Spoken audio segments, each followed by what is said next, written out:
All right, ladies and gentlemen, if you haven't taken a seat, you might want to do that. It is showtime. We are on air. So we'll call the meeting to order. I'd like to welcome the members and staff and the guests of this meeting, the Standing Committee on Legislated Offices. So my name is Shane Getson, the MLA for Laxton and Parkland. I like to refer to it as God's country. If you haven't been there, you should see it, and you'll have the same opinion after 20 minutes, I'm sure.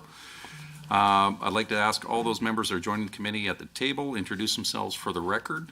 And we'll go around to the right, and then we'll go to the folks that are joining remote. So to my right. It's Glenn Van Dyken, MLA for Athabasca, Barhead, Westlock. Scott Sinclair, MLA for Lesser Slave Lake. Nolan Dick, MLA for Grand Prairie. Good morning, everyone. Grant Hunter, MLA for Tabor Warner. Good morning. Martin Long, the MLA for West Yellowhead. Good morning. David Shepard, Edmonton City Centre. Good morning, Janet Aramenko, MLA for Calgary Currie. Good morning, Terry Chirkowicz, Law Clerk to the Assembly. Good morning, Jody Rempel, Committee Clerk. And we'll go remotely. Good morning, Amanda Chapman, MLA for Calgary Bennington. Perfect. And I would like to name that substitution. And Member Barr will be substituting for Ms. Renault this morning. So a few housekeeping items to address before we turn to the business at hand. Please note that the microphones are operated by Hansard, so we don't have to be messing with that. Committee proceedings are being live streamed for the 15 people that are up this early in the morning, perhaps watching us. Give a big wave. Members participating remotely should ensure they're prepared to speak or vote when called upon, and the video conference participants encouraged to have their cameras on while speaking. Please ensure your cell phones, table trays, and everything else are locked in the appropriate positions. We don't want to be interrupting the meeting once we're going here. So I'd like to draw to everyone's attention the draft meeting agenda. Would like anyone to propose any amendments? Could I get a motion to approve the agenda there if there's no amendments to the agenda? Emily Hunter? Seconder? All in favor? Perfect. You have to say it's carried. And it's carried. Thank goodness Jody's here to my left to keep me going. I'm not fully caffeinated yet. Approval from the minutes of the previous meeting. We also have a set of minutes from our last meeting. Would anyone like to propose any amendments to those meeting minutes? Seeing none, would a member like to see the member from West Yellowhead? All in favor? Aye. Motion carried. And I guess I should go to the phone. I'm assuming that you're okay, MLA Chapman. I didn't see you raise your hand. Awesome. Thank you. So the first one up, let's see here. Yeah, Standing Committee Large Minutes Distributed Public Interest Commissioner. So we have the Public Interest Commissioner on Records Retention Schedule. At this point, I'd like to call Mr. Brzezinski. And who is both the Ombudsman and the Public Interest Commissioner to join us at the table. Your colleagues are welcome as well. So a few notes for the record on while the Public Interest Commissioner is getting settled, with which they're really quick. The committee has received a request from the Public Interest Commissioner requesting our approval should be proposed records retention schedule for that office. Should the committee agree to the request, we will need to pass a motion approaching an order of the committee. A draft potential order was included in the briefing material. Mr. Brzezinski, I believe you have a few introductory remarks for that request. If you would like to proceed, sir. Good morning. Good morning, Chair and members of the committee. Thank you for the opportunity to present to you today. To my right is Peter Schurston. He's my Deputy Commissioner as well as Deputy Ombudsman. And as you'd mentioned, we are seeking this committee's present consideration to make an order that would allow my office to implement a records retention and disposition schedule. Currently, my office does not have a retention policy in place. And Section 44.1 of the Public Interest Disclosure Act provides a mechanism for the committee to make an order that would permit my office to manage records in our custody. And although this act has been in effect for 10 years, this section has not previously been enacted. I believe it's prudent to have a policy in place to effectively manage our records and ensure that no personal information is retained unnecessarily. We've provided you with our proposed retention schedule for information, Although our office is unique, we have conducted research in other GOA departments to ensure that we are consistent in our approach to records retention and disposition. And lastly, for your awareness, and not relevant to the Public Interest Disclosure Act, the Ombudsman Act does not allow for the disposition of records, which we hope someday will be considered with amendments to this act. Currently, we have records dating back to 1967 on the Ombudsman side, so just for information. Thank you. Thank you. Do any committee members have any questions about the introduction remarks from Mr. Brzezinski and the request for the records retention schedule? Yeah, go ahead, and it would be the member, if I'm saying this correctly, from Calgary, Curai. That's right. Thank you. And this just automatically turns on. Thank you so much for being here right at the top of the morning. I'm just curious about why it's taken 10 years for this request to come to our committee. Good question, and I think there wasn't really a direct need. The office has only been in place since 2013. All of our records currently are managed on our records management system, so we don't have any paper copies in place currently. So I think it's just a matter of, it's been 10 years now, a fresh look at things, and we determined, I think this needs to be done now. Thank you, though.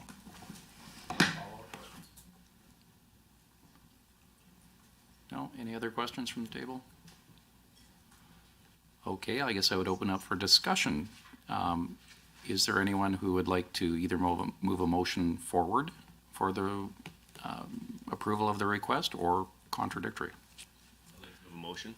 Okay, I would like to move that the Standing Committee on Legislative Offices approve the proposed order as distributed that provides for the implementation of a records retention schedule for records under the custody or control of the Office of the Public Interest Commissioner.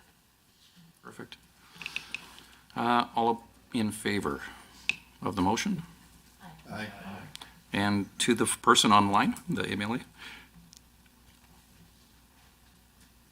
Chair Getson, how do you want me to indicate my vote? Like a verbal or? Yeah. Well, for the record, I can see the folks on the audio will need you to say an aye. Once we go to the mic, you'll have to say verbal. Perfect, thank you. So, any opposed? Looks like everyone was in favor, motion carried. Thanks, everybody. The appropriate order will be processed through the Parliamentary Council, and we'll table copies in the Assembly next week. So, thank you for that first order of business. That went seamlessly, folks. This is good for first thing in the morning. So the report, next one is the Officer of the Legislator, so 2024-25 budget estimates, reported in the audit results from the Office of the Auditor General. So one brief note for information, the clerks are going to keep us all on their toes today.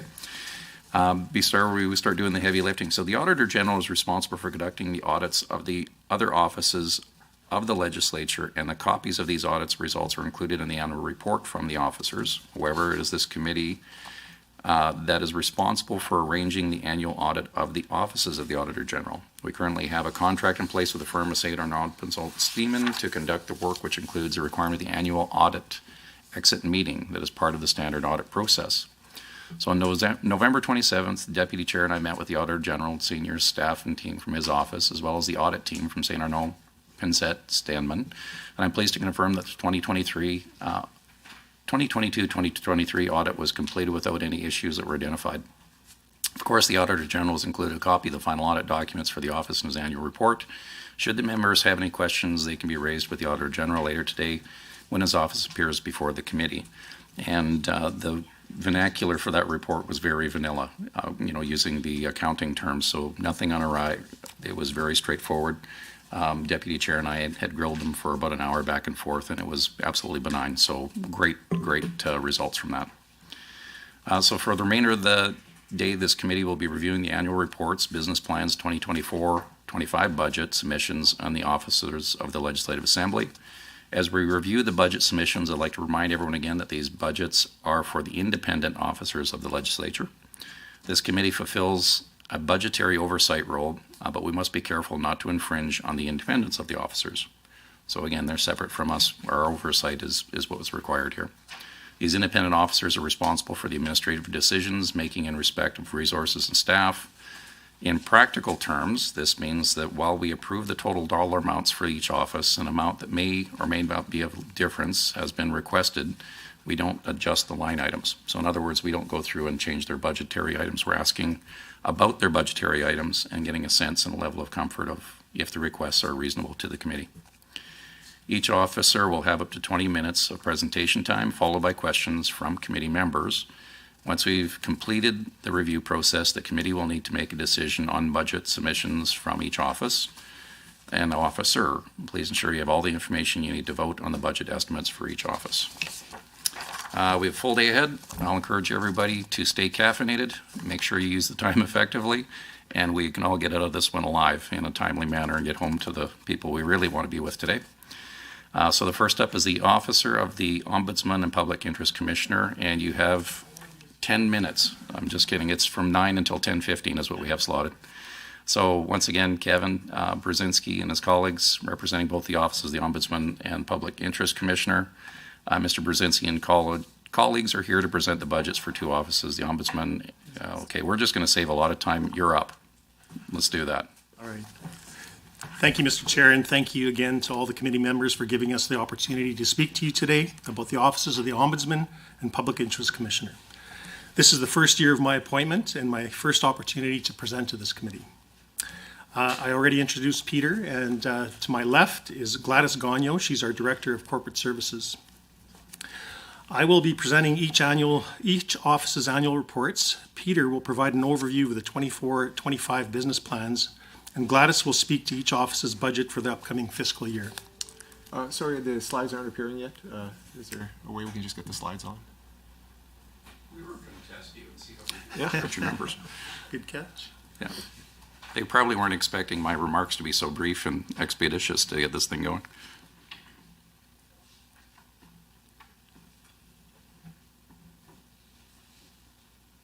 There we go.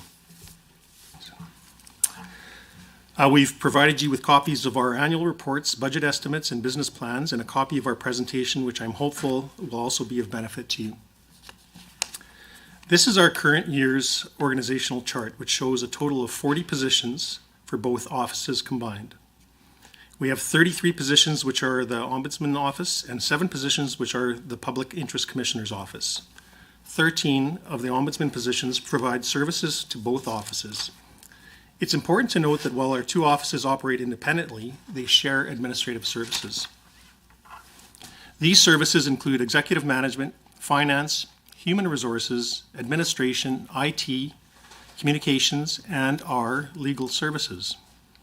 This has allowed us to achieve better efficiencies for our budget allocations. This is an area that Gladys will speak more about in her presentation. I'd like to point out that last year, this committee approved 4 new positions to address the workload in both offices to support our vision of conducting outreach to all Albertans and authorities. We added 2 investigators and 1 outreach position for the Ombudsman Office and 1 analyst position for the Public Interest Office.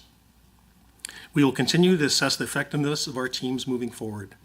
This year, I'm pleased to report that we will not be asking for any additional positions. For those committee members that are new, I'd like to provide a brief overview of my role as Ombudsman. We conduct thorough, impartial, and independent investigations of complaints from Albertans who feel they've been treated unfairly by administrative bodies that fall within our jurisdiction, which is over 700 entities. The following administrative bodies fall under my office's jurisdiction: provincial government authorities, municipalities, the Patient Concerns Resolution Process of Alberta Health Services, health professions and other designated professional organizations such as the College of Physicians. Once we determine that a complaint falls within our jurisdiction to investigate, we aim to resolve it through our early resolution process. For matters that are more complex, we look for fair resolutions and may make recommendations to improve administrative processes. We may also launch investigations stemming from a referral by a committee of the Legislative Assembly or a minister of the Crown. I can also initiate an investigation on my own motion when I have identified an issue which I believe is systemic in nature. One important aspect that I would like to highlight to the committee is that if a constituent comes to your office complaining of unfair treatment in the public sector, you can always refer that person to call our office where they can speak to one of our intake investigators. In addition to conducting investigation, part of our mandate and focus is to provide education to Albertans and authorities related to administrative fairness. We also strive to achieve to be recognized as leaders in our field. As noted in the annual report, we've conducted outreach to vulnerable communities and have plans in place to expand our role in this space. It's equally as important to understand what types of complaints we can't pursue. We do not investigate complaints involving the federal government, police, universities, schools, private sector companies, or individuals. We do not investigate complaints about the decisions of the courts or issues that are before the courts.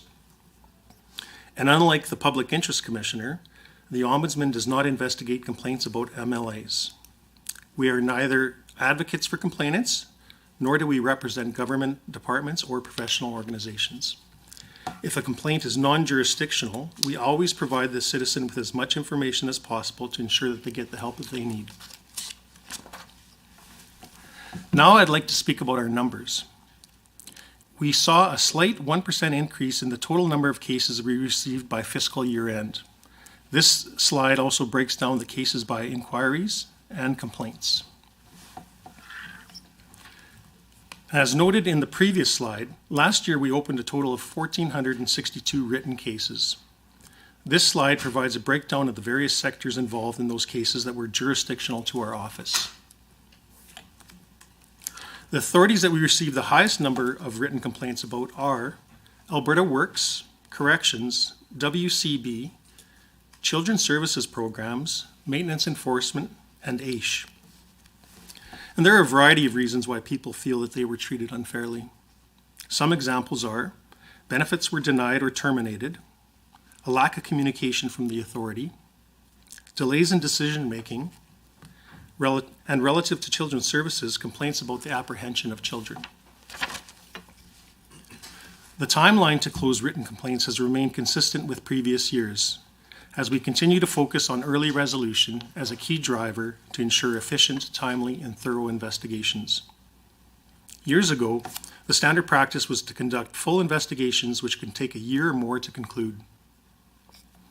And what we have continued to find is that by introducing early resolution in all cases, our success at resolving complaints in a relatively short time frame remains at a high level. Further, you can see from the numbers provided in this slide, 91% were closed within 3 months. 6% of the more complicated cases were concluded within 12 months. And 3% took longer than 1 year to conclude. I'm now going to discuss the investigations we closed this year as well as the recommendations made. Of the more complicated or full investigations, we made great strides in closing cases. We noted a 120% increase in the closed cases in which we made recommendations in 67% of these cases, or a 21% increase. It's important to note that all of our recommendations were accepted by the authorities. What does this mean? Well, it shows that we are making a positive impact on improving the overall fairness of processes and decisions in the public sector. For early resolution cases, there was action taken by the authority in 30% of the cases, and in the remaining cases, we found that the authority acted appropriately.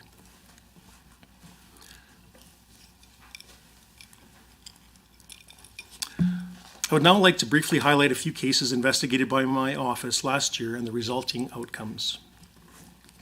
In one case, as highlighted in the annual report, residents in West Edmonton had complained of an unmistakable, overpowering stench that drove them indoors.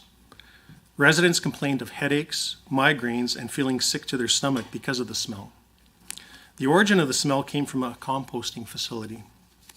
One resident became involved after the issues remained unresolved for over a decade. She complained to a variety of government and city officials.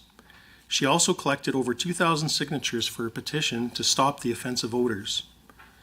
When she had nowhere else to go, she turned to the Ombudsman office for help. Our investigation determined that the ministry, formerly known as Environment and Parks, and now known as Environment and Protected Areas, was involved in this file since 2011, and they had issued an enforcement order but did not follow up to ensure compliance. The department failed to act in accordance with their policy and provided inadequate explanations to the concerned residents. The department failed to act for 7 years, even though it had stated that the composting facility was under investigation. When my office got involved and identified the shortcomings with the department, all of our recommendations were accepted by Environment and Parks. Ultimately, the composting facility was shut down. In another case, an Albertan raised concerns when a summer village approved a development permit for their neighbor's property. The citizen appealed this decision and was charged a $2,000 fee to submit the appeal. My investigators determined this fee was significantly higher than that being charged by other municipalities. The high fee created an unreasonable barrier to the appeal process, and I made recommendations to the village to make this process more fair. The village accepted my findings, changed its bylaw, and reduced the fee. A classic example of a municipality accepting my recommendations to solve an issue of unfairness. My last example relates to a complaint about a rural municipality. In this case, a citizen was issued a trespass order from the municipality. The citizen had lost his temper and yelled during a council meeting. He was subsequently banned from attending council meetings for 60 days and felt that this was unfair. Based on our review, we determined the council followed an administratively fair process in issuing the trespass order. As such, this was communicated back to the complainant. This complaint showcases an important function that we serve. We're able to look at administrative decisions in an impartial and unbiased way and communicate our findings to all parties. In many circumstances, the authority acts in a fair manner, and we support this through an objective and fair investigation. In my first 11 months as Alberta's 10th Ombudsman, I've been impressed with the level of expertise and passion in my office. I've seen firsthand how this office effectively influences positive change in the public service by conducting impartial investigations, making meaningful recommendations, and connecting with Albertans. With that, I'm going to turn it over to Peter to present the business plan. Thank you, Kevin. As we move forward, the Ombudsman's business plan for 24-25 builds on our previous year's plans, but also reflects changes in the environment, the appointment of our new Ombudsman, and the revision of our office's mission, vision, and values. Our 24-25 business plan focuses on 4 elements: advancing our position as a national leader within the greater Ombuds community, increasing the average everyday Albertan's awareness of our office, increasing jurisdictional authorities' understanding of what we do, how we do it, and why it's an important function, and lastly, the modernization of legislation. With respect to the first element of the plan, in the past year, our staff have been active in sharing their expertise within the national and international Ombuds community. This has included presentations to our counterparts visiting from Nigeria, lecturing at Osgoode Law in Toronto on investigative practices, virtual presentations to the Ombudsman of Thailand and his staff, and delivering 2 presentations to an international audience at the United States Ombudsmen's Association's annual conference. Our goal is to continue advancing these initiatives through our 24-25 business plan.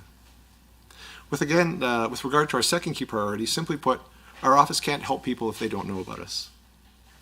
In order to establish a benchmark of Albertans' awareness and perceptions of our office, we engaged Canada's largest research and analytics organization to survey citizens from around the province.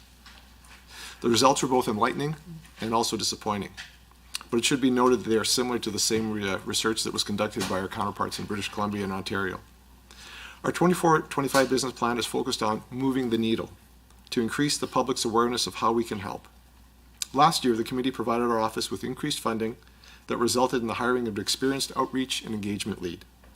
We have developed a 1-year integrated marketing and communications plan and a 3-year strategic communications plan, which we will implement this year to increase Albertans' awareness of our office.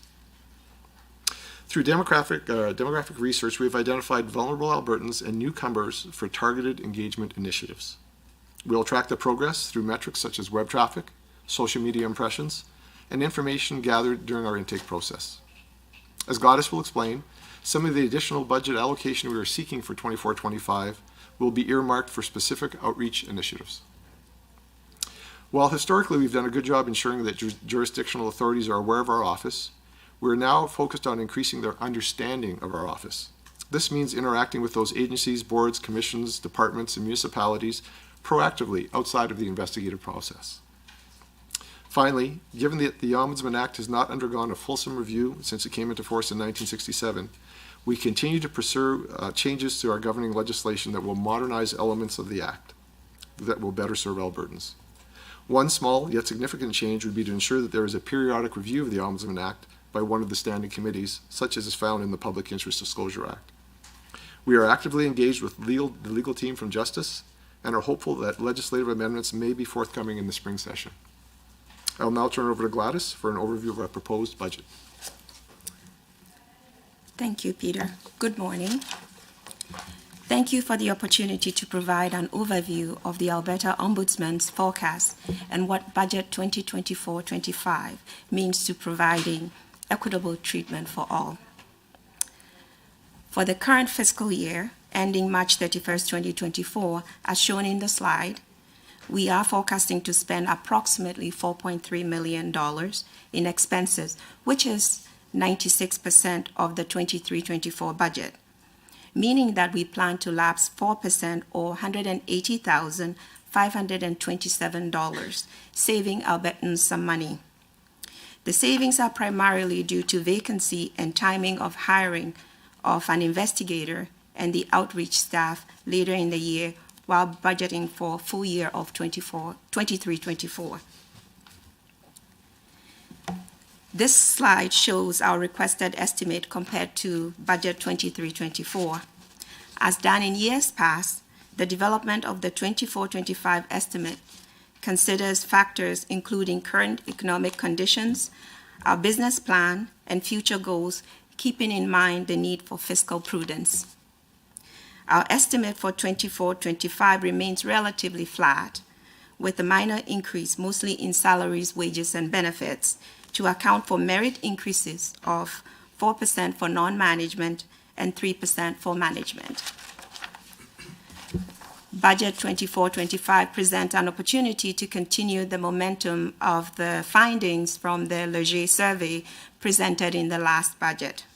For that reason, we are requesting an increase in our marketing budget and outreach budget. Therefore, we are requesting a modest increase of $17,300 compared to budget 2023. We are also requesting a $53,000 increase in office equipment and supplies to true up and adequately fund that expense line. Also, as mentioned by Kevin earlier, I'd like to emphasize the continued importance of the Ombudsman staff providing executive, legal, and corporate services to the Public Interest Commissioner's Office. Shared services arrangement result in significant savings to Albertans and forecasted to be $451,000 for 23-24 and $425,000 for 24-25. With regard to full-time equivalencies, our current utilization is 32 out of the 33. We are continuing to evaluate needs based on our future direction and where best to utilize the last resource. We will likely fill this position within the 24-25 fiscal year. In conclusion, we are focusing on growing by reaching our most vulnerable communities with the requested increases. Overall, we are requesting a modest increase totaling $177,800 or 4.7% from budget 23-24. Thank you, and back to you. Thank you, Gladys. Mr. Chair, this concludes our presentation for the Ombudsman's Office, and we can answer any questions that you may have regarding this office. Well, thank you very much for the presentation. It's very informative from the chair's position. Very interesting to see what you're doing, and also I like the budget proposal. It's actually looking not bad from my side. I'd open up to any members for questions on the presentation. Seeing none. Oh, there we go. To the chair, firstly, I have a couple. Would you like me to do one at a time so that we can make sure that we provide space for everyone else, or can I get them all out at the same time? Your preference if you have a ton, but if they are going to be lengthy, maybe one at a time? Sure. Okay. Just a couple. Thank you very much, and thank you for the presentation. I'm just curious about some of the statistics around the resolutions. Congratulations for bringing that timeline down so significantly from over a year to the vast majority to within 3 months. But I hoped for some clarification around the terminology of resolution. Are these the inquiries that have been made that have been deemed worthy of investigation, that have met the criteria for investigation, and therefore a resolution applies exclusively to those that were investigated? Or are resolutions of 100% of the inquiries? So inquiries are typically people calling our office, talking about a complaint that they may have, whether they feel that they were treated unfairly. But in many of those cases, a lot of times, those cases are non-jurisdictional to our office. But they still have an issue, and we are able to navigate or help them navigate that space and turn them to the right person. In some cases also, we may call an authority that is non-jurisdictional to our office just to see if this is the right place that they can actually seek help from. And then we would then deal with the complainant or the person that called us as well. We also have, like within the 3-month period, some of our early case resolution, those are jurisdictional to our office. Those are actual complaints where we can work with the authority to actually identify what the issues may be and resolve them in a quick fashion. And is it typically jurisdictional versus non-jurisdictional that determines an early resolution? Early resolution cases, we call them early resolution. They're like an investigation. Those are jurisdictional to our office, always. The inquiries, however, many of those may not be jurisdictional. Sometimes a complainant may call our office where they have a complaint and they seek advice from our intake investigators. Those cases may be jurisdictional. We ask the complainant then to write into our office. They subsequently do, and then we would investigate that matter. So that would be considered an inquiry. Thank you. You're welcome. What we'll do, if you have a bunch of them, I think we'll just go back and forth if that works. Member from West Yellowhead also caught my eye, and then we'll go back to whichever member might have another list of questions. Sweet. Thank you, Chair, and thank you folks for your time today and for the work you do every day. Really appreciate that. I actually appreciated your conversation about the waste facility there and the process. So thank you again for getting things done for Albertans. Really appreciate that. I do see that on page 17 it indicates that you had 3,251 requests for assistance in the past year, which is an 8% increase compared to the previous year. And just wondering if you could sort of share with us, why you think you're getting more complaints, like what contributed to that increase? Is it, better advertising and stuff like that, or just people are more willing to reach out, or whatever your thought is on that? And which jurisdictions contributed the most to that increase? Sure, I can start with your first question. So it really depends on, sometimes when an issue is made public, such as the Clean It, Green It file, people become more aware of the work that we do, and therefore, when they do have an issue, they would call our office. So that could be a reason for the inquiries increasing. But I think over time, if you look, at the last 5 years, it kind of goes up and down, up and down. It doesn't really have an incline process. And sorry, your second question in relation to? Which jurisdictions contributed the most to the increase? Just let me look that up. Do you have that, Peter? Just go back to the slides here. Again, any type of income support program seems to be something that really is where people sometimes are challenged in understanding the program or why they were denied a benefit. So part of what we do is ensuring that they understand the process, and that if they have any appeals available to them, that they are made aware of how to access those appeals. Correctional centers as well. We have a very good relationship with the corrections, and moving to the early resolution process has seen a dramatic change in how long investigations have been able to be compressed into short time, and that's to the benefit of everyone, the correctional center, and also the inmates who are there. Workers' compensation, again, we can only look at a certain part of that, and those are decisions of the Appeals Commission.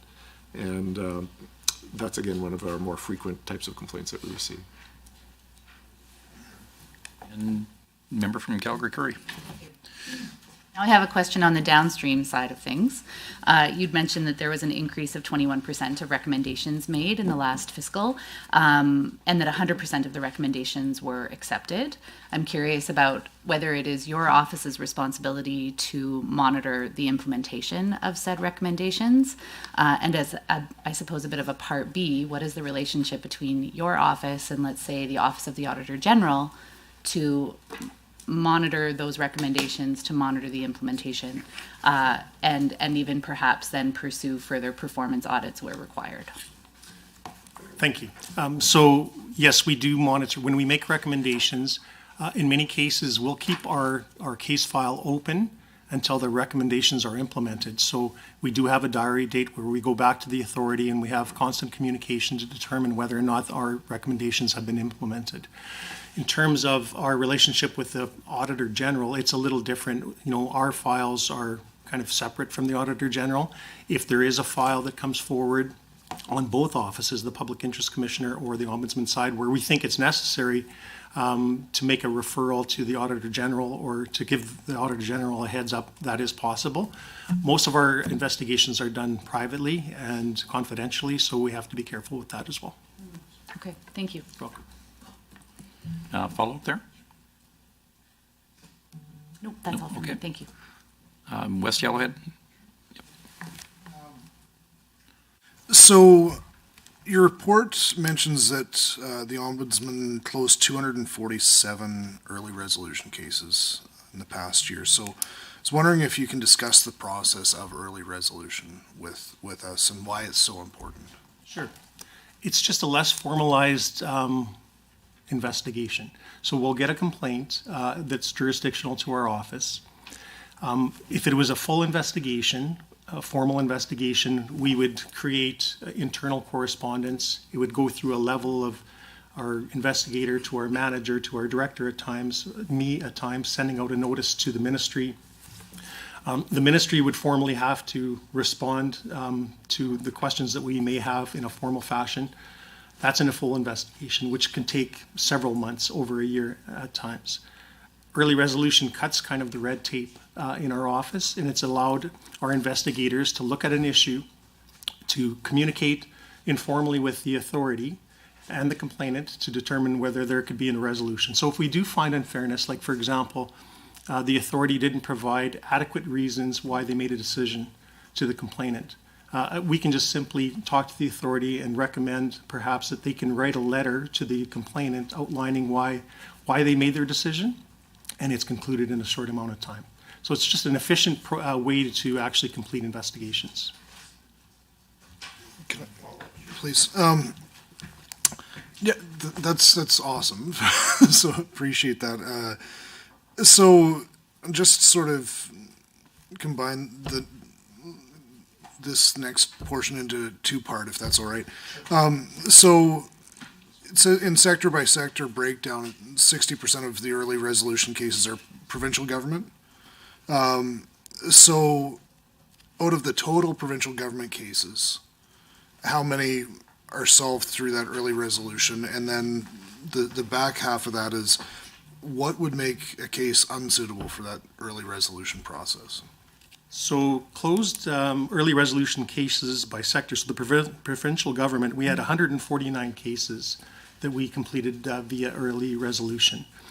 So when a case is extremely complex in nature, where the authority, for example, may not necessarily agree with our recommendation, if it may impact a great number of people that's systemic in nature and needs to be formalized, that's when we would conduct a full investigation.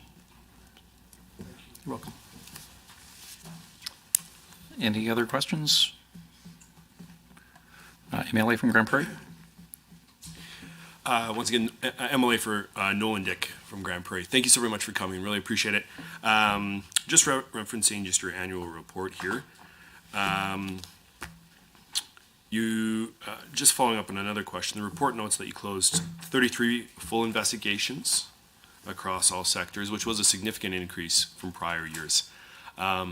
Is there a reason why there was such a big increase in this? It's not like closed cases are always positive, but is there a reason why there's a big increase here? I think it's just a real dedicated effort by my staff to complete investigations in this last fiscal year. And a lot of credit to Peter, who was the acting, so Marianne Ryan had left her position. Peter was the interim ombudsman before I was selected for the position.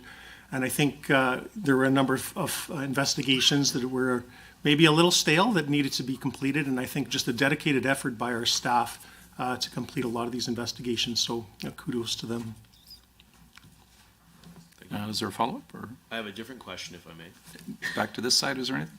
Sure, I have a follow-up Sure. on that particular Yeah, note. we'll go. Thank you. Sorry, I appreciate it. Do you survey the individuals who reach out to your office for the level of satisfaction following an inquiry or resolution?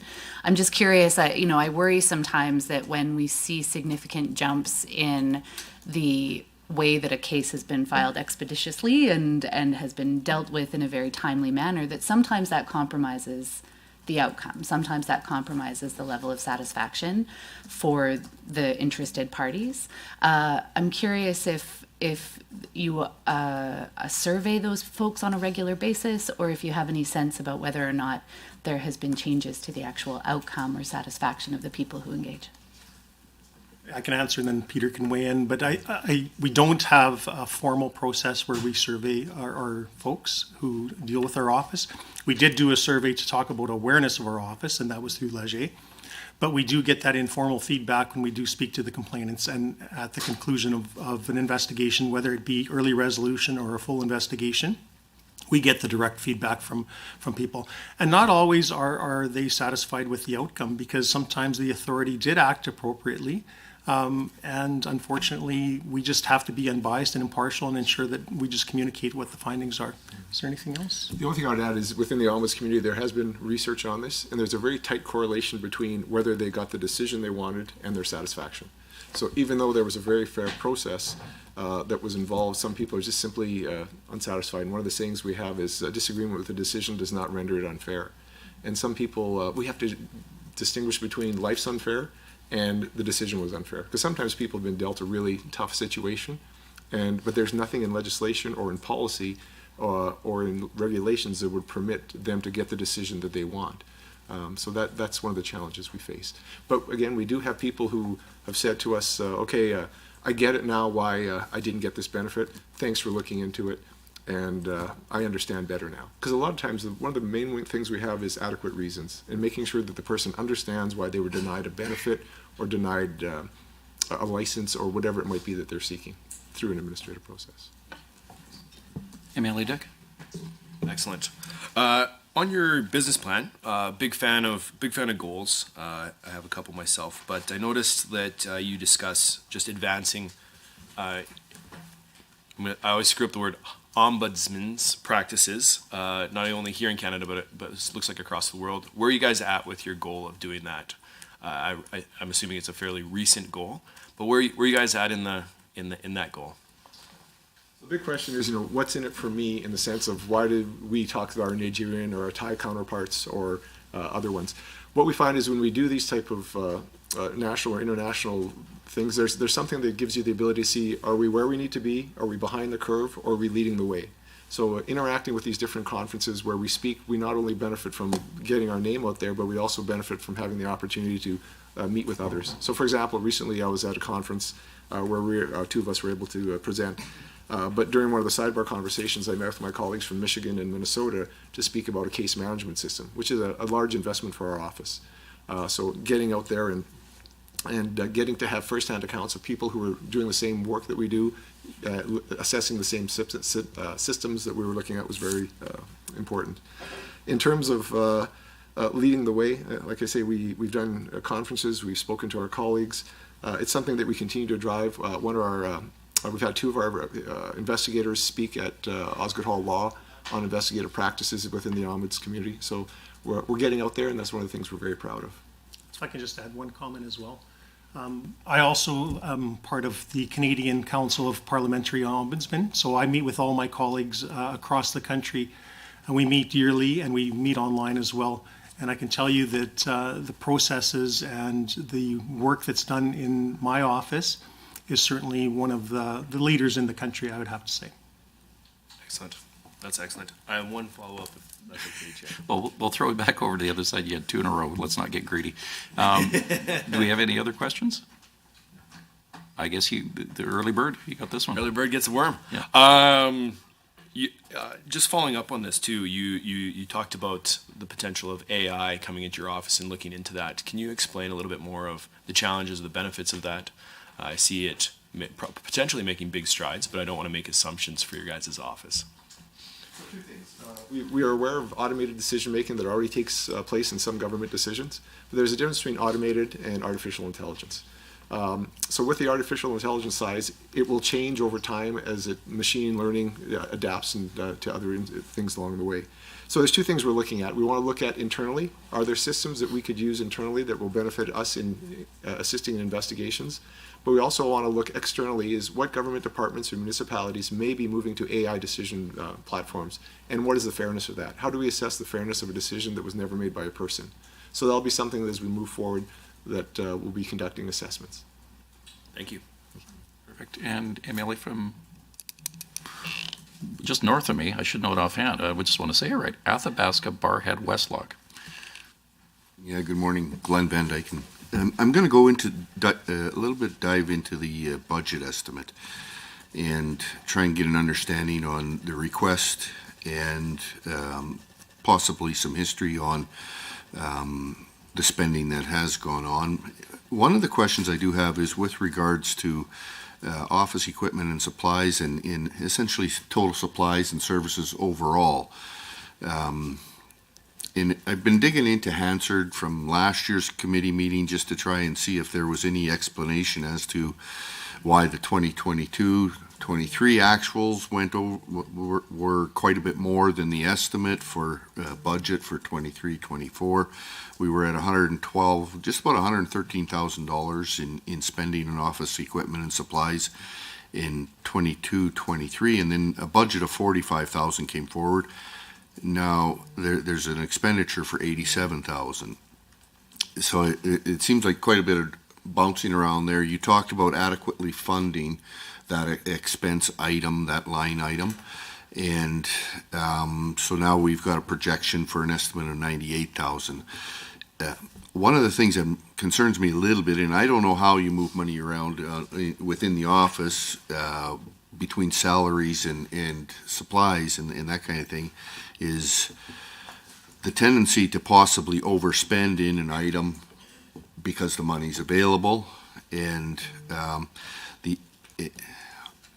why are we seeing now such a difference in a budget item from 23-24 to a budget item, an estimate of $45,000 to an estimate of $98,000?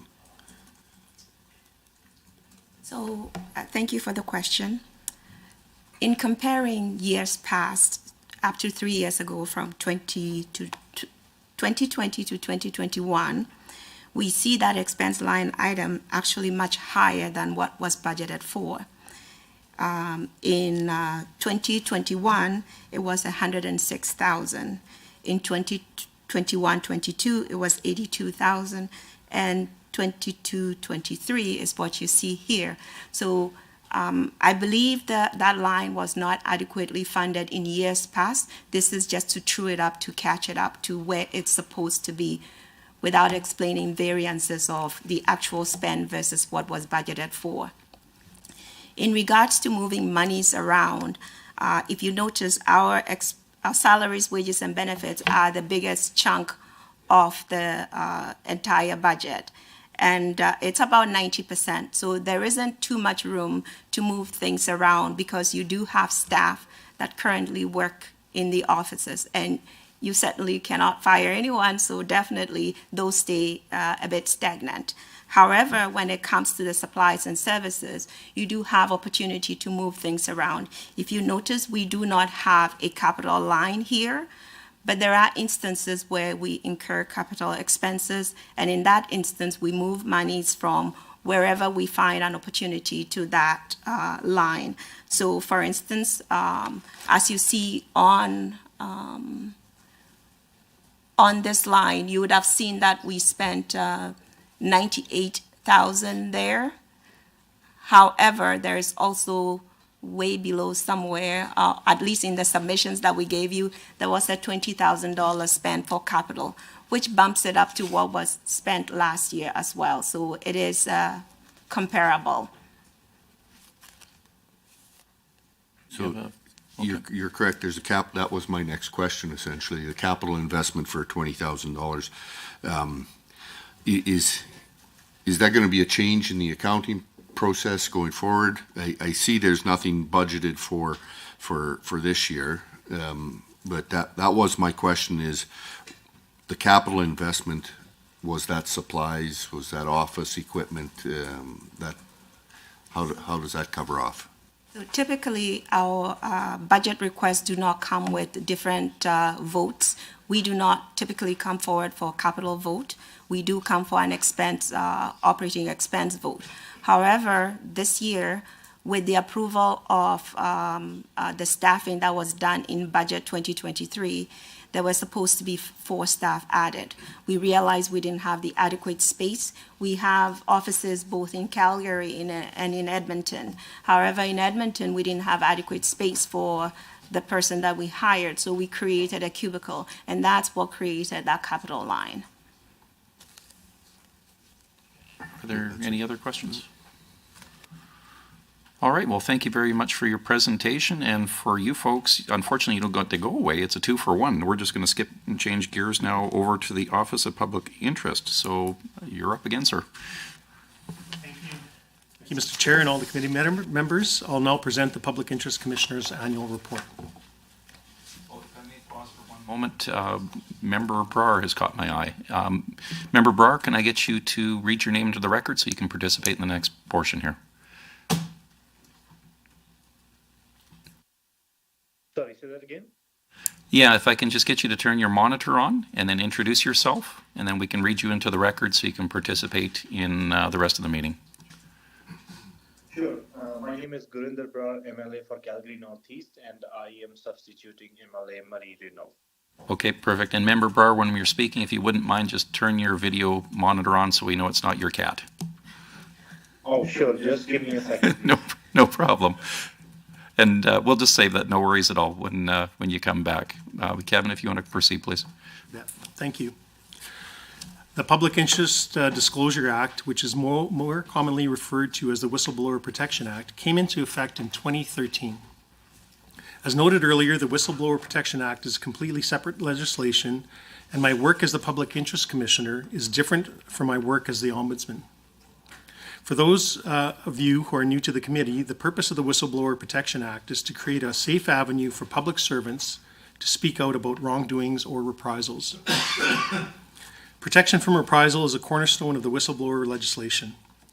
Our job is to ensure that thorough investigations are conducted when public sector employees disclose wrongdoing or make complaints of reprisal.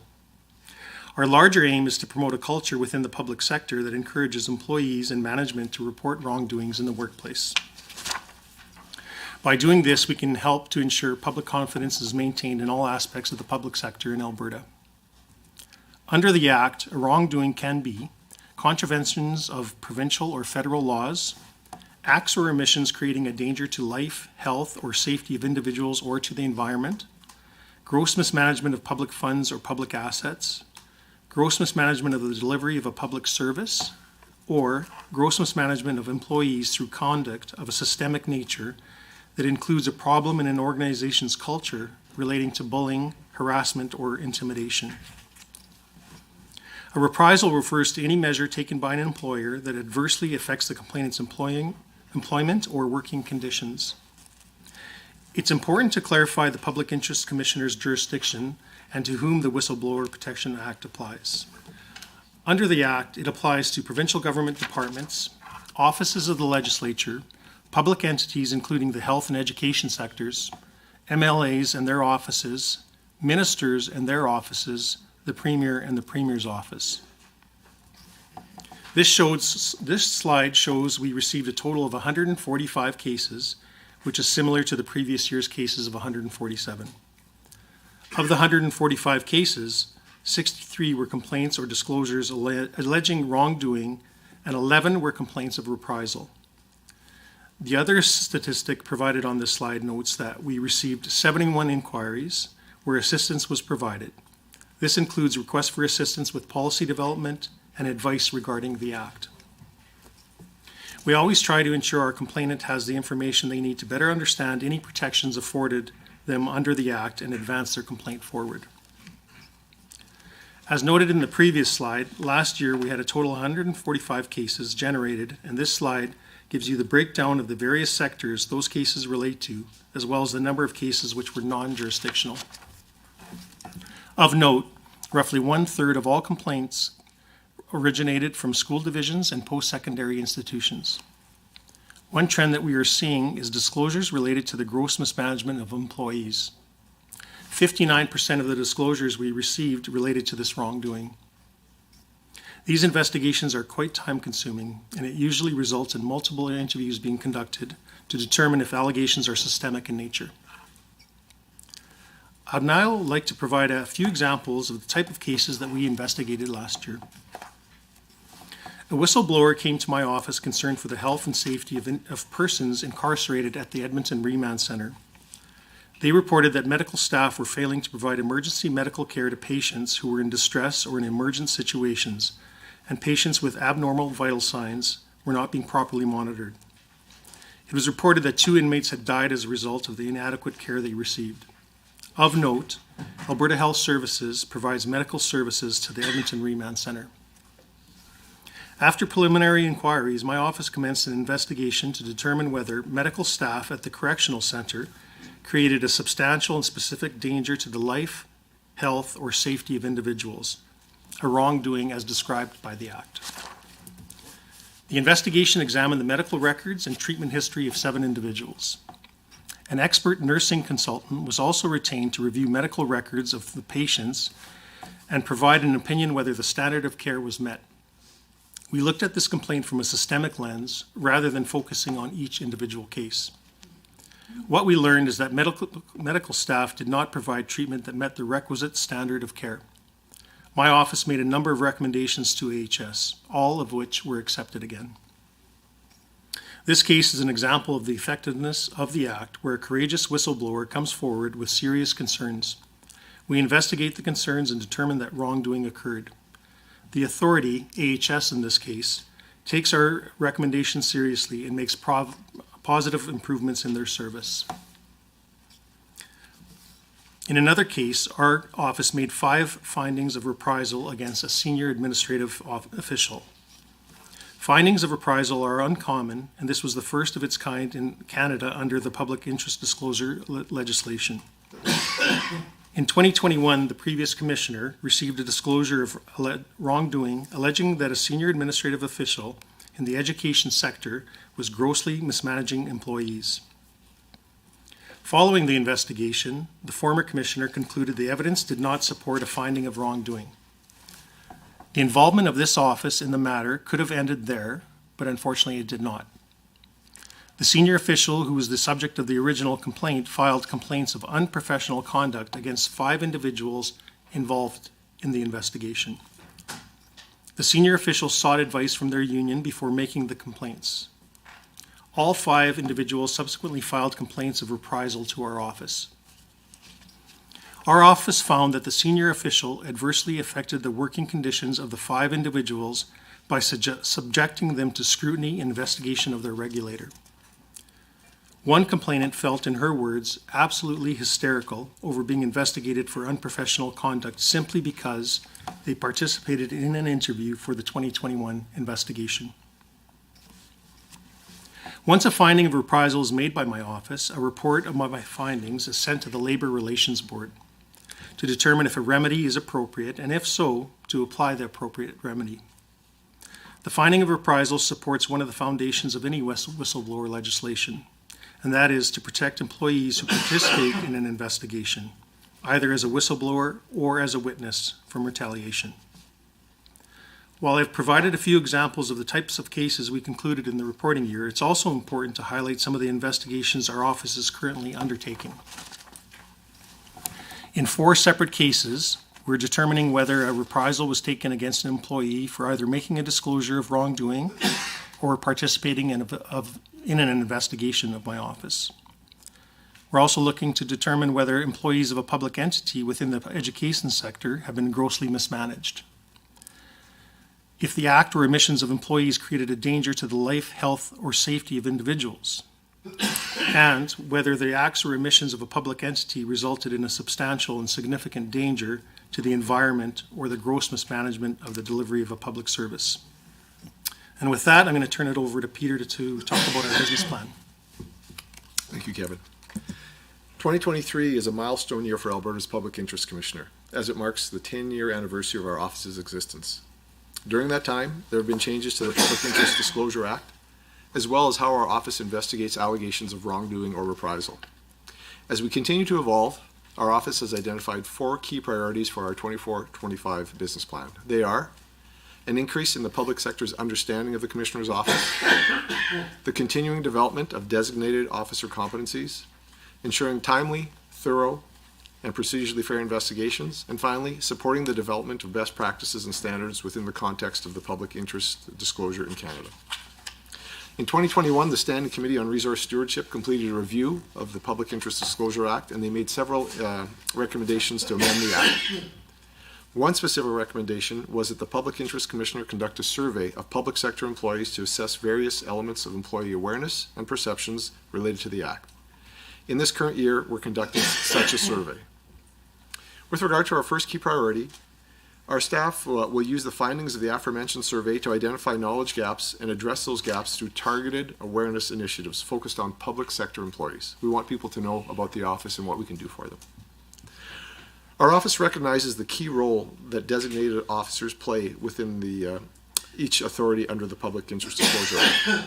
So, in relation to our second key priority, we will once again host a Designated Officers Conference at which we will provide relevant information to the designated officers on their responsibilities, along with best practices emerging in investigations and how to address wrongdoing. While our governing legislation provides the Commissioner with opportunities to resolve issues informally, investigations are still a core element in addressing wrongdoing. Key priority number 3 will focus on continually assessing our investigative processes and making changes when necessary in order to ensure all affected individuals or public entities receive a procedurally fair process. Lastly, as one of the more established public interest offices in Canada, we will work with our provincial counterparts to further best and emerging practices. We take pride in sharing our experience and knowledge with similar offices around the country. To that end, and to further our fourth key priority, our office will be working to identify potential opportunities to harmonize and reform public interest disclosure legislation while integrating best practices for effective public interest disclosure policies and whistleblower protection. Our 24-25 business plan will continue to move the Public Interest Commissioner's Office forward as we enter our second decade of service. And Gladys will now provide the committee with an overview of our budget submission. Thank you, Peter. I'm pleased to present the 23-24 forecast and 24-25 budget estimate for the Public Interest Commissioner, and just like the previous presentation, it will be brief. For the 23-24 fiscal year, we are forecasting to spend $1.39 million, which is 98.4% of budget, effectively lapsing $22,851 or 1.6%. The lapse is due to the timing of the hiring of the analyst that was presented in the last budget. Just like the financials for the Alberta Ombudsman, and as shown in the slide, the Public Interest Commissioner in 24-25 plans to continue to build on the outreach work started in 23-24 and is requesting a budget estimate of $1.48 million for the 24-25 fiscal year, which is an increase of $68,000 or 5% from budget 2023. The requested increase accounts for merit increases and and awareness initiative mentioned earlier. Another reason for the increase is as a result of a change in the Civil Crown Council pay policy brought into force by the Public Service Commission effective October 1, 2023. As noted in my previous presentation, the Office of the Ombudsman provides shared services to the Public Interest Commissioner, saving Albertans money. The shared services for 24-25 is estimated to be $425,000. And thank you. Back to you, Kevin. Thank you, Gladys. I'd like to take this opportunity to thank the chair and the members of the Standing Committee for your time and consideration of the information we've shared here today. I'd also like to recognize the incredible work done by both of my offices in Edmonton and in Calgary. At this time, we're pleased to answer any questions you have about the Public Interest Commissioner's Office. I appreciate the presentation, sir. Again, very informative, and 2 back-to-back in a row. That's a pretty good batting average. So I will be keeping a speakers list. Any of the members, just throw your hand up, and I'll do that off to the side here. MLA Sinclair caught my eye first. Thank you very much, Mr. Chair. Thank you very much for the presentation. Just says here on page 10 of the annual report, a breakdown of the total cases received by your office. Of the 145 cases received, 39 were deemed to be non-jurisdictional, which constituted the largest category in the sector-by-sector breakdown. Would you be able to provide us a brief overview of your jurisdiction and why you believe there's so much confusion around that part? So, as mentioned in the presentation, some of the areas that are within our jurisdiction are, education, the health sector, government ministries, agencies, boards, commissions, and post-secondary institutions. I think very much like the Ombudsman's office, I think more work needs to be done, and it's part of our business plan is to increase the awareness of our office and what we do. So I think people generally think that they may be jurisdictional. I'm not sure if they've done research on our website or not, but that's one of our goals is to start driving people to our website so they can learn more about what we do. But we don't mind taking these calls either. I mean, we can still provide them with a referral if need be, and kind of educate them on what we do. And follow up, MLA Lesser-Slave? Just one, if that's okay. Absolutely. Do you have any mechanisms currently in place, or are you planning on implementing any strategies outside of the website possibly to lessen this confusion? Yes, and I'm going to turn this over to Peter. It's his portfolio. Pardon me? Go ahead. Well, we do have an overall marketing strategy moving forward, and those include, and I'll speak in more generalities, and Peter can give more detail if he wants to supplement.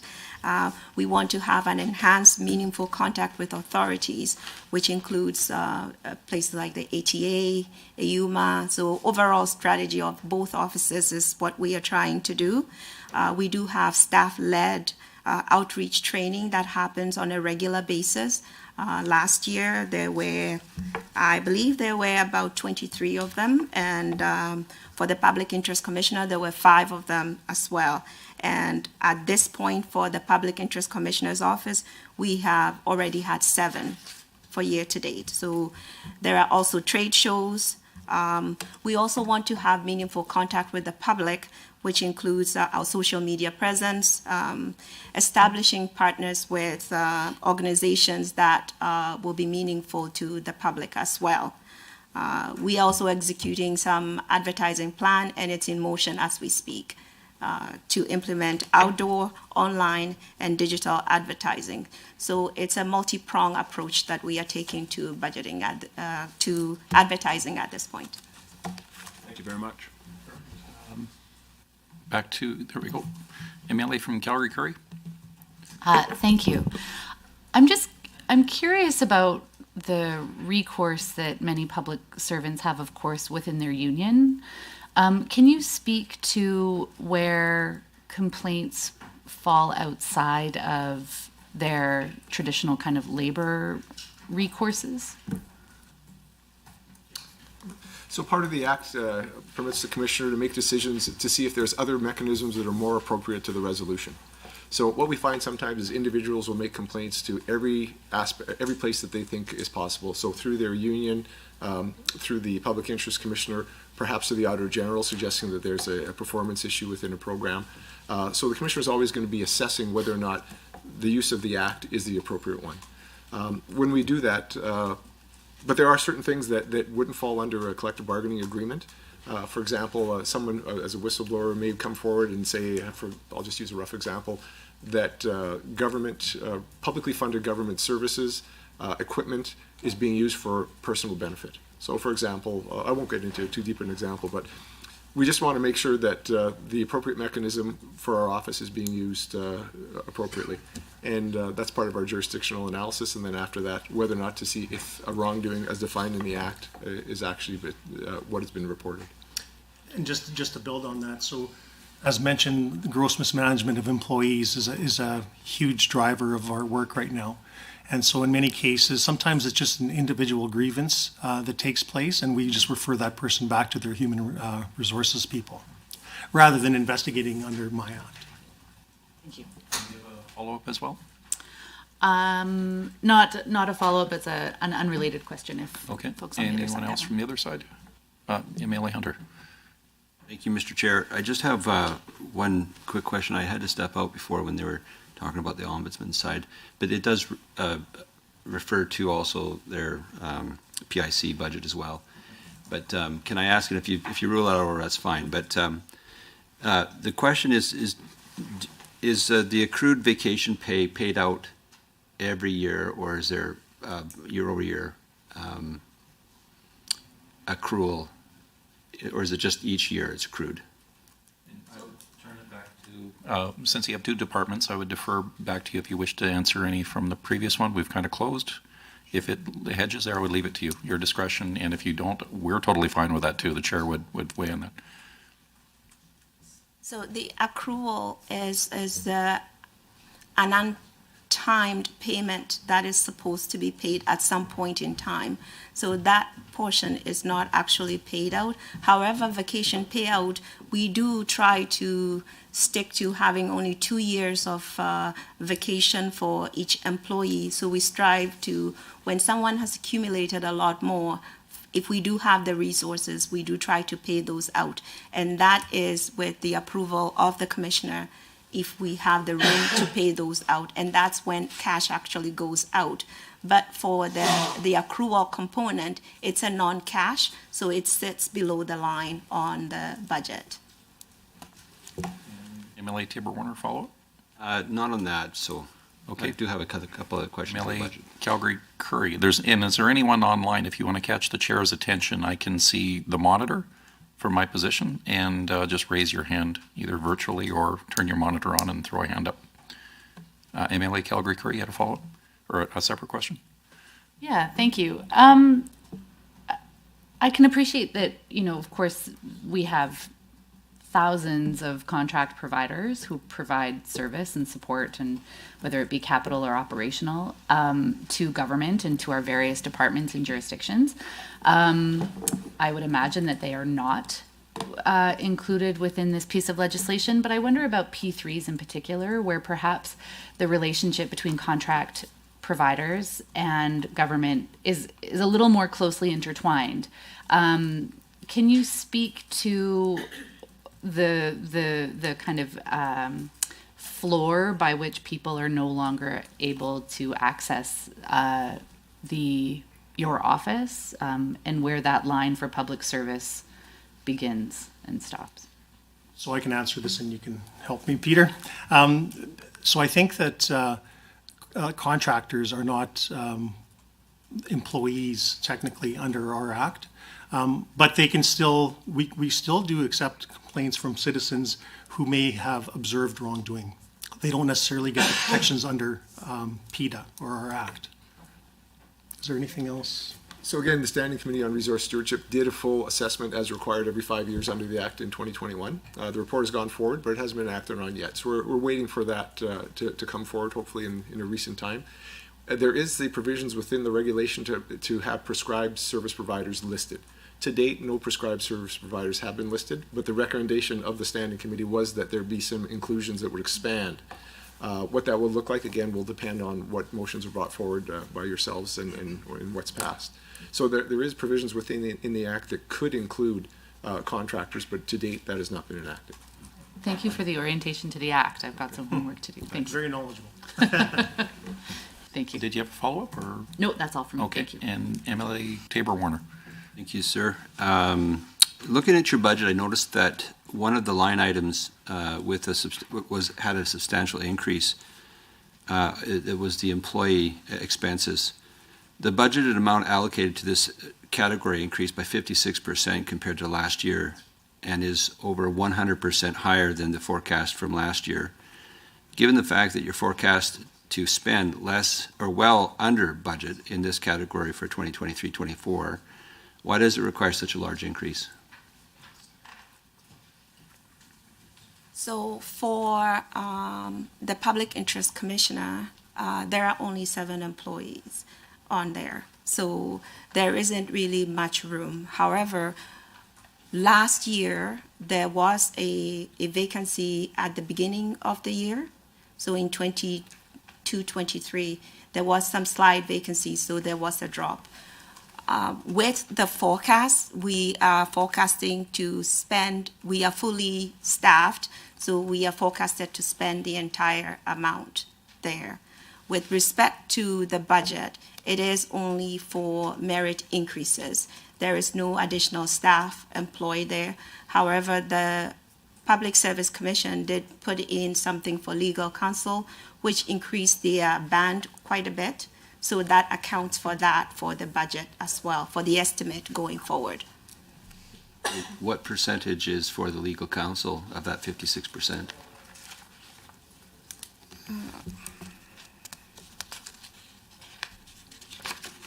One second, please. And maybe someone could take a question while I look it up.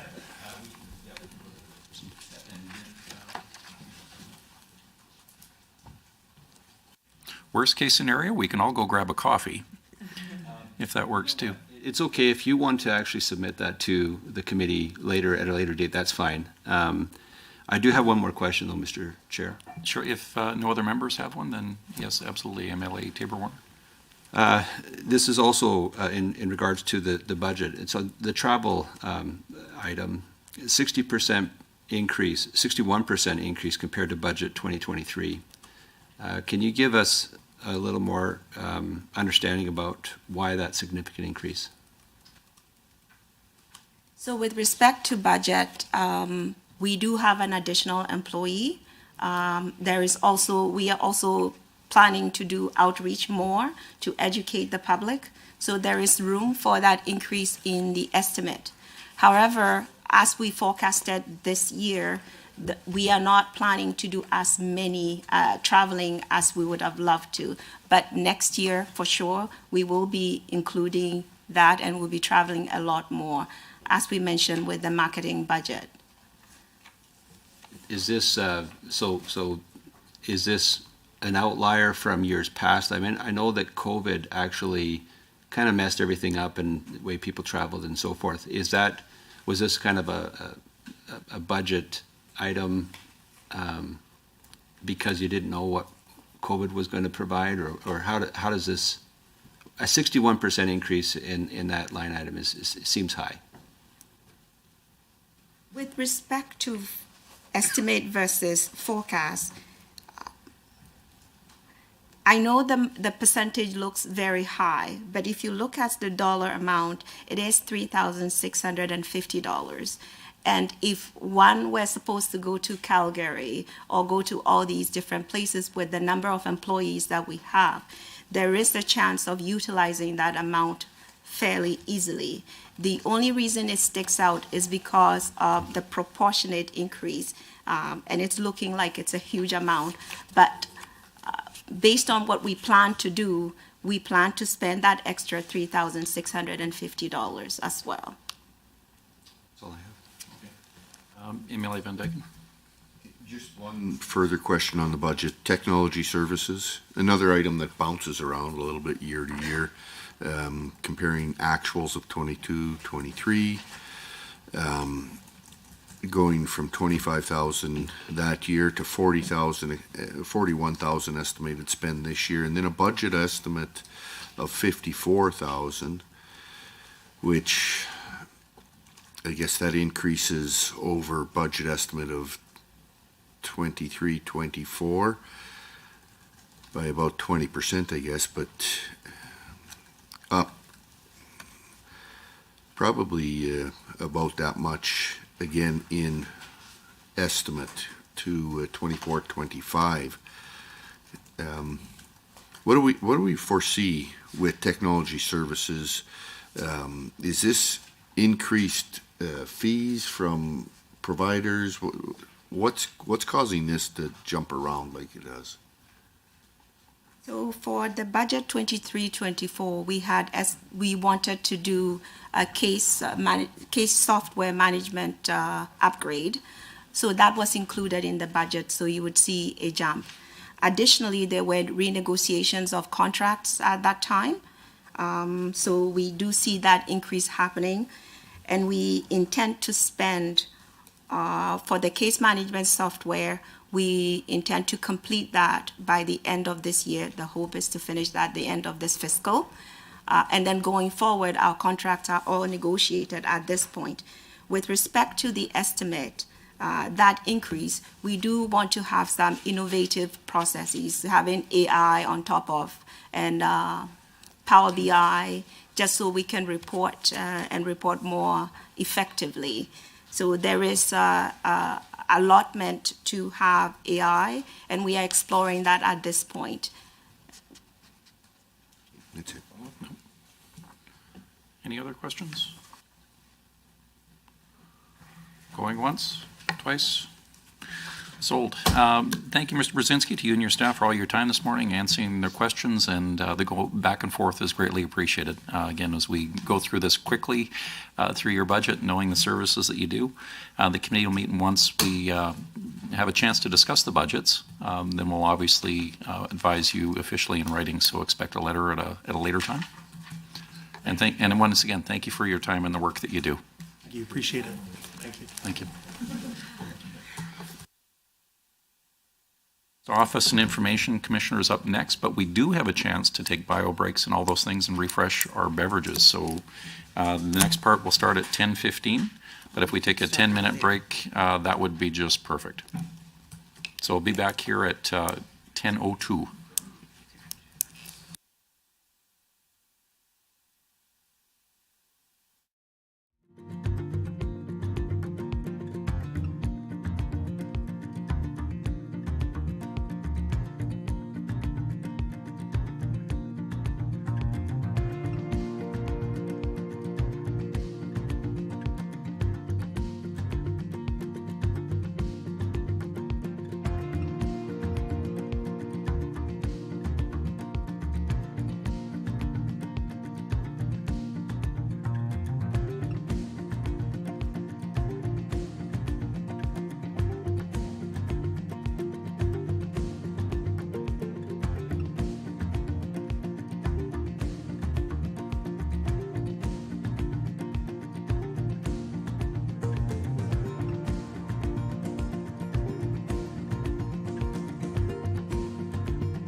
back room about building codes, and that dragged us out an extra 2 minutes, so I appreciate the indulgence of the committee and everybody else here. So we're on to the next part, and this is the Information and Privacy Commissioner. So we'd like to thank the Information and Privacy Commissioner. I'd like to welcome Diana McLeod and your team here as well, along with their staff in the meeting this morning. And I would like to keep your presentation about 20 minutes or less if you could, because I chewed up some of your time. I apologize. And we'll leave time at the end for the committee members to ask questions. So without further ado, I cede the floor to you. Great, thank you. Good morning, committee members. Good morning, Chair. I am Diana McLeod, the Information Privacy Commissioner of Alberta. With me, I have Carolyn Stelmach. She's my Assistant Commissioner of Case Management. I have Sebastian Powa. He's the Manager of Innovation and Technology Engagement. And David Mateo is my Manager of Information Technology and Records. So I'll get started with my presentation. So slide 1, please. So it is a pleasure to be here today to present the budget for the Office of the Information and Privacy Commissioner for 24-25. Before speaking about the office's work and my vision, business plan and budget estimate, I thought it would be helpful to provide a quick overview of what my role is for the benefit of the new committee members. Next slide. My job as Information and Privacy Commissioner is to ensure public bodies, health custodians, and private sector organizations comply with Alberta's Access to Information and Privacy laws. These laws are the Freedom of Information and Protection of Privacy Act, or FOIP, which applies to public bodies, the Health Information Act, or the HIA, which applies to health custodians, and the Personal Information Protection Act, or PIPA, which applies to private sector organizations. These laws govern the collection, use, and disclosure of personal or health information. They also provide individuals with certain rights, including the ability to access their own information. As you will know, FOIP also provides the right of access to any information held by a public body, subject to certain limited exceptions. When Albertans disagree with an access to information or privacy decision made by a public body, health custodian, or private sector organization, they have a right under the Acts to ask my office to review the matter. Through our review, we try to settle the disagreement. We resolve approximately 80% of our reviews through our informal case resolution process, and approximately 10 to 15% result in orders through our inquiry process. The remainder are either withdrawn or do not proceed to inquiry. Additionally, I have the power to open investigations on my own motion to investigate any potential non-compliance with the laws. My office also reviews privacy breach reports and privacy impact assessments. Businesses under PIPA and health custodians under the HIA must report certain privacy breaches to my office and notify affected individuals in certain circumstances. Health custodians also must submit privacy impact assessments to my office when new or changed administrative practices and information systems may affect the privacy of a patient. When reviewing privacy breaches involving health information, some are investigated as potential offenses. Many of these investigations look into the actions of people who are authorized to access health information, but do so without a valid work purpose. These are often called snooping breaches. They typically involve an employee in the health sector looking at the health information of people with whom they have a personal relationship. Last but not least, we have an education mandate, which allows us, and in fact gives us the responsibility, to inform and teach Albertans about the laws. My vision for the office, which I will discuss in more detail in a moment, is to build greater capacity within the office to engage with and create more guidance for stakeholders, including the public. In order to carry out our responsibilities, I currently have 51 full-time staff with 2 additional team members on wages. At this time, we have 49 positions filled in our Edmonton and Calgary offices. Among our staff, we have the following teams. In May of 2023, we formed a case management stream that is led by my Assistant Commissioner, Case Management. This stream has 4 teams.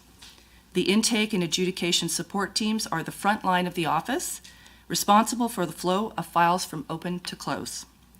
The informal case resolution team reviews access request decisions and privacy complaints and tries to settle matters with the parties.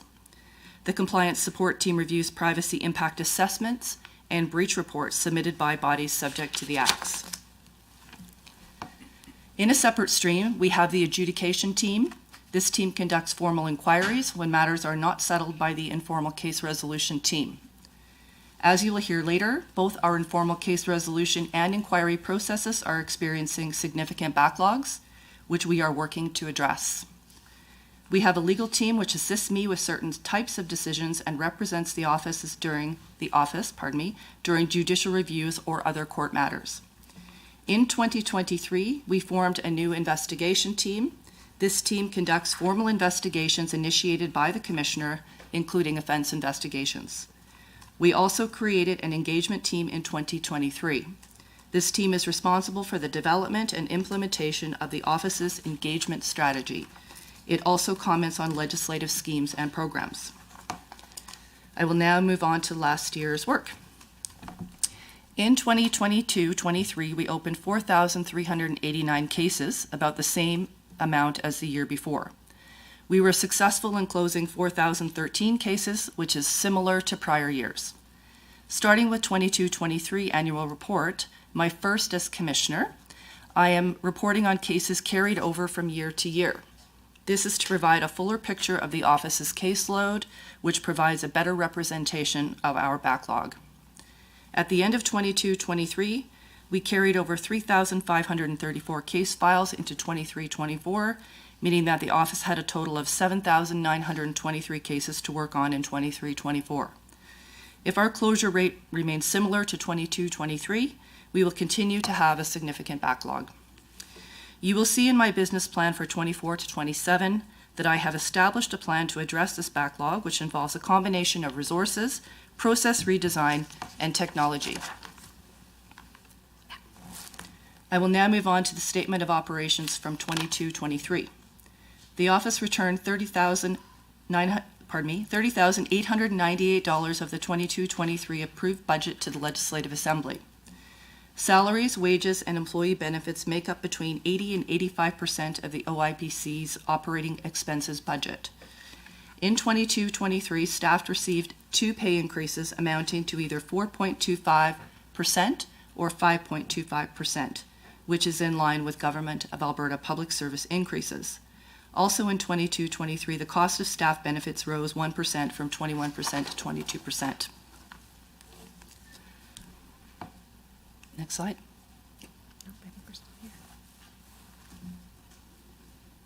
Slide 6. Yeah. When I was appointed Commissioner, I committed to a number of initiatives that I plan to advance over my 5-year term. In my 23-26 business plan, I set out 3 goals to achieve my vision. In my 24-27 business plan, I reported on our progress in meeting these goals and updated the plan to reflect the work we will undertake in the coming years to achieve the goals. Overall, my vision for the office is to adopt an approach that proactively supports stakeholder compliance by, among other things, creating relationships with various groups to support innovation and technology goals in the public, health, and private sectors. My vision, however, must be balanced with the office reality of persisting file backlogs and the goal of improving our timelines. Next slide. My first goal is to enhance internal processes to support our legislative mandate and improve timelines. As I mentioned, there is a significant backlog in completing our informal case resolution and adjudication case files, which has persisted for many years. It is currently taking approximately 12 to 15 months from receipt of a request for review or a complaint to settle a matter or transition it to inquiry. Once at inquiry, it takes another 2 to 3 years to issue an order. This means that an Albertan may be waiting more than 4 years to have a matter addressed. This is unacceptable, and we must do better. Our inability to conduct our work in a timely manner affects Albertans' access to information and privacy rights. Since becoming Commissioner in August of 2022, I have been laser focused on this goal. Steps that I have taken to address our workload and decrease our backlog include restructuring the office to facilitate better file management from open to close by having all business units report to the Assistant Commissioner, Case Management, establishing 2 projects to redesign our informal case resolution procedure and our breach management procedure. This is to reduce the amount of work required to manage each case type. We intend to roll out these procedures in early 2024.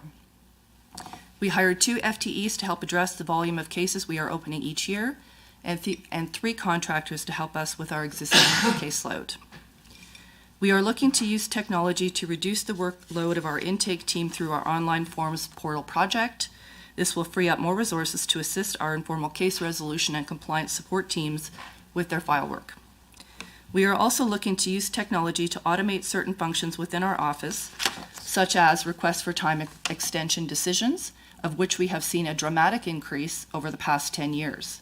They were under 100 from 2009 to 2016. They have moved up to between 200 to 400 per year from 2017 to 2023. We are also in the process of establishing better gatekeeping at intake and at transition to inquiry, which should reduce our workload for both the informal case resolution and adjudication teams. While I am confident that the steps we are taking will reduce the backlog, until we achieve that goal, these teams require additional support from contractors to help us to continue to tackle our backlog. My second goal is key to achieving my vision. This goal is to provide information and support to stakeholders to improve the protection of personal and health information. We have developed an engagement strategy to meet this goal. As part of this strategy, we will engage the technology sector to help them build privacy into the design and use of innovative technology, including artificial intelligence. This aspect of our engagement strategy is to help Alberta businesses be successful in developing and deploying innovative technology using a privacy by design approach, which will ensure design and use of this technology preserves privacy. It is also geared toward the development of a responsible innovation framework to guide the development and use of innovative technology, such as artificial intelligence. Establishing such a framework is essential to fostering public trust in the use of innovative technology by businesses, particularly where decision-making is automated and has the potential to cause harm from privacy violations or biased or unfair decisions, which could lead to discrimination and violations of human rights. Public trust is essential to growing the digital economy in Alberta. We will also engage the education sector to help them better assess technology used by children in our schools, to reduce the risk of harm that may occur as a result of increased exposure to online technology platforms. As part of this work, we will engage students to help them understand and prevent the risks of harm while online. This part of our engagement strategy will focus on working with the education sector and students to mitigate these risks as much as possible. My third goal is to work with government and stakeholders to modernize Alberta's privacy laws as industry in our province begins to advance the development and adoption of innovative technology, including artificial intelligence, which is part of growing the province's digital economy. Alberta's privacy laws have not kept pace with technology.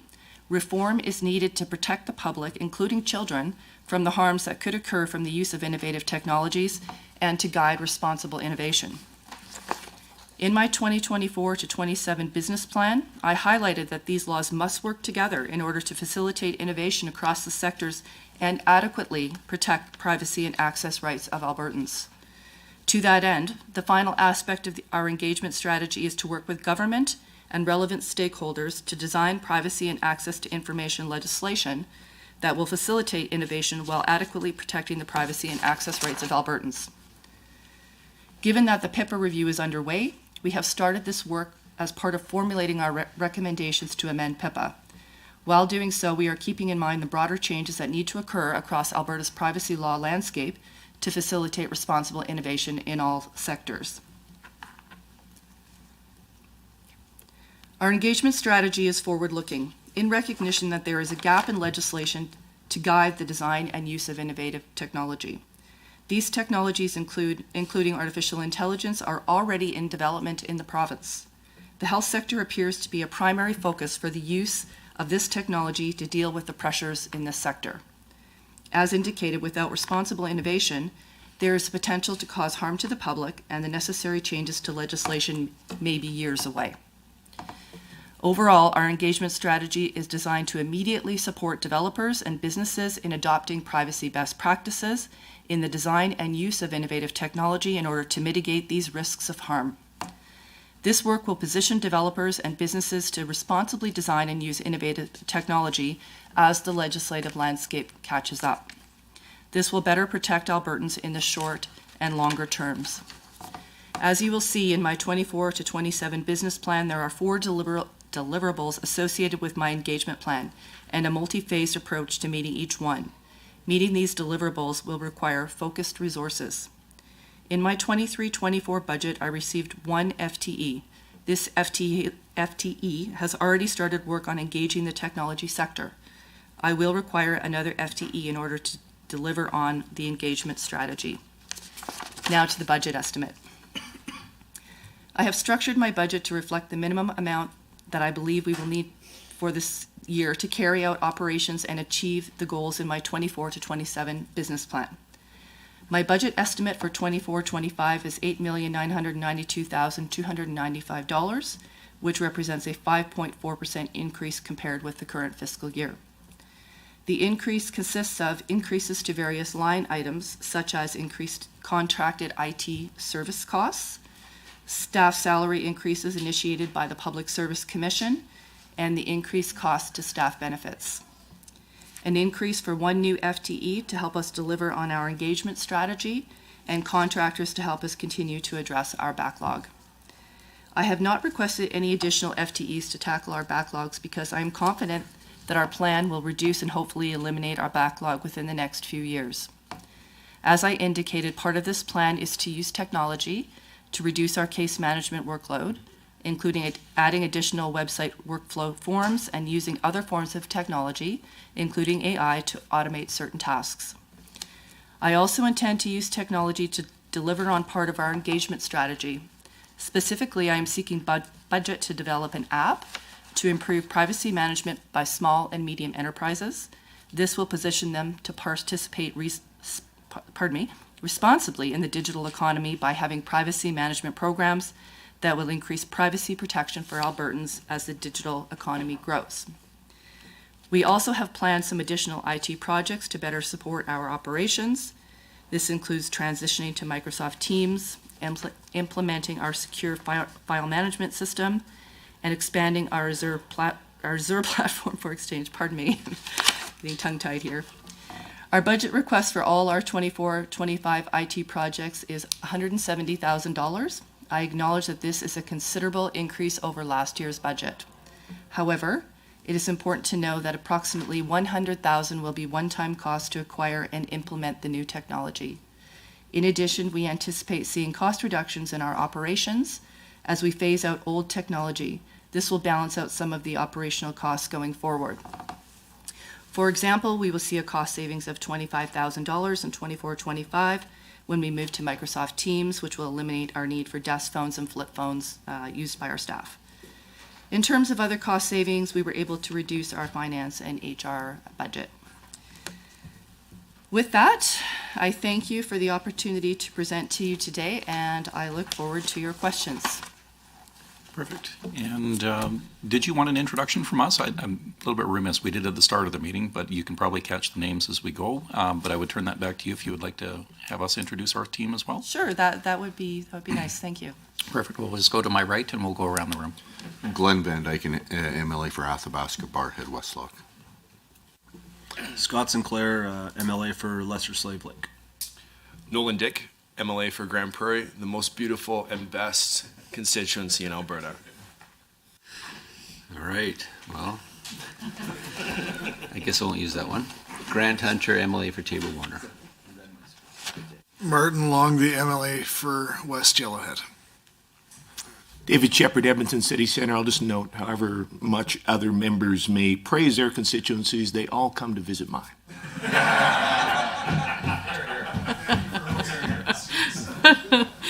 Janet Aramenko, I'm the MLA for Calgary Curry. And Jody Rempel, Committee Clerk. Well, after MLA Shepard, that's a tough act to follow. MLA Shane Getson, Laxton and Parkland. And MLA Shepard caught my eye first on the speaking list. Oh, I'm sorry. Yes, absolutely. And on the cameras here. Amanda Chapman, MLA Calgary Bennington. Now, MLA Chapman, it's killing me because I get to see your monitor here. I need to know the name of your cat. Who's your assistant? This is Ray. She's we've got a brother, sister, and my kids named them after the Star Wars characters. So one's named Ray and one's named Kylo. Thank you. Yeah. And we have MLA Brar as well.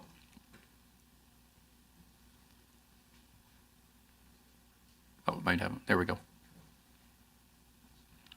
Yeah. Well, with that, I'll turn it over to questions. You're up first, sir. Well, thank you so much, Mr. Chair, and thank you, Commissioner, and your staff for joining us today. I always appreciate hearing from you. I'll just jump in. I noted on slide 7 of your presentation, shows in the 2022-23 year, you opened a total of 4 investigations, so a total of 4 in 1 year. But in the period of this year, April 1st to October 31st, so about 7 months, you've opened 32 investigations. You're estimating a further 13, so a total of about 45 for this fiscal year. So that's about 11 times more investigations this year than over the previous. So I'm just curious if you can provide any insight to what might be driving that increase. Are there any particular trends? Is this a response from your office into an increase to requests, or are these things that have been initiated by your office in response to issues you're discovering? The investigations that you're referring to are initiated investigations by the Commissioner. And the reason why there is a substantial increase this year is because one of our investigations involves investigating every department in government. So it's one investigation with all departments. Right. Which Okay. that accounts for the numbers. Excellent. So may I follow up on that, Chair? Absolutely. Thank you. I suspected that might be the case. So I am aware, so your office regularly does investigations into specific complaints, but I know that you also on occasion then will do investigations into a broader, more systemic investigation. So that's what we're speaking about here. So I'm guessing then this is the case that was reported in the Globe and Mail back in mid-August. You'd reached out to multiple departments for this systemic investigation into potential non-compliance with 2 particular sections of the Alberta Freedom of Information and Protection of Privacy Act that I understand touch on the extent to which public officials are required to help people locate and obtain public documents. Now, of course, I understand you would not be giving particular information about the specific investigation at this time, and it wouldn't be appropriate to ask that. But in the media reports I've read, it suggests there's only been a handful of similar reviews of I guess that systemic nature over the years. Could you give us a sense of just, I guess, how often that it would be that your office would undertake this scope of an investigation, and then so what kind of resources would be involved, sense of the cost, just given that you are not asking for any increase in your budget despite this significant increase in investigation. So just curious, I guess, about how often this happens and what kind of resources are going to be needed. I can't speak to the history as much because I've only been here since August of 2022, but I do know that there has been a couple of systemic investigations conducted by former Commissioner Clayton into, I believe there was some records management and a similar issue that may have been investigated a few years prior, but I don't have the exact information on those. In terms of the resource aspect, although it touches on every department, the issues are the same. So there is the centralized unit now in government that processes access to information requests. And so I anticipate that we will be working primarily with Service Alberta on the matter because that's where the central agency lies. But of course it implicates every public body in government because of the decision making that's centralized. So it's not really going to impact our resources in any significant way because it's one investigation. It just happens to involve, I believe it's 26 public bodies. So there's a number of different bodies involved, but so because of the different bodies, you have to have a separate investigation for each, but it's really just one large investigation. Yes, correct. We have to notify every head of a public body when we're investigating them, so that involves opening a file. So, where that caught my attention is Sinclair and MLA Shepherd. If we want to come back to it, then yep, absolutely. Thank you, Mr. Chair, and thank you very much for the presentation. On page 41 of the report, it contains an interesting table showing a trend in requests for time extensions by public bodies. These requests revolve around the fact that the bodies must make every reasonable effort to respond to an access request under FOIP within 30 days, but may extend this limit another 30 days in certain circumstances. The rate of these requests was relatively low up until about 2016, 2017, and it jumped significantly to a much higher level, which they've now maintained. But what's the reason for the sudden and sustained increase in time extension requests? Sure. Yeah, Carolyn does a lot of our time extensions. Yes, hello, I'm Carolyn Stelmach, the Assistant Commissioner for Case Management. Yes, I've been tasked with doing these time extensions, which are like 300 a year. I've seen that the increase mostly has been, one of the reasons that they can take a time extension, public bodies, is volume, or how much they have to search.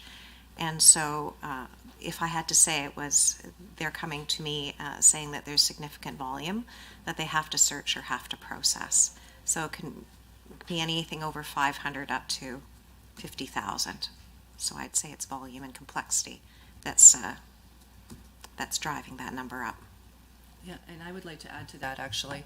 And I think that some of the reason why we're seeing those significant numbers over the last several years is because of the amount of records that are being amassed by public bodies now as a result of digital information systems.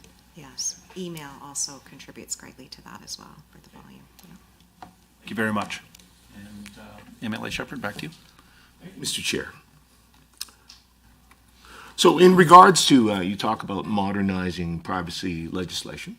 And so I believe we have seen some changes over the last few years. There were some changes to the Health Information Act, about which there were a number of concerns raised. But this is moving on. I believe we currently have a motion on the order paper in the Assembly to send the Personal Information and Protection Act to a legislative committee for review. So in regards to your priority on that, do you feel this is sufficient, or do you feel there might be a need to review other legislation, such as the Health Information or the Freedom of Information and Privacy Acts as well? Thank you for that question. My answer to that is all of our legislation needs to be reviewed in Alberta. As I indicated in my presentation, the state of technology has far advanced our legislative provisions to the point that it is becoming unable to a certain degree for businesses to actually innovate in the province because the laws prevent the kind of information sharing that might need to occur as it relates to the ability to innovate. I've spoken publicly quite a bit on this topic, and all of our laws need to work together harmoniously in order to facilitate that innovation. There needs to be adequate controls built into our legislation and all of our legislation to ensure that Albertans' privacy and access to information rights are protected. And as we move through the use of technologies such as artificial intelligence, which has the potential to cause harm, and there is quite a bit of investment in the province in research and development for artificial intelligence, including in the health sector, and so there is a need for us to be looking at these laws across the spectrum. PIPA happens to be up for review, so it's a good place for us to start, especially in light of what's happening with Bill C-27. And so as we're looking at PIPA now, we're thinking about the broader implications of what needs to change in the Health Information Act and the Freedom of Information Protection and Privacy Act. And I am starting to talk to stakeholders about what they think needs to happen in order for them to advance various objectives. And I would also bring the privacy lens to that by ensuring that there was adequate privacy controls and oversight. Perfect. And follow-up, follow-up? Mr. Chair? Absolutely. Thank you. I appreciate that. So what I hear you saying is there is significant research, and indeed from that then stemming perhaps economic opportunity that is on the table for us here in Alberta. And indeed, I know we conduct a lot of research and innovation. University of Alberta is a hotbed of a lot of that work. And as you say, the potential from AI. So there is a lot of opportunity on the table, but if we want to take advantage of that, we need to update our legislation to allow for that and ensure we are protecting Albertans on that. Would there also, and I guess also with that, then there were concerns, as I said, that were raised with previous amendments to the Health Information Act. Of course, we have a government that is interested in potentially moving into personal spending accounts and healthcare and that sort of thing. So I guess, would that be good reason, I guess, for review of, say, the Health Information Act and some of this as well to ensure we're providing those protections? Absolutely, because in the world of artificial intelligence, there's new risks that are not accounted for in our legislation. And we need to ensure that we have that proper foundation in our legislation to adequately protect people as people start to use the technology. When I say start to use, that's kind of a little bit too late because it's actually already happening. So, my concern is that the risks are present and there is not adequate guardrails to protect Albertans from the use of these kinds of technologies. Thank you. Emily Dick, you're up next. Yeah, thank you very much. Really appreciate the conversation on AI. Can you expand on AI just a little bit more on how you're going to utilize both? It's a two-part question.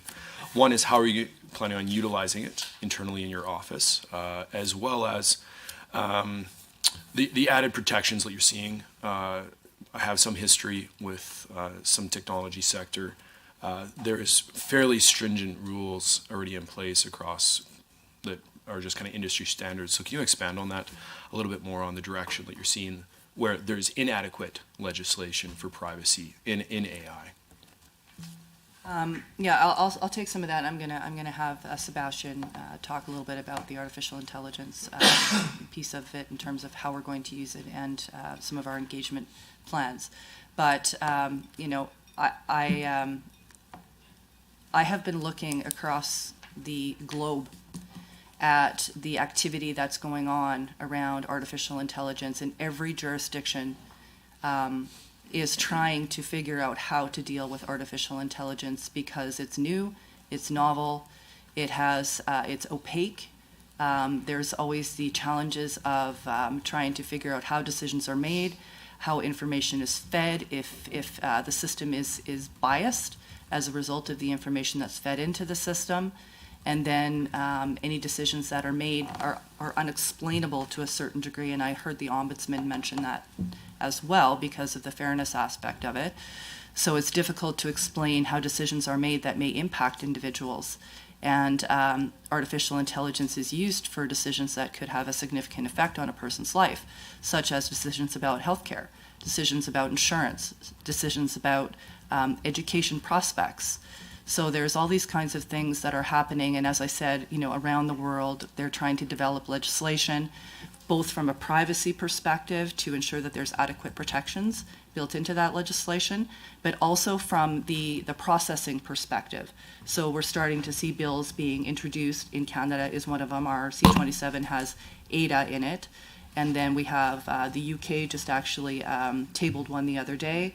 And so it's new, it's novel, and everybody's trying to catch up from a legislative standpoint. So I'll just let Sebastian talk a little bit about how we're going to use artificial intelligence and then any additional risks that perhaps I didn't touch on. Yeah, thank you, Diane, and thank you for the question, Mr. Dijk. So in our office, we're looking at leveraging AI for productivity gains, basically. So we're looking at two parts, two kind of strategies. One is for business process automation, where there are simple tests that might be automated either with AI or via more traditional means. So we're exploring that. And then we have a whole lot of knowledge in our organization, being decisions, guidance, and other information that has been accumulated in our organization for decades. And that information is currently very inaccessible. And this is something where AI and language models excel. So we're hoping to build our own small language model to help our adjudicators and our investigators and our other staff access the knowledge we already have. So that's one of the ways how we hope to leverage AI. Should I elaborate a little bit on the stuff happening in the industry as well? Do you want us to speak to that a little bit more? I think you popped the AI bubble here. We were going back and forth if MLA Shepherd's okay with the follow-up from the department on the other industry insight that might be beneficial too. Yeah, I could elaborate a little bit more about what's happening in industry, and kind of your question was, is the regulation we're already having not enough, since there's already like industry standards, and we have of course certain safeguards in our privacy legislation as well. And what we are seeing is that especially with AI, the reach of technology expands. So I would argue there is a need for additional attention to regulation, especially where it pertains to our children here in Alberta, because they're being exposed to AI-informed algorithms for example, the content they get pushed on TikTok or other media platforms, and this is in fact causing harm. So there is a need to act there. Our office has actually issued a joint statement with the other information privacy commissioners regarding these developments and things that need to happen. So there's that aspect for children. There's also other places where AI can go quite wrong. In fact, in the Netherlands, the cabinet fell because of a AI algorithm that wasn't implemented well. It was used to detect fraud in welfare, and it was too biased, so it mainly flagged poor areas and areas with a lot of immigrants, and this became a scandal. Yeah, there's definitely a risk of harm from these algorithms if they're not implemented properly. Ellie Shepherd, and I had Van Dyken next, and anybody else that throws their hand up, I'm again running the list. Thank you, Mr. Chair. So, of course, we had a recent government announcement, their intention to refocus the Alberta healthcare system. This is going to involve the creation of a number of new agencies, at least 13 different new boards, agencies, secretariats. So a significant increase in the oversight and bureaucracy that's going to be involved in the administration of healthcare in Alberta. And of course, that falls under your work with under the Health Information Act and your interactions and, of course, working to protect Albertans. I'm just wondering, as I guess you're looking forward in this next fiscal year, are you planning for resources, I guess, for potentially a much more significant engagement with a greatly expanded bureaucracy and public service for the administration of healthcare? Yes, I am aware. I watch what happens in healthcare very closely. As you may know, I have a quite extensive background in healthcare. Yes, we are aware of what the plan is, and it's hard to say at this point what kind of impact it'll actually have. We may have, several new custodians as a result of that, but it seems to me, based on what I had heard at the announcement, is that Alberta Health Services will end up being largely the service provider to a number of these organizations. So it may not change that much. We work with Alberta Health Services. We meet with them on a monthly basis and talk a lot about certain issues that are happening, and we will continue to do that as this new health structure evolves. So at this point, we don't know, but we don't anticipate that it will be significant, and if it is, then we'll have to reconsider that. Thank you. If I may ask a follow-up, Mr. Chair? Sure, absolutely. Thank you. So your predecessor, when there were the amendments to the Health Information Act under the previous iteration of the current government, did raise some concerns about some of the changes that were made there, in particular an amendment to Section 56.1 that removed some pieces and sort of opened things up in terms of access to health information from providers outside of Alberta. So when we have this significant restructuring where potentially new players are going to be coming in, and potentially we are looking at expansion of services such as, say, virtual care, that sort of thing. Do you continue to share these concerns of your predecessor? Is this something, again, in looking at a potential review of the Health Information Act, we should be looking to address? I'm sorry, I didn't bring the legislation with me, and I don't know what 56.1 is. But if it has anything to do with the electronic health record amendments, which I assume it does, then there is the potential under those amendments, and then the regulations have yet to be developed, that may allow Netcare to be accessible outside of Alberta. I do have concerns about that because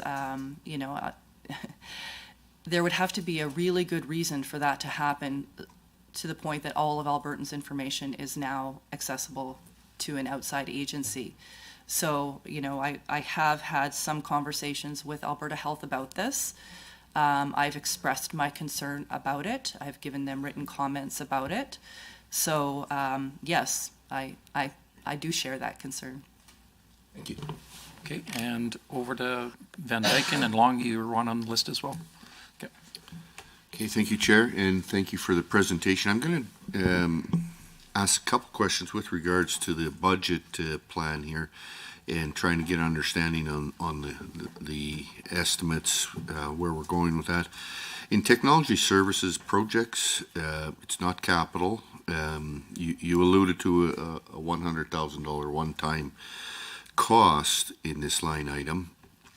And I guess I'm just trying to get at my understanding as to the $100,000 one-time cost, the actual project that is identified under. Should be able to respond to that? Thank you very much. The 100,000 is for 3 separate projects. So we grouped 3 things in that 100,000.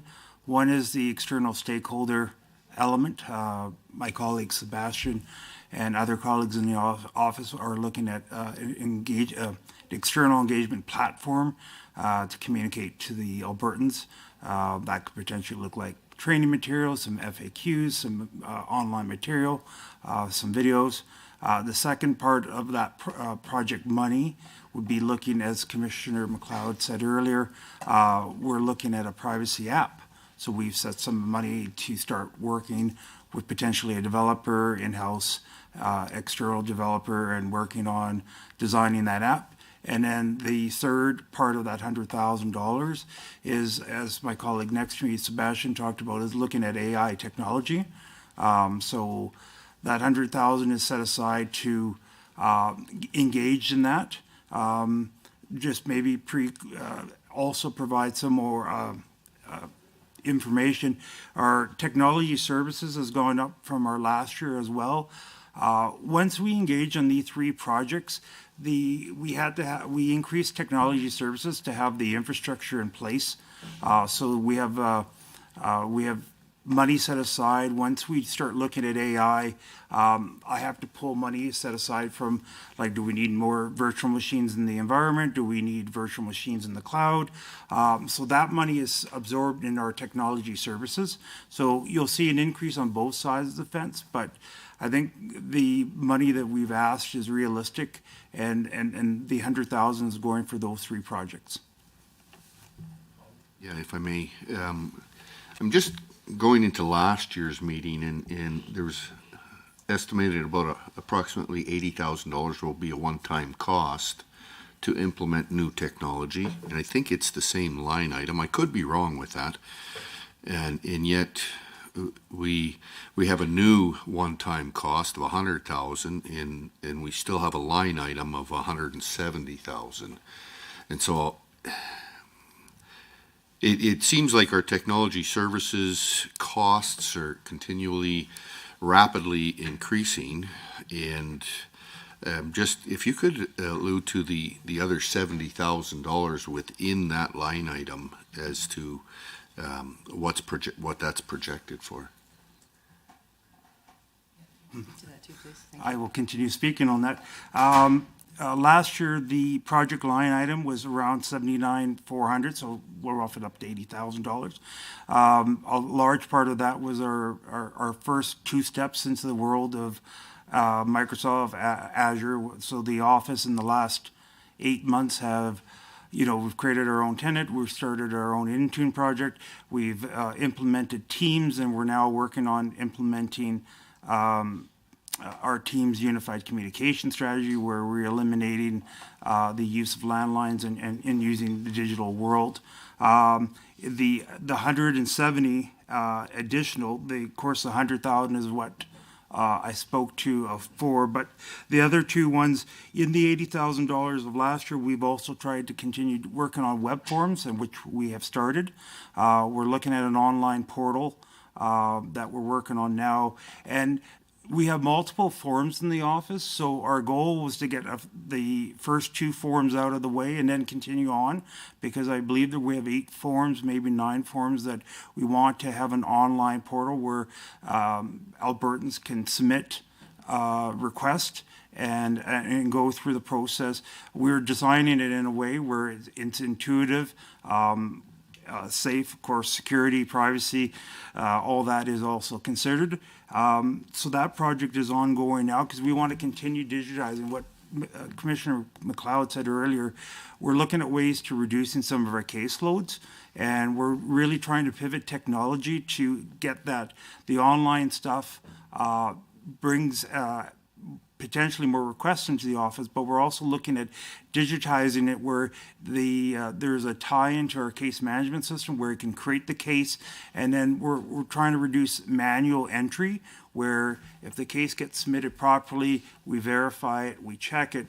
Now the case is there. We've eliminated the need in the office to have a user enter, which is time consuming, and all that is built into that 170,000 plus the extra 83,000 that we've included in technology services. There's a bump in there for our case management system to have the tie-in to do this automation.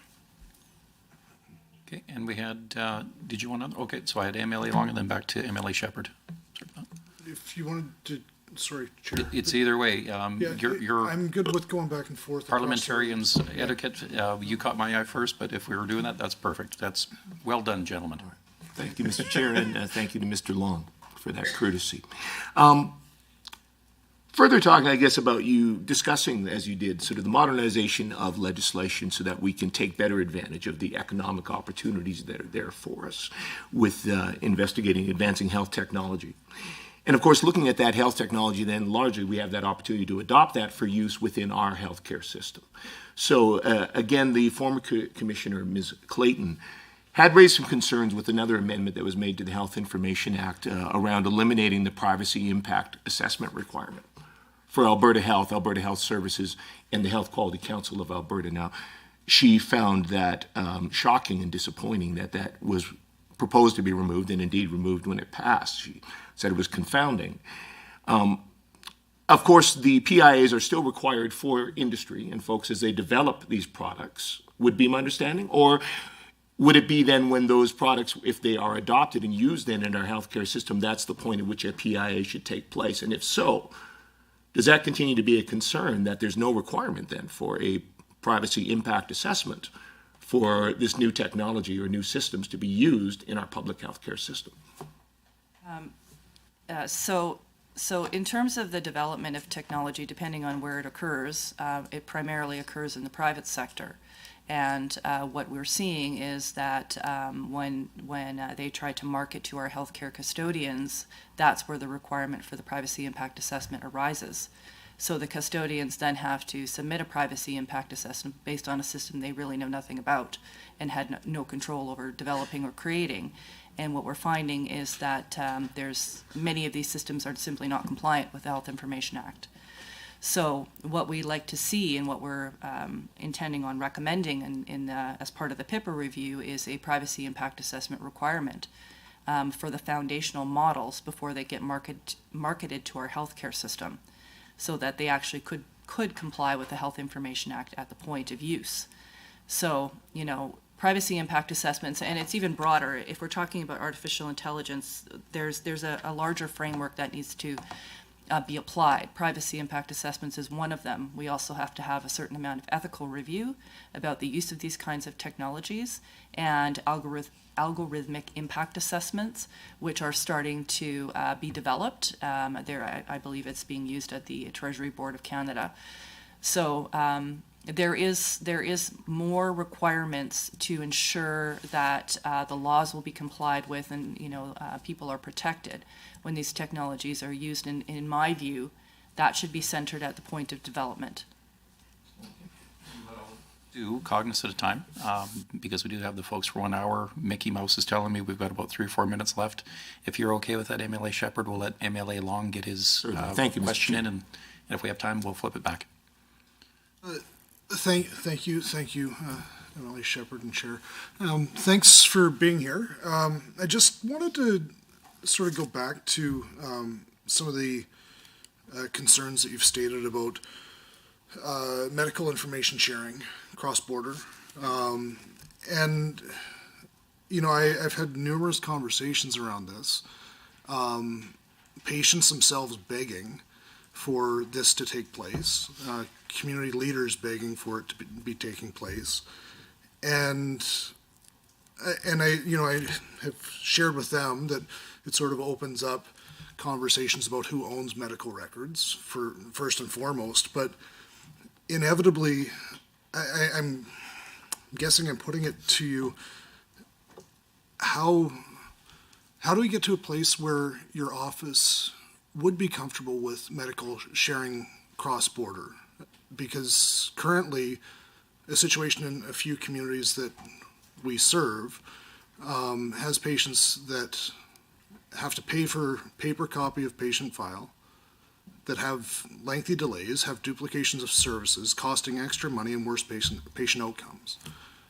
And when they're asking us to do what we can to encourage cross-border sharing of their own medical information, I'm just curious how we get to a place where it protects the privacy and addresses your concerns, but also allows patients to basically have their medical information shared so they can have better results and not worse outcomes. I'm familiar with the community that we're speaking about here. It is a difficult situation. My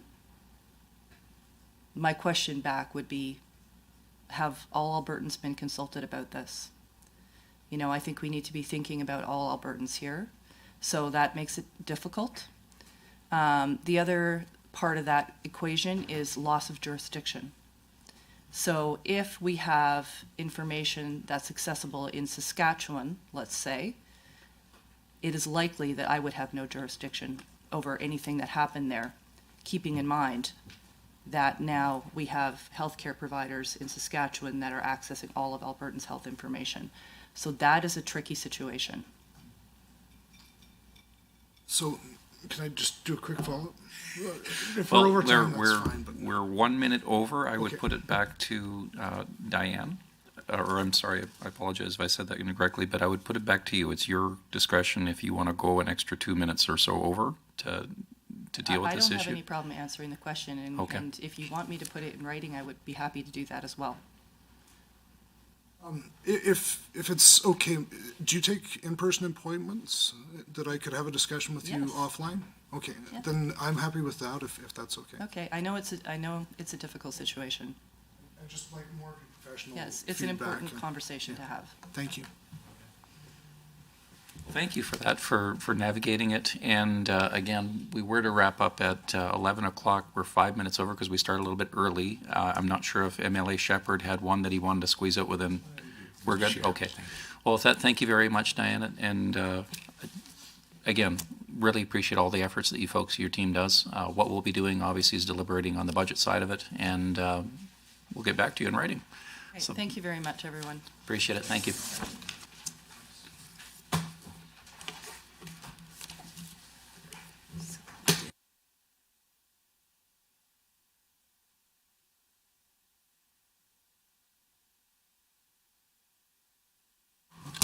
So for committee members, we'll just take a quick 10-minute break, and we can carry on the discussion on building codes.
All right, well, I think we're ready to go here if everyone's good and all settled in. Appreciate everybody coming back here. So I'd like to call the meeting back to order and welcome our final presenter in the morning, Glenn Ressler, and the Chief Electoral Officer to introduce his colleagues and begin his presentation. 20 minutes or so for the presentation, and we'll leave time at the end for questions and the committee members. And maybe what we'll do, just for your edification as well, we'll do some introductions on our side so you know who you're speaking to and who'll be asking the questions a little bit later. So to my right. It's Glenn Van Dyken, the Athabasca Bar at Westlock. Thank you. Scott Sinclair, the MLA for Lesser Slave Lake. Nolan Dick, MLA for amazing Grand Prairie. Grand Hunter, Tabor Warner.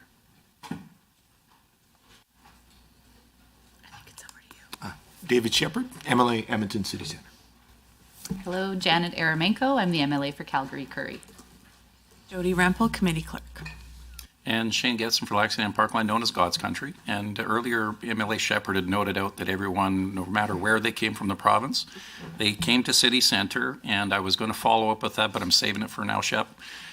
In my area, people from all across Western Canada have been performing a pilgrimage to come to our area for over 100 years, so hence the reason why there. And I'll turn it back over to you, Glenn, to introduce your team. Oh, and I apologize, we have members on the phone, or on the screen, as it were. Here, I'm dating myself. So go ahead, Member Chapman. That's all right. It's Amanda Chapman, MLA, Calgary Beddington. And MLA Brar. MLA Gurinder Brar, MLA from Calgary Northeast. Thanks, MLA Brar. And Glenn, without further ado, back to you and your team. Thank you very much. Good morning, everyone. It's a pleasure to meet with you today to review the activities of my office during the 2022-23 fiscal year and to present Elections Alberta's budget estimates for the 2024-25 fiscal year. My name, Glenn Ressler, Chief Electoral Officer, and joining me today is Pamela Renwick, our Deputy Chief Electoral Officer, and Steve Kay, our Deputy Commissioner for Financial Compliance and Enforcement. In your materials today, we have provided you with our 2022-23 annual report, our strategic plan for the years 2024 through to 2028, and our budget submission for 2024-25.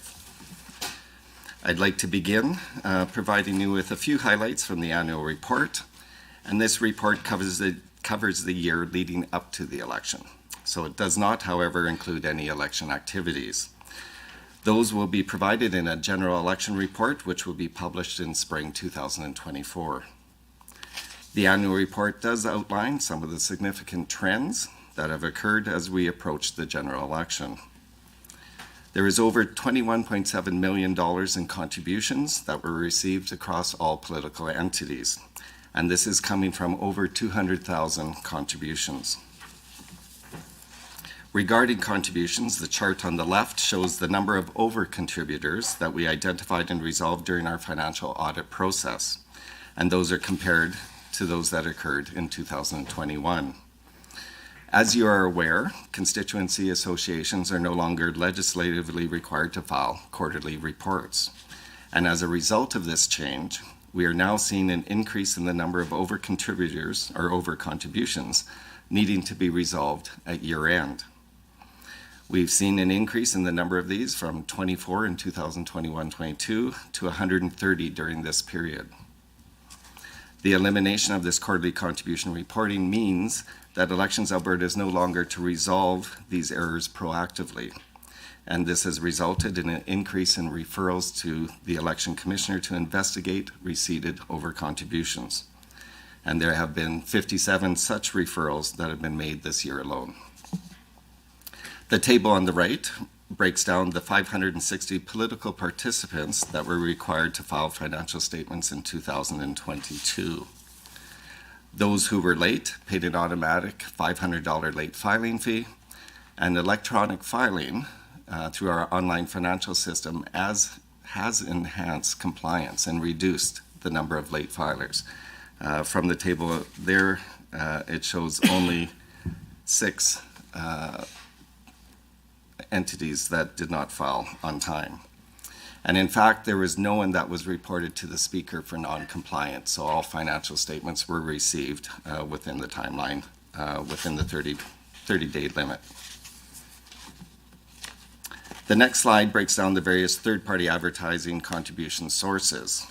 As the pie chart illustrates, trade unions accounted for the majority of the contributions that were made to third-party advertisers in 2022. There is 73% for election third-party advertisers and 58% for political third-party advertisers. The trade union contributions to election third-party advertisers were made prior to the legislative changes, which took effect on March 31st, 2022. And these changes banned trade unions, corporations, and groups from making future election advertising contributions. We also continued to be very active accepting complaints and conducting investigations throughout the fiscal year. We received 282 new complaints and concluded 130 investigations. 141 complaints were resolved without formal investigations, and 44 resulted in findings of a breach of the legislation. We closed out the fiscal year amid the provincial mail-based enumeration and preparing to send out shipments from our warehouse and opening returning officers to conduct the election. And as mentioned previously, a standalone election report further outlining all our activities will be issued in early 2024. This concludes my brief remarks on the annual report. I'll now move on to the strategic plan, which outlines our budget planning and considerations for the coming years. Following the provincial general election, my office began preparing for the next election cycle. We started by reviewing all of the planning and work that went into the delivery of the 2023 election, as well as our organizational capacity to meet all the potential demands for the next 4 years. Our strategic plan is the result of this review, and it lays out a renewed vision, mission, mandate, and the future goals for Elections Alberta. It will guide the organization through the next 4 years and the successful administration of the next election and any other mid-cycle electoral events.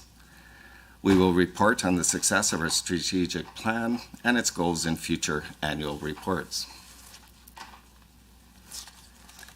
Our strategic plan has taken into consideration 3 significant events that will or could impact our timelines to prepare for the next provincial election. First is the impact of Electoral Boundaries Commission.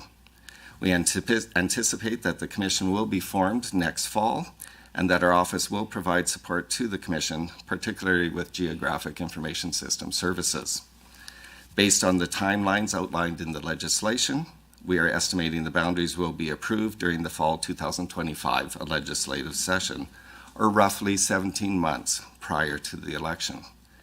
These approved boundaries are essential for us to proceed with activities such as the appointment of returning officers, outreach and engagement work, selecting voting places, locating returning offices, and completing the packing and preparation of materials for each electoral division. The second consideration is the potential impact of any legislative changes, including to the fixed election date.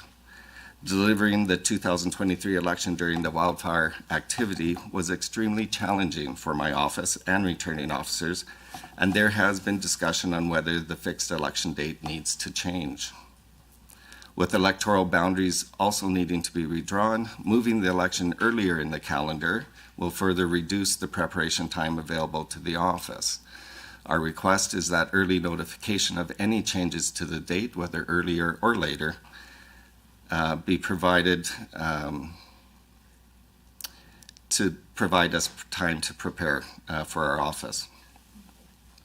Ideally, all legislative amendments should be passed in the fall 2024, spring 2025, while the Electoral Boundaries Commission is conducting their work, and doing so would allow us to focus on election preparations and implementation once the new boundaries are approved.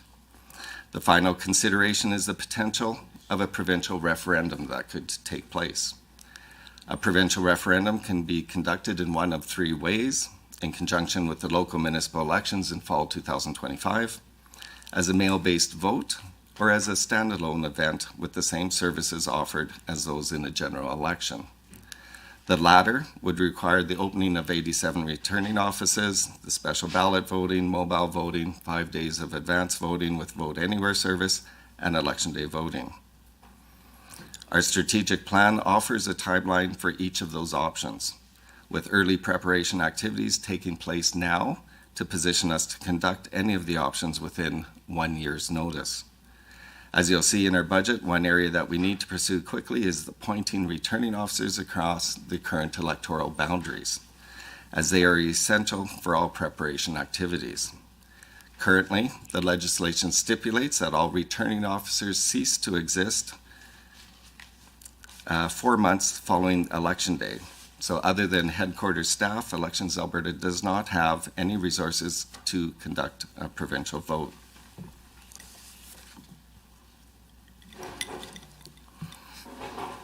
In addition to considering the events that will occur over the next 4 years, our plan also considers the following factors that influence our goals, service delivery, and budget.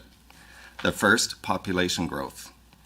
Alberta's population is growing by 1.5% this year, and actually saw higher numbers of the recent growth. But at this rate, we'll have at least 7.1 million people by 2051, with 4.7 million estimated to be eligible electors. Elections are all about people, and elector counts impact the number of voting stations that are provided, the number of staff that are hired to work those stations, and the volume of supplies and ballots needed for each of these stations. Our second factor is the expanded mandate. Elections Alberta must be prepared to deliver election events of any size at any time, while meeting the expectations of the electorate and complying with multifaceted legislative requirements.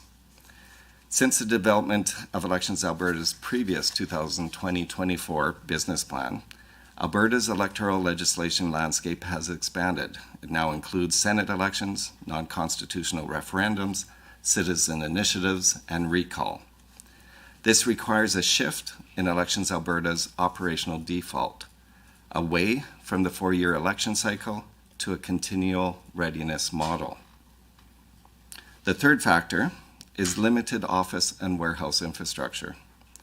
Elections Alberta's headquarters and warehouse has operated out of the same location since inception of the office 43 years ago. The space has been repeatedly modified to continually increase capacity, but is currently well beyond its limits. Additional warehouse space was required for the recent 2023 provincial election. We have initiated discussions with Alberta Infrastructure and those discussions are ongoing to resolve the office and warehouse space issues, but any solution will not be quick to implement. In the meantime, Elections Alberta continues to look at creative use of our space and non-traditional solutions to operate and deliver quality services. The last factor is public trust. The decline in trust in public institutions and democratic processes has a significant impact on elector voting behavior, political participation, and information consumption habits. Attempts to spread misinformation and disinformation regarding the electoral process are concerning trends that need to be addressed as we plan for future electoral events. Our strategic plan focuses on 4 core areas based on the election environment that we are working within and our timeline considerations for the election cycle. These include maintaining our electoral event readiness, which means being positioned to deliver a provincial election or referendum within 1 year, in addition to any by-elections or recall votes at any time. Second is working to enhance our services for electors, election officers, political participants, using a model of constant readiness. Third, we'll work to build and maintain trust in the electoral process. And finally, creating an environment for our employees' continued success. If you could refer to your budget handouts, we'll now go through our budget request. In total, we are requesting funding of $11,588,000 for the fiscal year 2024-25. This represents a 73% decrease over last year. The previous year's budget was approximately $30 more, which was required for the conduct of the 2023 provincial general election. Included in your handouts are program comparatives for corporate services, elections, enumerations, other electoral events, and compliance and enforcement services. Page 2 compares our consolidated 2023-24 budget to our 24-25 estimates. The variances are significant and is perhaps best explained by looking at each individual program area in detail. I'll start with corporate services, which can be found on pages 4 and 5 of your budget handout. Our corporate services estimate of $6,434,000 is a net increase of 8% over last year. Personnel costs increased by $456,000, which includes $279,000 in salaries, of which includes funding for 2 new positions, election commissioner and a co-op finance student. There's $124,000 for in-range merit increases for staff and $53,000 for increases in employer contributions. Under supplies and services, there's an increase in risk management insurance rates and wide area network charges. One item that is not included in our corporate services budget are costs associated with the new office warehouse space. Alberta Infrastructure had suggested allocating up to $500,000 to perform a needs assessment to price out the project, and in my discussions with the Speaker, we agreed to inform the committee today of the need for the new space and that more information will be coming forward once a budget is known. Turning to page 6 of the estimates, our total elections budget is $3,431,000.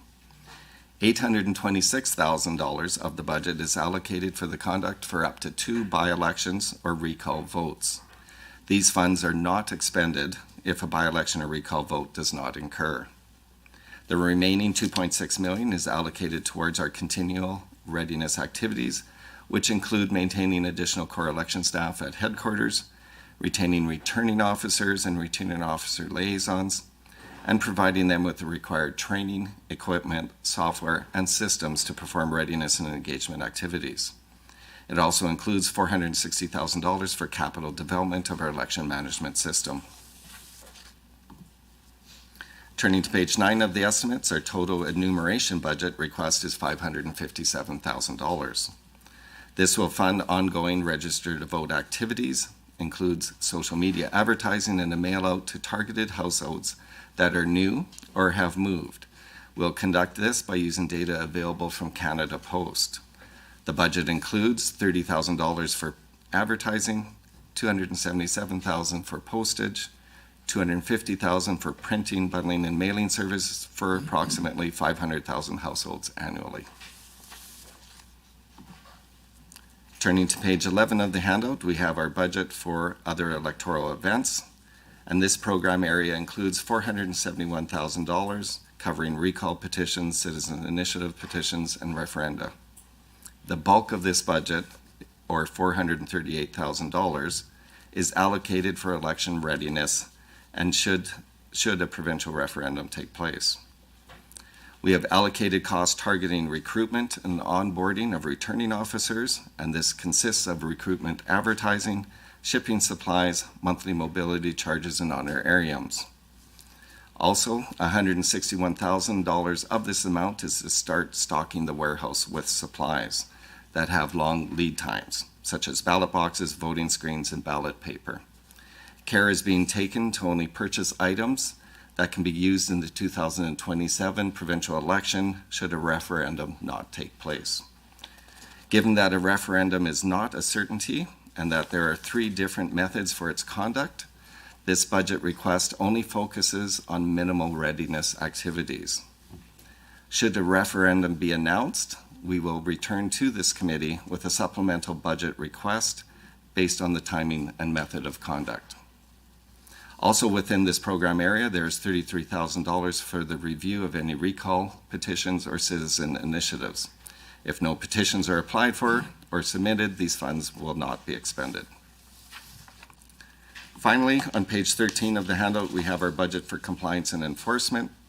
You'll see that our budget request for this program is maintained at $695,000. Most of this cost is related to fees for contracted investigators that handle the complaints and investigation files.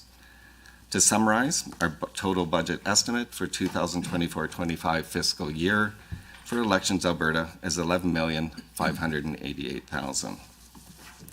I want to thank you for this opportunity. It concludes my presentation. We're happy to answer any questions that you may have. Perfect. Really appreciate the presentation and again, the work that you folks do. It's almost like the fire hose type thing where you have to hurry up offense quite a bit, that's for sure.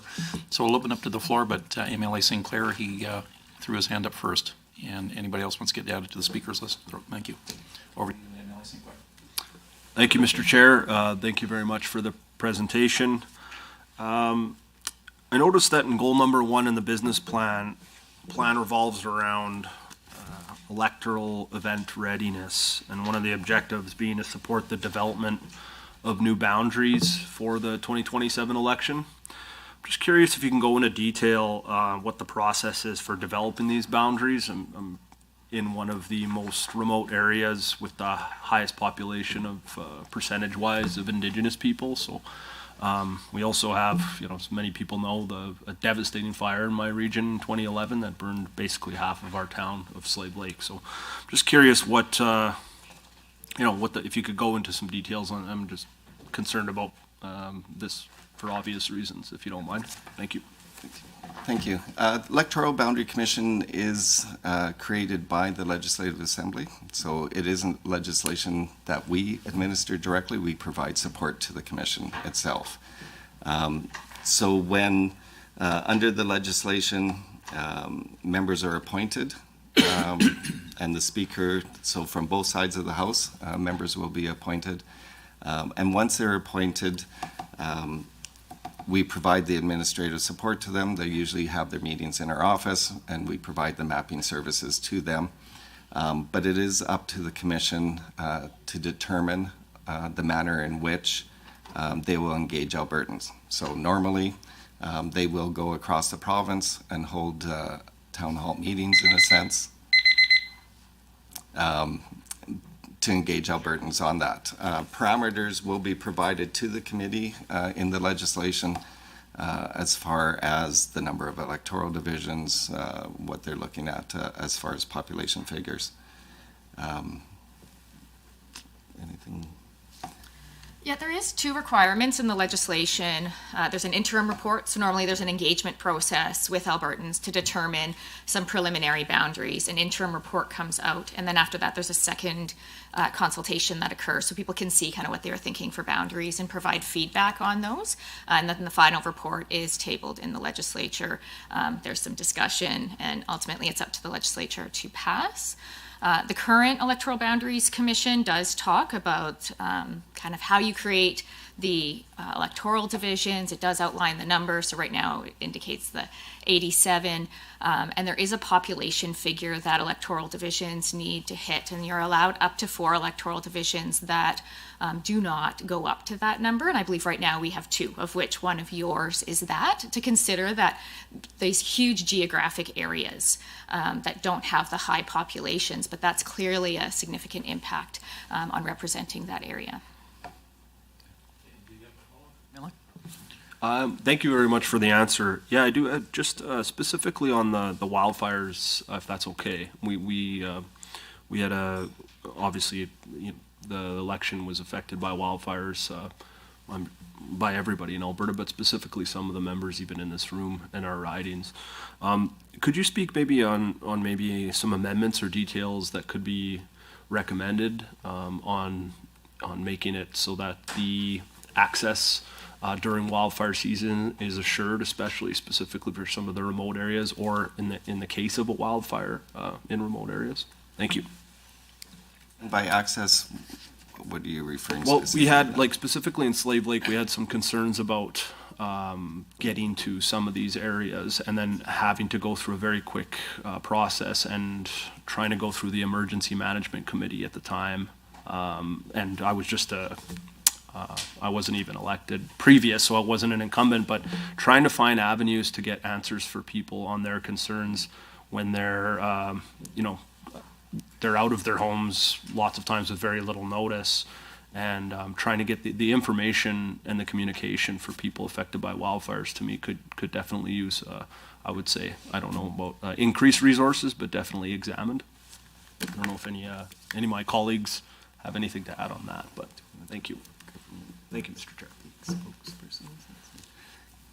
Because as far as the communication to Albertans, like for us, it's obviously impacted as far as the election process itself. And managing the general election at the same time as the wildfires was a unique challenge for the office, absolutely. Impacted probably 6 electoral divisions in the northwest part of the province, and there's thousands of Albertans that were impacted, whether it's evacuations, being displaced from their homes for unknown periods of times, and that included Elections Alberta staff and our offices. We actively engage with the Alberta Emergency Management Agency to receive updates. We receive daily updates, sometimes more than once a day, on the current evacuations, and understanding where the evacuations or evacuees were relocated, and any possible timelines for reentry. So we had that constant confirmation at our end. Many communities experienced a loss of voting place. The evacuation and closing, we had to close our own returning offices in a couple of electoral divisions. And we were uncertain as far as timelines, as everyone was, in this unprecedented situation. But we worked closely with the local communities. We identified alternative voting opportunities. We expanded the reasons in which a special ballot could be utilized, and we used them for firefighters and other emergency personnel on the front lines. We worked closely with evacuation centers to make voting available to evacuees, and we even offered alternate locations to train election workers despite those evacuation orders. We closely monitored the situation. The status of the fires obviously were unpredictable and constantly changing. During the last week of the election period, we were considering making applications to the Court of King's Bench to even discontinue the election in 4 electoral divisions. We had scheduled 3 dates with the Chief Justice to bring applications forward should they be required to discontinue those elections. But we are very proud of what we were able to achieve and holding those elections and offering voting options for those in those affected areas. And I have, one success story I think of in the Slave Lake area that we are very proud of. As an example, I'd like to share. One of the stories dealing with the Canadian military that were stationed out of CFB Edmonton, and they were responding to wildfires in your electoral division in Lesser Slave Lake. And we had over 300 actively serving members able to attend a voting station during advanced voting in the area. So while they were on a break from fighting the fires, they were able to cast their ballots. And this wouldn't have been possible without the use of Vote Anywhere across the province. Those processes and the collaboration between the local returning officer and the commanding officer of the military personnel. And so that is one example of how we are able to communicate with Albertans on the wildfires and locally in which they're able to vote. When we look at the emergency powers that are in the legislation to discontinue election, I think they worked quite well. There are some enhancements that we can make to the legislation that we encountered, whether we're dealing with the evacuees and how we can provide that ballot to them. So we will be providing in our election report in spring some recommendations in which we can enhance the legislation to make it work better for Albertans in those situations. Perfect. And on the speakers list, in no particular order, because I had the MLA from City Centre and Curai raise their hands both at the same time, like good gold gunfighters of the West, but I'm going to go with the lady first on that. And then we have MLA Dick and then MLA Chapman online there as well. Is there any other members? Long? Yes, sir. And just as a note of item, we also have another member that just joined us. Perfect. And just for edification, now that we've had a substitution and the individual coming back to be substituted for, MLA Barr appears to be offline, and if he were to stay, he would be listening as an active, non-participating member, and the vote goes back to MLA Renault. So with that, MLA from Calgary. Thank you, Mr. Chair. Thank you so much for being here. I have a question about the referendum component of the plan. We've got the three scenarios laid out between the local elections, vote by mail, and the full election event. Do you have a sense of what the costs of each of those scenarios would play out to be?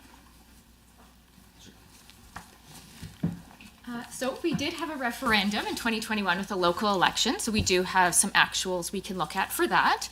So there is a regulation that outlines what municipalities are paid in grants, and so it's $5 million for a referendum, and our budget was around $1.1 million, although we were also overseeing the Senate election, so I would imagine our budget would be slightly less, a little bit less supplies would be involved if it was just the referendum.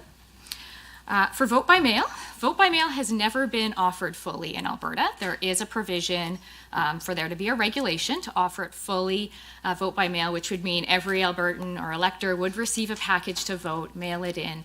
If you're familiar with BC's referendum, that's how that one was conducted. So that one, a little bit more guessing on the costs, but we're thinking about $12 million to deliver it that way. It is all centralized out of Elections Alberta. We don't have the need to open up returning offices across the province. We're not hiring the 13,000 to 14,000 election workers, so it's a little bit less. A full election event. So if it was a standalone event, it is exactly like a general election. Everything you see, the only difference is you're going to have that referendum question on the ballot instead of candidates. And so that we would look at around that 30 million amount to deliver it that way. Question? I do. Similarly, I suppose you're going to have to look to other jurisdictions for some kind of a guide here on this particular question, but I'm curious about what you can predict as far as voter turnout and voter participation in each of those scenarios. Do you have a sense of where we are going to see the highest and the lowest turnout based on the different scenarios, please? Good question. It isn't something that we've directly looked at, and that's something that we can look at cross-jurisdictional.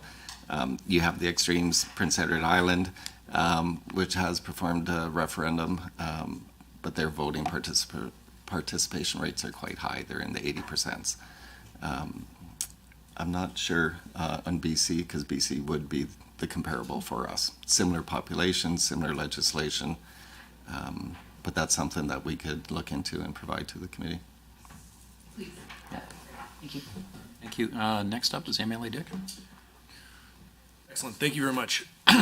Turning to the complaints and investigation section, page 56, I just noticed that it states that disclosures take place when an investigation culminates in a reprimand or administrative penalty. There's only 8 of the 271 complaint dispositions. Why do we only disclose this information for investigations culminating in these type of results? So there's only 8. Why did we choose these 8, or 4 and 4 if you want to get in the granular? Why do we only disclose those ones? What is being disclosed is what is required by legislation, so we are restricted by legislation on that disclosure process, if you want to. The disclosure package that typically goes out, and again, it is legislated, before any adverse finding can be arrived at by the election commissioner, the subject or entity being investigated is required to receive full and frank disclosure on the information that was collected in the course of the investigation. It's a little bit different than a criminal process, but that component still exists. So the person who, for lack of a better term, has been accused, we'll say, of some wrongdoing, gets to understand exactly what the case against them looks like, and then they're given a reasonable amount of time to prepare a response, arguably in their defense. So that's the way it's structured, and that's legislatively required. And just to add on that, so as far as what we're able to share, as far as information under the legislation, so we can only provide information in which we imposed an administrative penalty, whether we issued a letter of reprimand, whether there was a compliance agreement that was initiated, and sometimes the subject of the complaint, if it was a finding in which they wanted it to be made public, they have that opportunity to also make that public in an instance where it's in their favor, so they wanted to clear the record. Otherwise, the other complaints we're unable to comment on. Just a follow-up, if I may, Chair. Yeah, we do have a compliance agreement here, so they're not, it doesn't sound like they're guilty at this point. I'm curious, is it typical practice to publish this type of compliance agreement, or is this not common? It is common. And I guess my other question is, why do we publish this if it's a compliance agreement that's been made? Like, I understand from your answer the penalty and the reprimand, but why are we publishing the compliance agreements? Transparency is probably the foremost reason, but also because there is an agreement. There is a breach that occurs, and this is corrective action in order to rectify the breach. And so then it is public information to state what the remedy was. So rather than assessing a fine or a reprimand against the political entity, we're able to come to an agreement and to rectify the breach in a timely manner. This is something, as far as the compliance agreement, that's new in the legislation, so this is the first time that we have published one. If you were to look at Elections BC, there's substantial amount of compliance agreements that are made in their jurisdiction, but this is the first time for us. Perfect. And back over to MLA Shepherd. Thank you, Mr. Chair, and thank you, Mr. Resler and your team for being here. It's good to see you again. I was just curious. You noted on slide 4, you were talking about the increase in overcontributors. So we've seen it increase 5-fold, I guess, since between 2021 and 2022. You directly attributed that to the elimination of quarterly reporting by constituency associations. You talked about the process with that there was an increase then to referrals to the elections commissioner, so 57 this year. So that's increasing as well. So I'm just curious your thoughts on, I understand that the government brought in that change because they wanted to, I guess, ease some of the pressure on constituency associations, looked at it as potentially red tape or sort of an inconvenience to have to report quarterly, recognizing that these are volunteers. But I'm curious what your thoughts are about, I guess, the increased work this is creating then for your department and potentially increased costs. Do you have a sense of the staff time, the dollars that this takes, I guess, then if we have to do more follow-up? I don't have a cost associated with the additional work. The work still existed to some degree. So even when the quarterly reporting took place, our financial staff would be the ones involved in ensuring that there is compliance with the legislation. We were just able to do it proactively. We're able to correct the errors, refunds, all that before any of those contributions were received and reported on the financial return. So it does shift as far as the workload on that end, and then it goes into the investigation. But then it becomes a breach. So then now we have a breach of the legislation in which we're investigating. Yeah, it really just eliminates the early intervention option, and to help people who, and let's face it, it's, keeping track of contributions for some people who, whether they make them monthly or however they make them, they can lose sight of what that looks like. And it's, in many cases, the inadvertent overcontribution that we can get in front of them, we can correct, and we can help keep people out of the ditch. But when you eliminate the ability for us to interact with them early, the term I guess I would use is the damage is done, and now we have to look at it from that perspective. But to Glenn's comment, when there's early intervention, the financial team is able to jump in the mix and work with these people to try and correct whatever inconsistency there might be. When there is no intervention by the finance team, we just inject a different body, and that's the compliance and enforcement team to look at these errors that have come to our attention. So it's probably roughly the same number of people. It's just they're performing different tasks at different stages in the process. And the political parties do have a role. They should be monitoring this. But there is difficulty, right? Because it's an aggregate that, a party will not know, if I contribute, I can't contribute, I wouldn't contribute. But as an example, if. Good save. I provide to one party and then also provide the other party. That party wouldn't know what was contributed. And so then that's where our process comes into play, and we're able to provide that information to the entities and to the contributors as an educational component. Follow up, Mr. Chair? Yep, absolutely. Thank you. So I appreciate that. So to be clear, it kind of comes out in the wash in terms of the work that's got to be done in the system, one way or the other. So the difference then is the impact on the individual, as opposed to sort of just a light tap on the shoulder. Hey, you might want to be careful there, maybe adjust that, versus moving into actual then breach and enforcement. You may have advice to future conduct, but it may result in a reprimand or a penalty. All depends. Are they repeat offenders and such like that? But what does that mean for an individual? So they get You got sorry. 3. So people will just will go back, unless it's really, really pressing, member, and we'll just try to get through. MLA Long, you're up next, and then we'll come back to MLA Chapman, who's been patiently waiting online with her executive assistant. Thank you, Chair. And I share MLA Shepherd's passion once you get on a roll. So I just wanted to look at the budget a little bit, and I could probably spend all day on it with you if we had all day. Unfortunately, I know we have time constraints, but I'd like to start actually with the under the corporate expenses. It's the salaries and wages increased by $403,000, which is being attributed to the 2 new positions of election commissioner and co-op student, as well as merit increases. It's a fairly significant increase, and I'm just curious if you're at liberty to disclose any more information on the salary ranges for these positions. Yeah, the 2 positions, as far as like a co-op student, like a rough dollar amount I can give you. I don't have the ranges, but it would be in the $50,000 range for the student, and that's for a full year. So there will be multiple co-op students in which we'd be engaging.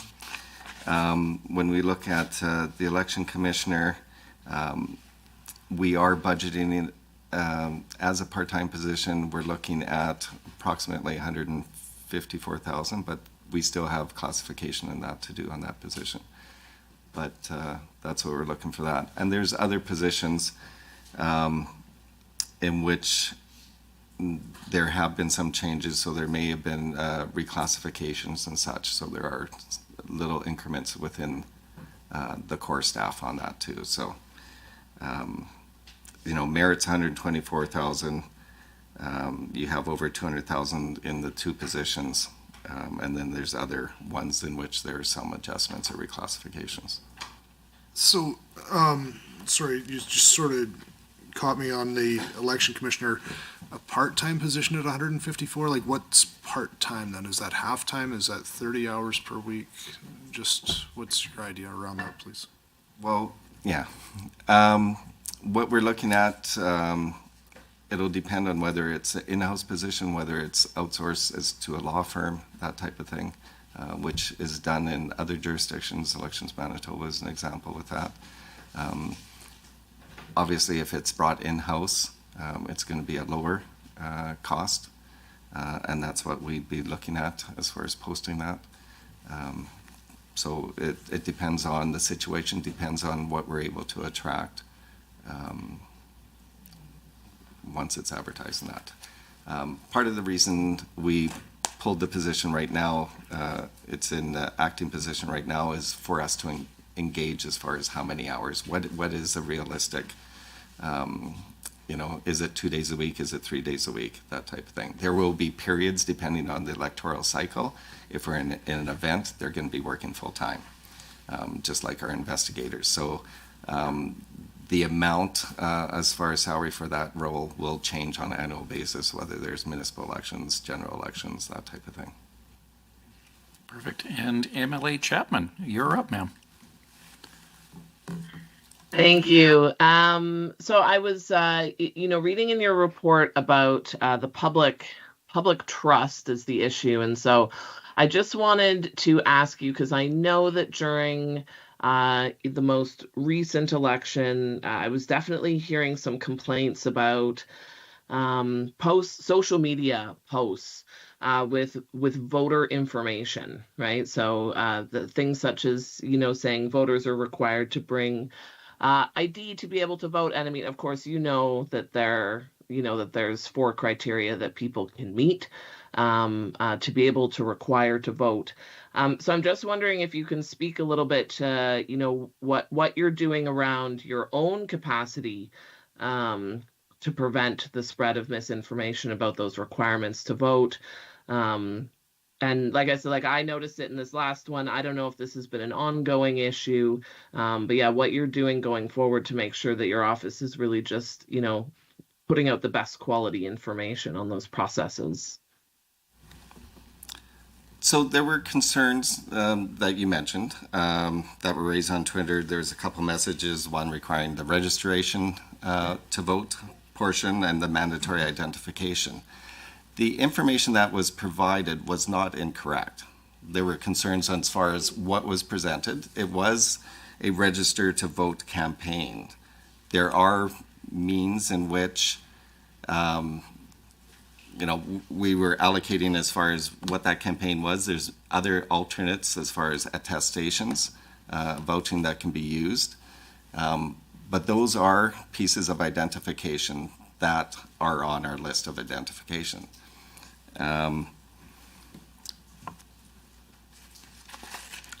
Our mandatory campaign really was highlighting those changes that were introduced in Bill 81, which required all electors, not just those that are registering to vote, to prove their identity and their address. This requirement's in place for municipal and federal elections, but this was the first election provincially. So there was a pushback in our advertisements that identification, them saying the identification was not required, and it is still required. Attestation is a form of identification. If someone is being vouched for, the person who's providing the vouching is providing identification and stating that they are who they are and this is where they live. There's probably less than 2% of the electors that use vouching or attestation as a form of identification. And the goal of the advertisement was to increase the awareness of the identification change. We did soften our language. We increased comments as far as attestation and vouching. But ultimately, identification is still required by everyone. And we wanted to highlight that importance in our strategic plan.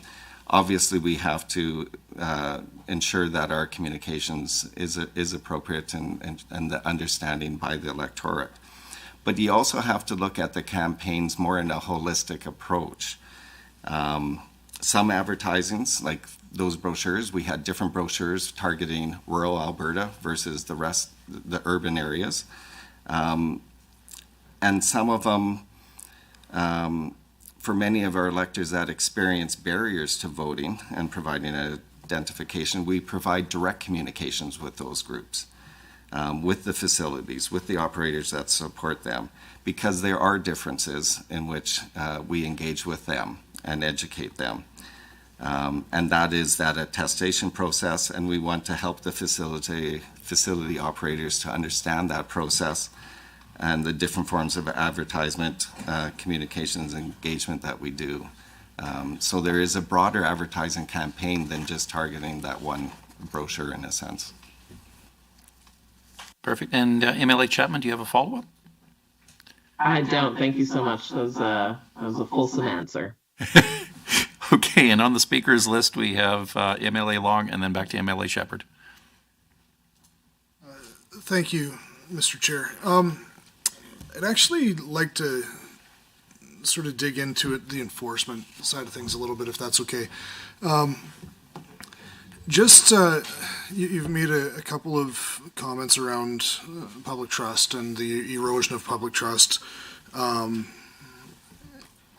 a variety of topics that you've been discussing today, but I can't say that I disagree about how important public trust is.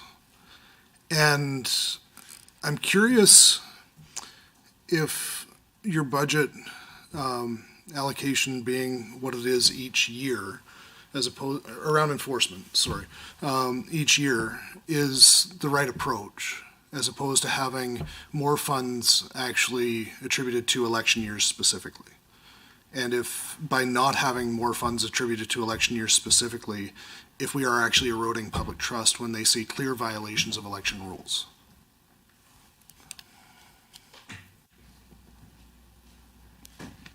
Sorry, And asking lack of financing. Whether our financing should be higher or? Yeah, in election years specifically, as opposed to a standard across all years. And we do. What you see as far as budgets, we budget the year, this is the first time for a fixed election date, so unique in that situation. But we budget a full election prior and a full election, or a full budget. So we budget an election in both years because it could be called early and it continues. The volume, when we look at it, there's an increase in volume as far as complaints prior to the election, in which we manage, but there also is the volume after the fact as far as the investigation. So the volume is, I would say, comparable, sometimes higher after to some degree. But we did allocate additional funds for that purpose to be on top of those complaints. I absolutely agree with you as far as the timeliness of addressing the complaints. And that was a key component in I guess, the kind of current and the prior budget year, in order to address those investigations on a timely manner, not only for the complainants to have that resolution, but for the public to see, and that's where we look at the compliance agreements. The problem is we will investigate and then we can never tell anything about it unless there was a reprimand or penalty. And what we want to do is bring everyone into compliance, provide the education. A lot of the electoral campaigns, they're run by volunteers. They're not familiar with the legislation, and there's that need for education. And so if we can bring them into compliance within 1 to 2 days during the election period, because the election period is so tight, I think everyone benefits, and there's the education component, and we're on top of it, which then reduces the number of investigations we have to do post-election. Yeah, Do you have just to expand on that if I can, our intake and triage process is consistent year in, year out. We don't modify it. We have a model where we will attempt to review every single complaint that comes through the door within 5 business days. And when I say review, if something jumps off the radar at us within day 1 or day 2 and there needs to be early intervention and immediate action, we're absolutely capable of doing that. And I understand what you're suggesting is to really spool up the investigative complaint intake side when the cycle appears to be high. But it's a little bit misleading. Yes, in the lead up to an event, there is that spike in volume coming in as far as complaints. But what people, I think, lose sight of is, when you get into the reporting phase, 3, 4, 5, 6 months later, when people are making their filings, et cetera, that also increases a spike. So what we don't see, which I think is what you maybe have in your mind, is this massive spike during an event and then it drops off to nothing. Well, there is an increase, but it's more of a wave as opposed to a peak. And we go through that, especially now that we've taken on parts 5.1 and part 8 of the LAEA. It used to be more significant just given the timings of the PGE. But with the inception of the LAEA enforcement piece coming to our office, it is now much more, and I'll use the term a wave, as opposed to peaks and valleys. So, but as far as responding to people in a timely manner, our intake process absolutely allows for that. I do. I appreciate the clarification. I guess that one of the things that we've all witnessed is key to clear violations of rules on an election day, for instance, around signage, or in an election period for signage, and there being no same day way to put people into compliance. And then there not being a real follow-up on, at least not a public follow-up on those violations. And I will extend this to even union advertising. Like we have a very clear process for PACs and different groups who advertise on behalf of political entities. And yet it seems like we continue to turn a blind eye to union advertising on behalf of political entities. And I'm just wondering how we can, like, if it's a budget issue for enforcement, or if it's more clarity around rules, or whatever it is. Like, I'm just curious how we can make things come together so rules can be enforced and we don't erode public trust. I would disagree that we're turning a blind eye to anything.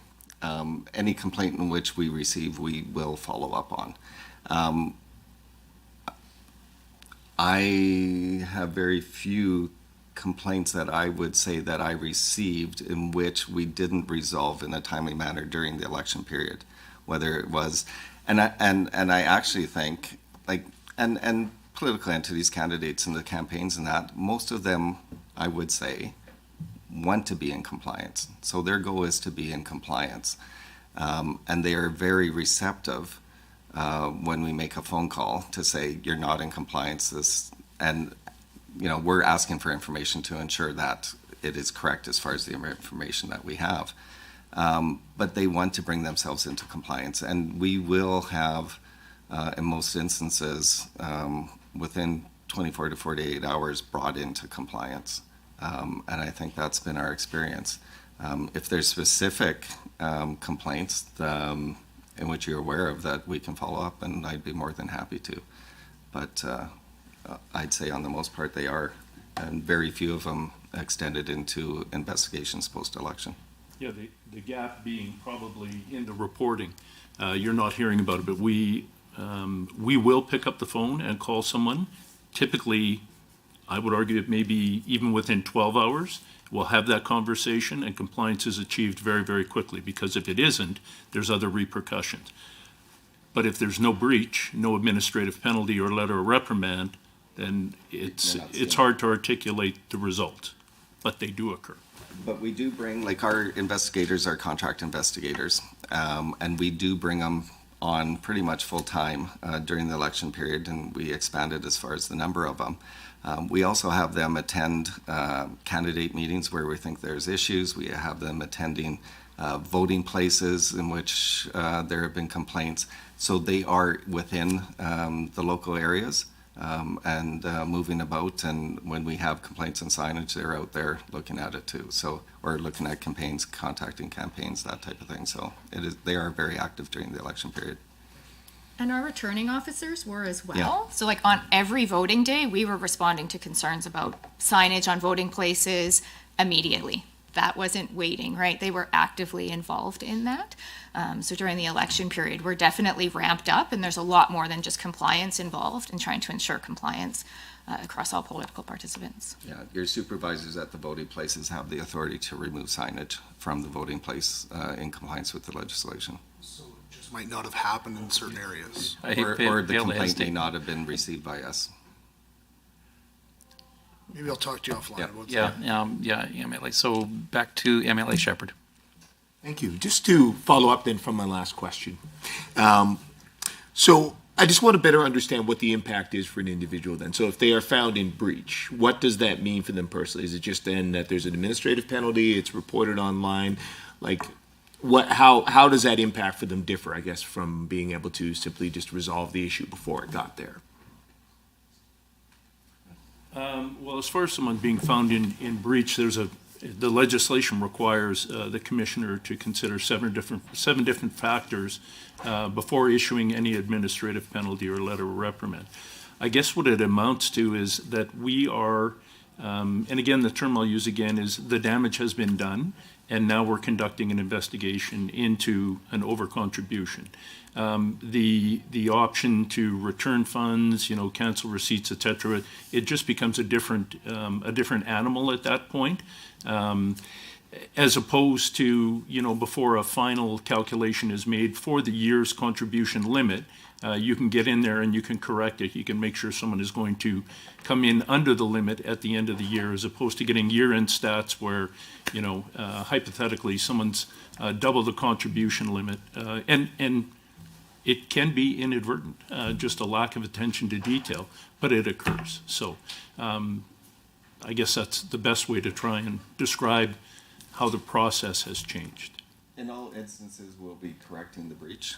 So the money will be refunded to the contributor as a starting point. When it's after the fact, then it's notification as far as, there's no benefit to the person on their income tax form because it is tax deductible. So we provide information to Alberta Revenue on that information for their follow-up also. Thank you, it's helpful, I guess, yeah. Trying to understand, sort of weigh the difference, I guess, between what we had before and what we have now. The difference is that impact on the individual, I guess. You're not in a position, I guess, where I can ask you to make a value judgment about whether one is better than the other, just trying to understand. As far as the contributor is more of an inconvenience, definitely, to them. They may not be as happy. It's a question of administrative inconvenience of extra work for a constituency association versus the impact and the inconvenience for individuals. More of an inconvenience to individual, and they may result in penalties which wouldn't have happened previously. Understood, thank you. And members, with a minute and a half left remaining of our time, if everyone else is, unless you can ask a question in 30 seconds or less, but I know we're all pretty long-winded. Once, twice, sold. Really appreciate you and your team coming out and presenting to us today. We'll be reviewing budgets, obviously, and we'll get back to you in writing, obviously. And again, thank you for coming out and give us the information, and your budget's under consideration by the committee. Thank you very much. Appreciate Thank you. it. And for everyone else in the committee, we will reconvene at 1 o'clock sharp back in this room. So we'll see you back then.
Welcome back, folks.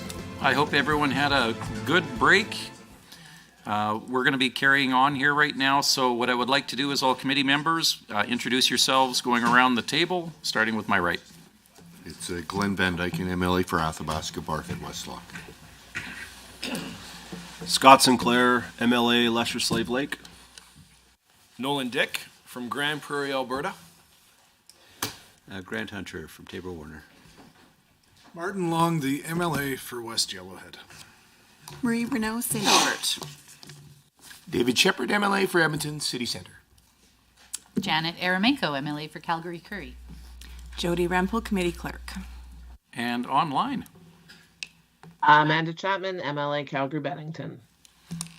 Excellent, thank you very much. And we have the Office of the Ethics Commissioner, so I'd like to welcome Ms. Tressler and her colleague, I was going to say colleagues for a sec, but colleagues, to the meeting today. I understand that you're well known for your concise opening is what they put in the notes, and we've got bets on how long this will take or how short it were. Your reputation precedes you, ma'am. So if you could introduce yourself and your colleague, and we'll let you have the floor. I'm Margaret Tressler, and I have Kent Ziegler with me today. And I might surprise you, I might go a lot longer this time. The period between April 1, 2022 and March 31st, 2023 was a busy one with a number of new and unique situations. In fact, at times it seemed a bit like the Wild West show. Late filings of financial disclosure continued to be an issue. 10 MLAs were late and 1 received a penalty. 11 political staff members were late and 6 received penalties. Requests for advice were up to 613, mainly relating to gifts and some post-employment. And the number relating to gifts could be lessened if MLAs would read our short guide to gifts on the office's website. There were 68 requests for investigations, which is down considerably. Two investigations were commenced. And while we've tried to limit the out-of-jurisdiction requests by having a detailed explanation on the office's jurisdiction on our website, it's not been very successful. We already have 99 requests for an investigation this year, although half of those relate to one person. On the lobbyist side of the office, there were 4 penalties issued for breach of the Act and 1 investigation. The investigation highlighted how ridiculously high the 50-hour threshold that is required for registration is. There were 67 new lobbying accounts and 931 active registrations for consultant and organizational lobbyists. The top subject matter for lobbying was health. The 3 departments most often lobbied were the Premier's Office, Jobs, Economy and Northern Development, and Treasury Board and Finance. And the most often lobbied agencies were Alberta Health Services, Alberta Energy Regulator, Alberta Innovates, and the AGLC. The single most important issue is the review of the 2 pieces of legislation. The Lobbyist Act has been completed, but it seems to have been deep sick somewhere in the Justice Department. And the Conflicts of Interest Act review was interrupted by the election and needs to be recommenced. Both pieces of legislation need substantial upgrading to give Albertans transparency and to set standards of conduct expected by the public. So that's a brief summary of the activities of the last year, and moving on to our budget. I'm afraid we've cracked the $1 million mark for the first time during my tenure. The increase is mainly salaries, with a number of increases granted across the board in government during the last 18 months. But the largest was the Department of Justice realigning civil lawyers' salaries with those of prosecutors. Our legal counsel salary has always been tied to the payments made to government lawyers, so there is a substantial increase. And as a result, the employer contributions are up as well. There are minor increases in travel, insurance, supplies and services, and employee benefits, but they mainly reflect inflation. There's a substantial increase in telephones as the government of Alberta is no longer paying for this service, and it needs to come out of our budget. The other large increase is IT, which includes network security testing, which is something that's a little bit overdue, and inflationary costs. So overall, the increase is around $80,000, which is not large in the whole scheme of things, but it is a large increase for our office. So thank you for your attention. I'd be happy to answer any questions. Well, I don't know if anyone made any money off the bet, but we got some close ones. I'm absolutely impressed. So thank you again for your attention to this and for your presentation. And with that, I'll open it up to members. The first one that caught my eye was MLA Dick from Grand Prairie. Well, thank you so very much for coming, and yeah, that was the shortest presentation we've seen, so thank you. I appreciate it greatly. You mentioned this in your kind of first remarks, but that there's been a whole bunch of warning letters and administrative penalties to various people. So two-part question, how does this compare to previous years? And also, what other avenues are being explored to remedy this situation?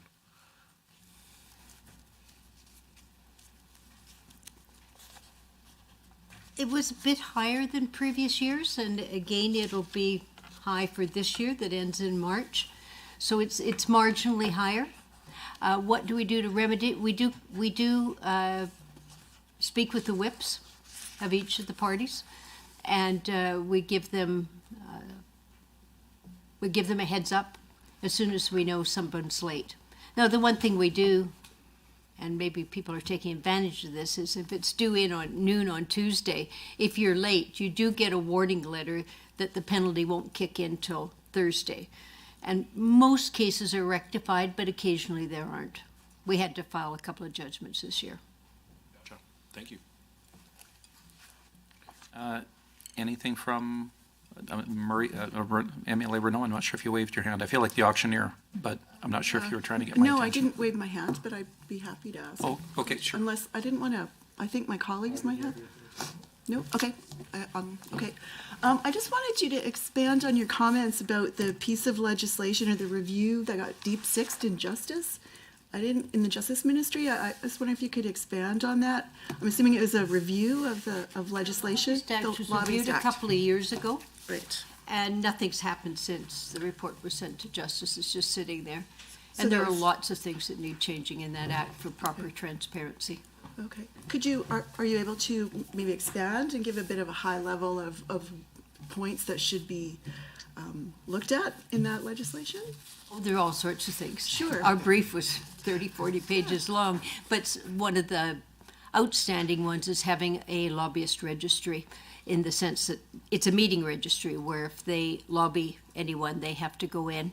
It's something that's being done in other jurisdictions such as British Columbia, and it's working extremely well, and the lobbyists actually like it. That's interesting.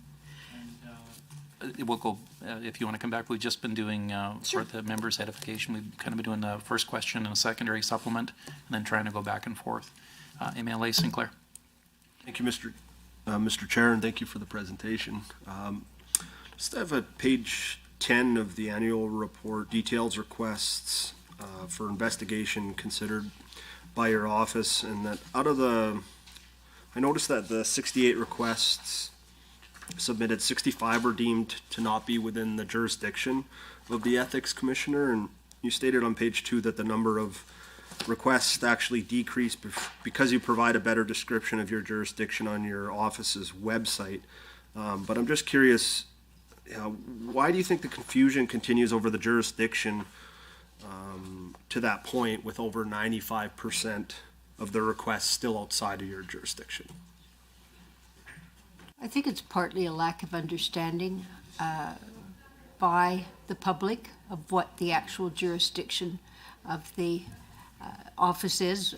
It's anti-corruption legislation. It's not behavioral, for the most part, legislation. And people don't seem to understand that. And I think that causes some of the difficulty, because they see the word ethics and then they use their own lens to decide what's ethical or not. Some of these requests for investigation are sort of save our pension plan or stop the carbon tax, but asking us to investigate it because they think it's unethical. So there's many of them that are just so far out of jurisdiction. There's some that's sort of iffy, but they really do not fit within the jurisdiction either. And do you have a follow-up?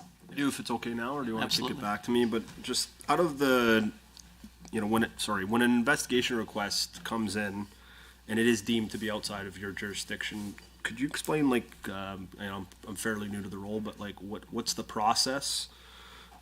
Or is it referred to another office? I'm just curious. Comes in and I look at it and I decide whether or not it, and often I'll have legal counsel there, but we just decide whether or not it fits within the parameters of the legislation. I'm not one to go outside the legislation. Thank you very much. And Emily Renault, did you have another one? Not to put you in the spot, but I don't know if anyone else has a question.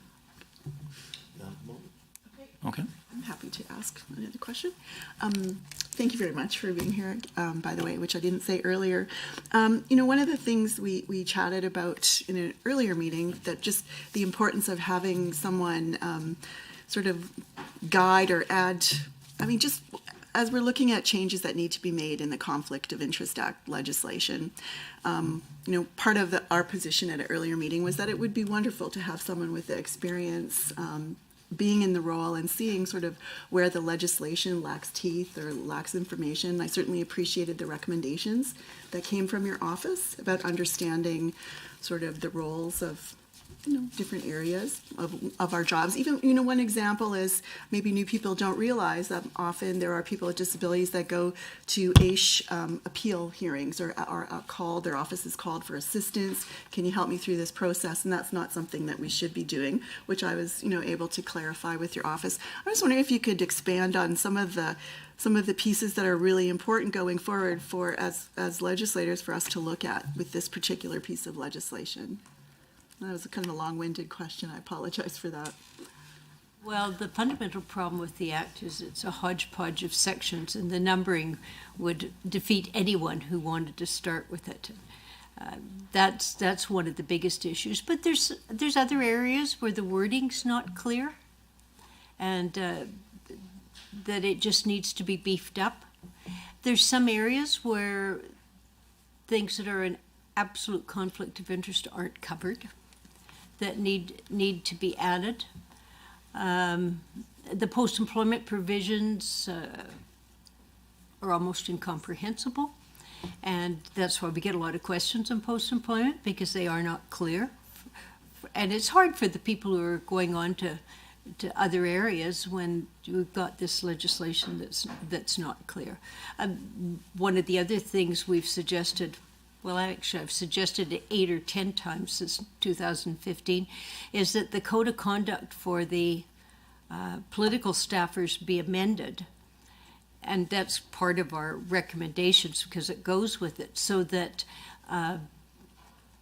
political staffers can attend with ministers at functions, because often the amount is over what's in their code and there's no discretion at all in their code. So that's another thing that needs changing, although, as I say, I think I've recommended it 8 times since 2015.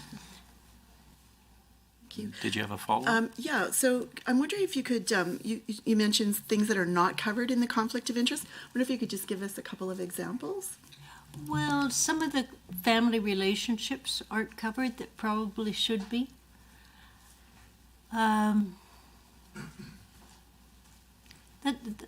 That's one.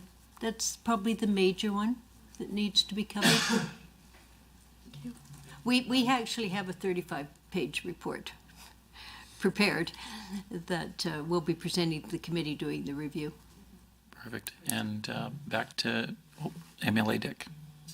Okay, cool. Thank you very much. I just wanted to follow up. You made a comment just about the lobbyist registrars. I believe in our report that there was 4 administrative penalties this last year.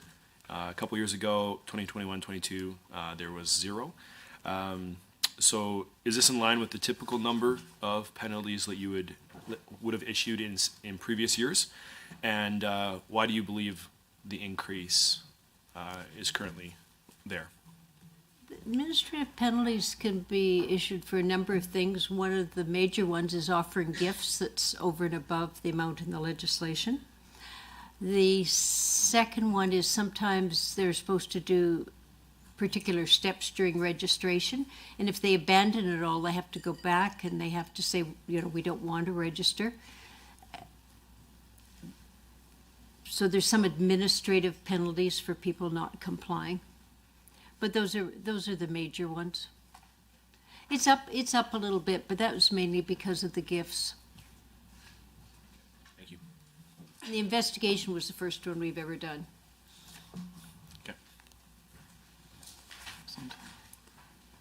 MLA Van Dyken?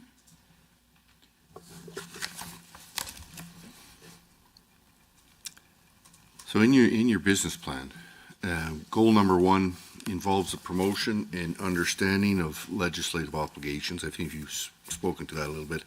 And one of the strategies for achieving this is to increase public awareness of the Office of Ethics Commissioner and its mandate. Given that you still receive so many investigation requests outside your jurisdiction, is an additional goal of this increased public awareness to decrease the number of requests? And then also, do you have a target in mind for the number of non-jurisdictional requests you receive each year? That's how political the issues are that come in front of the legislature, is how many requests we get, to be quite honest. What we did do is we put I think quite a clear explanation on our website to try and educate people before they sent in a request. Sometimes we will respond to people who've sent in a request and try and explain to them. In fact, we frequently explain to them why it isn't within jurisdiction. Some people are quite thankful when they get a full explanation, individual one. Some just get abusive. So we have to be really careful who we respond to and who we don't respond to. But we have tried to sort of educate the public before they send in a request. That's all. Was there a follow-up? No? Any other questions? Seeing none? This is the fastest one. You're absolutely maintaining. Oh, sorry. There we go. That's how you get the chair's attention. MLA Dick, please. Myself? Okay. So, out of all the offices that we're meeting with today, which there are a few, the Ethics Department is asking for the largest overall budget increase at just over 8%. Can you provide some just general comments on why such a large increase in your budget? Like 8% is a decently large chunk of money compared on it. Yeah, so my question is, why is there such a large increase, and is it necessary for your office to best serve Albertans here? Yeah, most of our budget is salaries, and there have been a lot, after several years of being frozen, there have been a number of increases over the past few years, which we've been able to actually absorb. But going forward, we can't absorb anymore, and we know there's more salary increases coming. But the big thing was the realignment of the justice salaries for civil legal counsel. And because we're such a small office, that's 1 person out of 5 getting a fairly substantial jump. And that person actually has 2 roles. They don't just do the legal work for us. He's also the lobbyist registrar and does all the lobbyist work, does the investigations of the Lobbyist Act. And in other jurisdictions, often is a separate person that's a separate legislative officer. So the salary increase wasn't untoward, but it did make a big difference in our budget. That's probably the amount of the increase over what we normally would ask. Awesome. Thank you for the answer. MLA Shepherd. Thank you, Mr. Chair. And good to see you again, Ms. Dressler. Thank you for coming. And Kent. So just tacking on to the questions then about the budget. Now, I will note for the record, Ms. Dressler, that in the 8 years that I've been here at committee, your office has consistently been one that has been very good at managing budget increases. So you've consistently kept a level budget, or indeed at times even reduced your budget, as I recall, from year over year. So I do appreciate and recognize that. So as you know, we've got some of the increases here for salaries, and of course that's across departments with the lifting of some of the salary caps and freezes. I did want to just ask about a couple other areas where we do see some increases. First of all, on travel, I do see that there has been an increase there. Could you give us a sense of what's anticipated there? Is it simply, I guess, there's of course inflation is affecting, I guess, the cost of travel? Is that where it's coming from, or is there an intent to be out on the road a bit more? Well, there's two things. There is inflation, airfares are going up, but the other thing is I've been traveling to Calgary more often. If I have political staff members there who don't usually come to Edmonton, or I have the heads of agency boards and commissions in Calgary, it's a lot less expensive for me to go to Calgary and meet with 4 or 5 or 6 of them over a couple of days than it is to have all of them take time off their work and come to Edmonton. At least when I'm going down there, I've got some economy to scale because of the number of them. So that I've been going a little bit more, so that's an expense. But other than that, we've tried to keep our travel expenses down. Excellent, thank you. And then the one other line I was looking at was sort of contract services, and I had sort of looked at what was forecast, I guess, and sort of what we have in the estimate. So there is a difference there, 8,000 to 40,000. But actually, now that I look at it again, it seems to be a trend where you budget 40,000, but then actually spend considerably less. Is there a reason why you sort of set such a high level, I guess, of forecast, but then consistently come under? Well, when I started, it was 120,000, and it was to pay outside counsel. I have tended to use my internal legal counsel for legal advice because that's what you hire them for, and also to do investigations. So in the past, often legal counsel would be hired to come in to do the investigation. So we tend to do it all in office. So we don't often use it. That's why we've got it down to 40. But occasionally there might be a judicial review or someone might appeal a penalty. So we have to have that money in the budget to cover that contingency, but we do everything possible not to spend the money. I think only 1 year we had to spend it, maybe 2. 2 years we've had to spend it. Thank you. Any other questions? Once, twice? Sold? Really appreciate your time, Commissioner, as well. So obviously you've been through this routine a lot more than many of us have. We'll be looking at it through the committee on your budget, and we'll get back to you in writing on that. Thank you so much for your time. Good. Thank you. Thank you. Everybody else, we'll take a quick 5-minute pause. The other group is ready to go, so we're ahead of schedule. Thank you, Ethics Commissioner.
up is the Child Youth Advocate. So thank you for joining us, Ms. Terry Pelton and your colleagues from the Child Youth Advocate.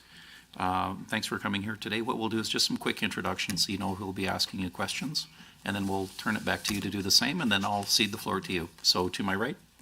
It's Glenn Van Dyken, MLA for Athabasca Barhead Westlock.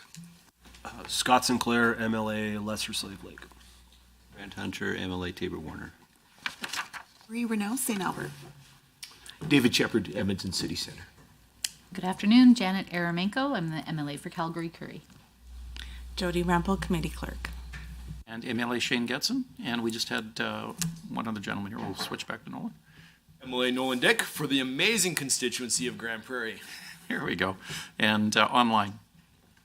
Amanda Chapman, MLA Calgary Beddington. And we'll turn it back to you, Ms. Belton. All right, thank you very much.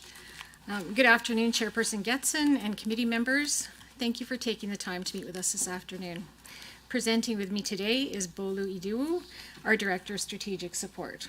Today we'll be presenting our 2022 to 2023 annual report, 2024 to 2025 budget estimates, and the 2024 to 2027 business plan. As we begin, I'd like to respectfully acknowledge that we are on Treaty 6 territory, and that the work of our office extends throughout the province, on the traditional territory of the many Indigenous peoples of Treaties 6, 7, and 8, the Métis settlements, and the Métis Nation of Alberta.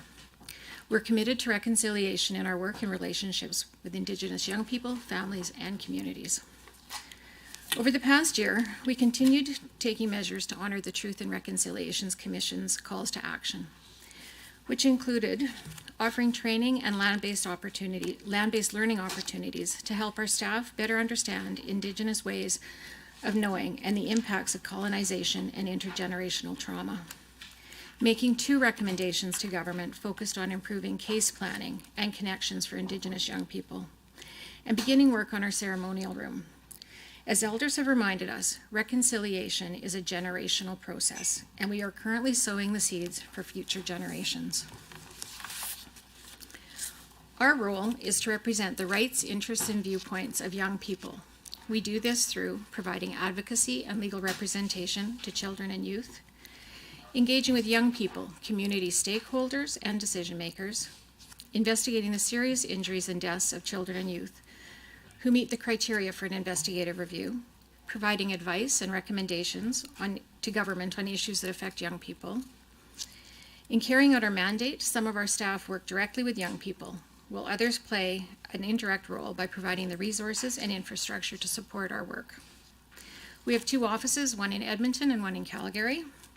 However, our work extends throughout the province, and we meet young people where they're most comfortable. We work collaboratively across our teams, and together we all stand up for young people. This year, we worked hard to amplify the voices of children and youth and ensure their rights and well-being remain the core focus of everything we do. I'd like to tell you about our 3 frontline services, which play a direct role in supporting young people in need of advocacy and legal representation. Our intake team is often the first point of contact when a young person or someone in their lives reaches out to our office. From there, they may be referred to our individual advocates, or they might be assigned a roster lawyer through our Legal Representation for Children and Youth program, also known as LRCY. In the case of general inquiries, which are referrals that fall outside the scope of our mandate, they may be connected to community or government resources. Over the past year, we completed over 3,600 intakes, over 1,400 young people worked with an advocate, and over 3,000 worked with a lawyer. In total, we served over 4,400 children and youth, of whom approximately 60% were Indigenous, by providing them with an advocate or a lawyer. Our individual advocates work with young people who are involved with the child intervention or youth justice system. We have 18 advocates who work directly with young people, helping ensure their voices are heard and their rights are considered when decisions are made that impact them. Over the past year, the top advocacy issues young people experienced were related to placement, connections, and case planning. The LRCY program provides legal representation for young people involved in matters related to the Child, Youth, and Family Enhancement Act or the Protection of Sexually Abused Children Act, Sexually Exploited Children's Act, Given that 59% of the young people LRCY lawyers represent are Indigenous, it is a priority for my office to increase the number of Indigenous lawyers on our roster, so we can have legal counsel available who understand the traditions and teachings of Indigenous communities. We also continue to prioritize recruiting lawyers in rural and remote communities. Community engagement is a key component of our work. We're dedicated to developing relationships with the diverse stakeholders, organizations, and communities, so we can work collaboratively to advance the rights, interests, and well-being of young people. Over the past year, we held a province-wide art contest celebrating National Child Day to help children and youth learn about their rights, shared information about children's rights and the work of our office through 155 presentations, workshops, booths, and events, and strengthened our connections with Indigenous communities through connecting with elders, sharing information about our work, and participating in community events. Young people benefit when their voices are heard and their perspectives are considered. This is particularly crucial for those in the child intervention and youth justice systems, where decisions that are made about them can have a profound impact on their lives. Facilitating youth participation has been one of our strategic priorities for several years, and I'm pleased with the progress we've made. Since developing a dedicated youth engagement position, we've seen a rise in the number of young people in participating in our work. We provide opportunities for young people to be involved in a number of ways, including through our youth council, which is made up of young people from across the province who have lived experience in the child intervention and youth justice systems, through consultations and focus groups, and through practicum and internship opportunities. Going forward, we'll continue to build on this progress towards having a sustainable youth engagement program that benefits young people, communities, and our office. Oh, what an odd. So it says calling for change on my sheet. Part of our role involves raising concerns about policies, practices, and legislation that don't serve the rights or interests of young people, and recommending changes within child and youth serving systems. We do this through our systemic advocacy work, which this year included completing investigative reviews, which examine the circumstances of young people who've been seriously injured or who've passed away. Beginning a special report about young people with disabilities, which I anticipate will be released in the coming weeks. Enhancing our work in the youth justice system, partnering with the University of Calgary to explore ways of improving the health and well-being of young people, and the ongoing evaluation of recommendations.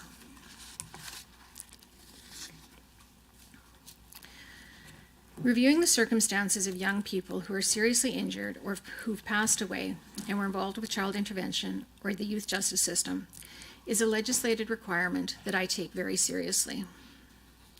These reviews are designed to improve the lives of young people by identifying ways to enhance services and supports, leading to system improvements and better outcomes. Over the past year, 2 mandatory review reports were released. One in September 2022, which reviewed the circumstances of 15 young people and made 1 recommendation, and one in March 2023, which examined the circumstances of 18 young people and made 2 recommendations. The Child and Youth Advocate Act requires a mandatory review be completed and publicly released within 1 year for young people who've had an open child intervention file at the time of their death or within 2 years. The Advocate also has the authority to complete investigative reviews for young people who do not meet the criteria for a mandatory review, including those who have been seriously injured, are over 20 years old, and transitioning to adult supports, had an intake or investigation, but a child intervention file was not opened, or who are involved with the youth justice system. Before the legislative amendments in 2018, these were publicly released when systemic issues were identified. Last October, on October 1st, we moved to a new process where mandatory reviews will be completed and individually released and posted on our website within 1 year of notification of a young person's passing. Our goal is to follow this same process for all of our investigative reviews, to ensure each young person's circumstances are investigated and publicly reported in a consistent manner, regardless of whether their circumstances meet the criteria for a mandatory review or not. However, due to legislative barriers within the Child and Youth Advocate Act, resulting from those amendments in 2018, right now, I'm only able to publicly release mandatory reviews. I'm currently working through these issues with government. Despite these challenges, we'll release an annual investigative review report regarding all of our completed reviews, which will include recommendations. The first of these will be published in the fall of 2024. It is my hope that this change will result in greater public transparency and accountability.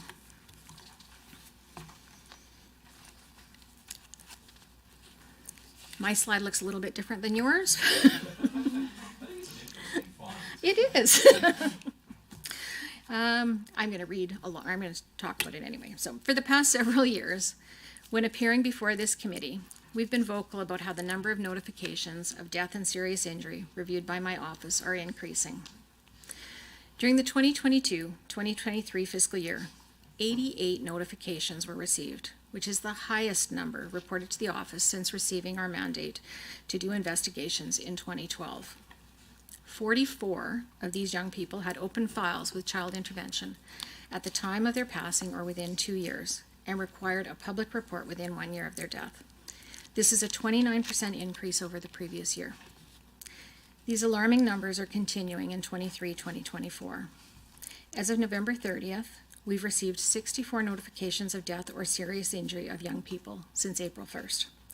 Our 2024-2025 budget estimates include funding for additional positions so that we're appropriately resourced to complete this work. That looks all right. Our role in reporting and in making recommendations is to improve the services and supports for young people. Of the 31 recommendations that were evaluated this past year, 4 were met, 2 were closed, and 25 are ongoing.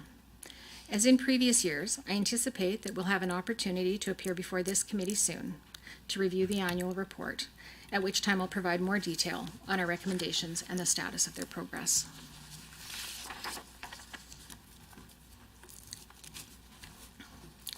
As I reflect on my first year as Alberta's Child and Youth Advocate, I'm pleased with the work we've done to advance our strategic priorities, enhance our evaluation and reporting processes, and call attention to critical issues affecting children and youth.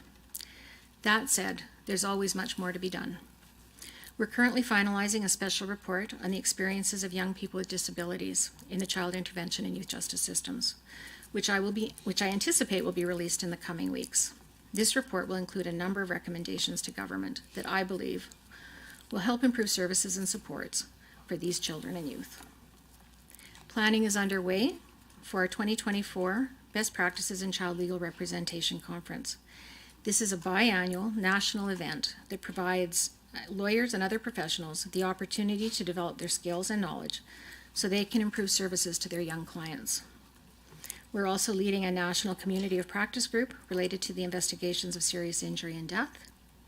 And finally, we'll continue advancing our reconciliation work by connecting with Indigenous communities, providing learning opportunities for staff and LRCY lawyers, and advocating for Indigenous children and youth.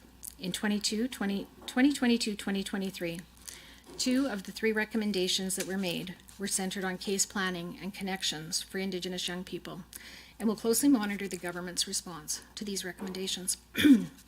Going forward, we'll continue to amplify the voices of young people and ensure their rights and well-being remain the key focus of everything we do. I'll now turn it over to Bolu to talk about our strategic support and present our financial highlights and budget estimates. Thank you, Terry. Good afternoon. Strategic support ensures appropriate resources, systems, and supports are in place to maintain the operations of our office. Even though these functions are often behind the scenes, they are vital in helping fulfill our mission of standing up for young people. Some highlights this year include the launch of our new advocacy information management system, replacing the previous system that was over 17 years old. We are already seeing benefits from the implementation of this modernized system, as our employees can securely enter and access information anytime, anywhere. The development of a recommendation evaluation framework to streamline the process for assessing the implementation of recommendations and enhance our public reporting. And the launch of our new recommendations database, which simplifies the evaluation and tracking of progress made on recommendations. Moving forward, we will enhance our processes for gathering feedback from the young people we work with to continuously improve services. We'll develop a new investigations database system because the current system is outdated, and create a new strategic plan and accompanying business plan to help us continue to advance our mission. I will briefly speak to the 2022-2023 financials in our annual report. This looks interesting.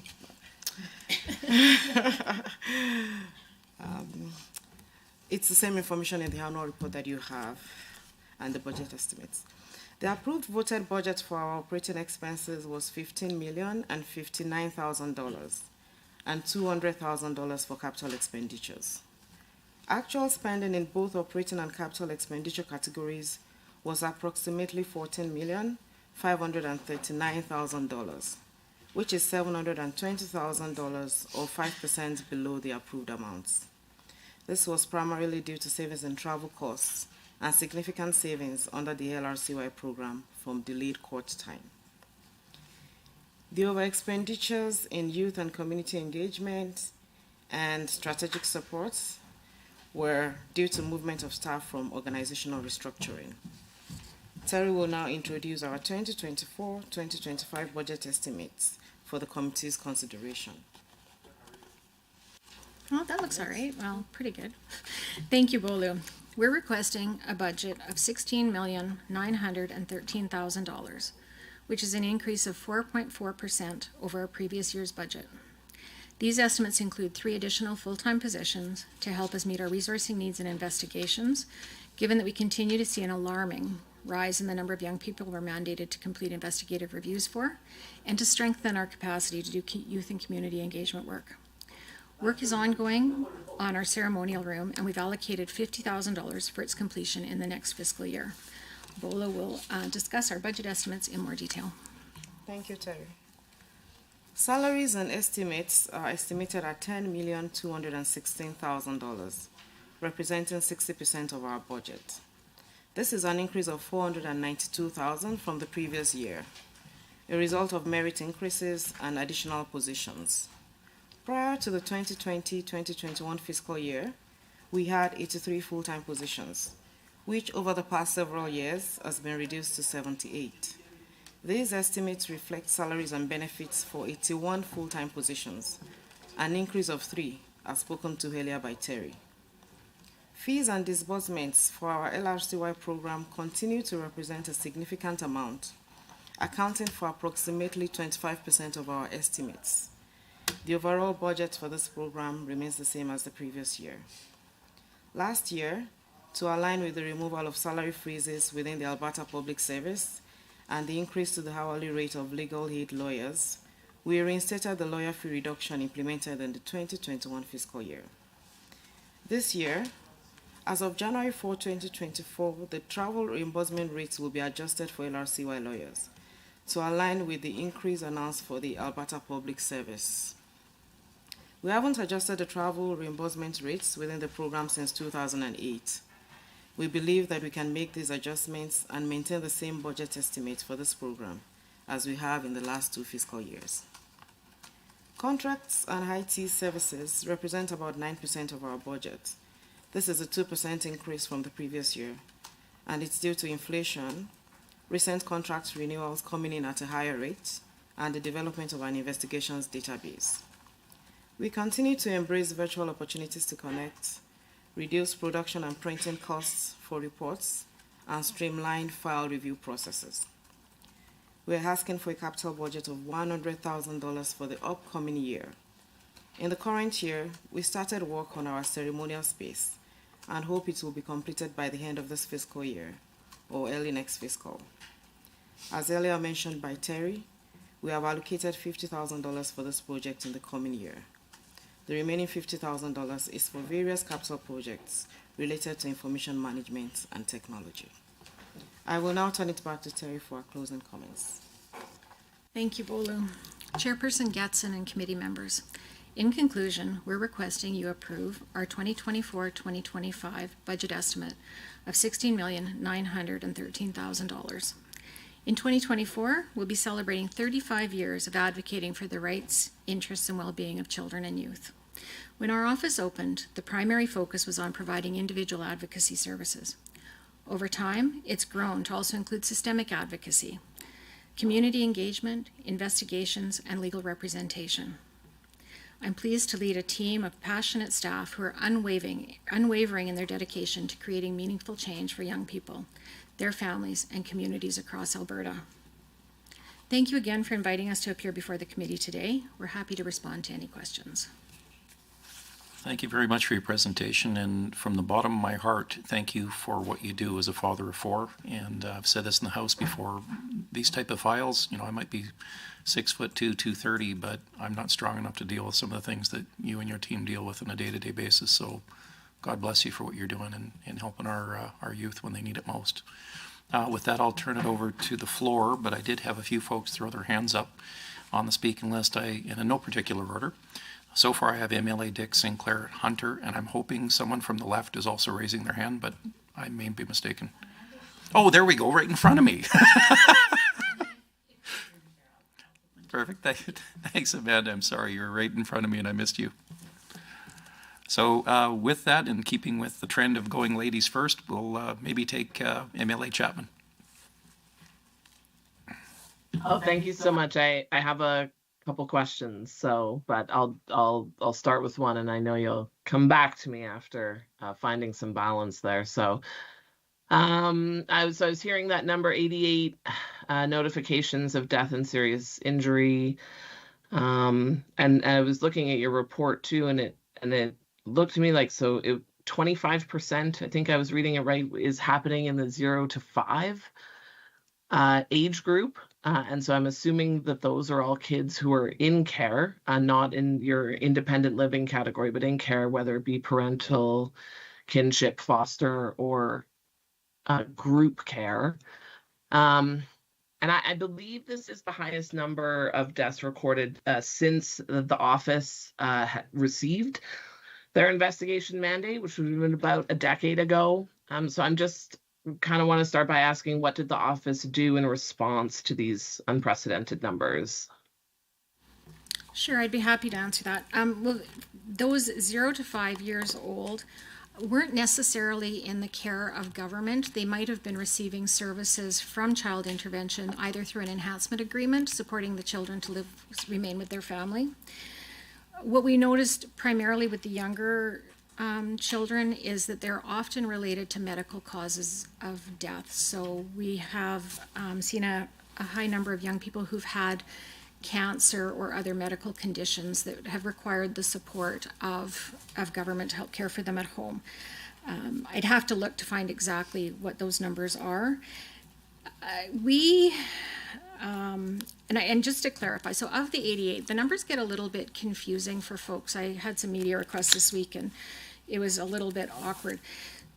81 of them passed away, 7 were serious injuries, and half of them, so 44, had open child intervention files either at the time they died or within 2 years. The remaining 44 were receiving services either through an intake or an investigation. They might have been over 20 years old or seriously injured.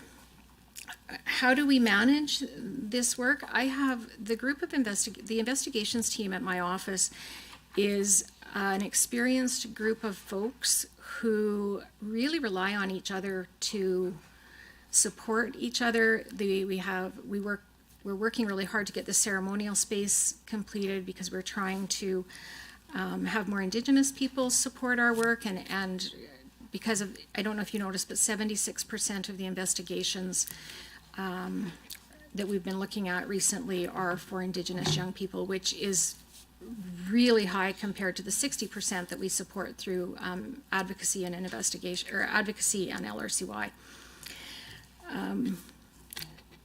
The process is the same for all of the young people. We review their files. We talk to the people that know them the best.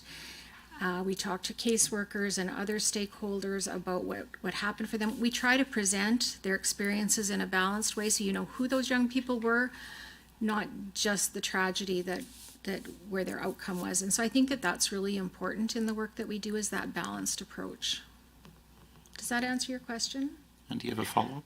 Yeah, and if I can just have a quick follow-up, and you've maybe touched on this, but just packaged it up for me in the, like what measures are being put in place to ensure that this number is going to be, we're going to see a decrease when you're coming in front of us next year.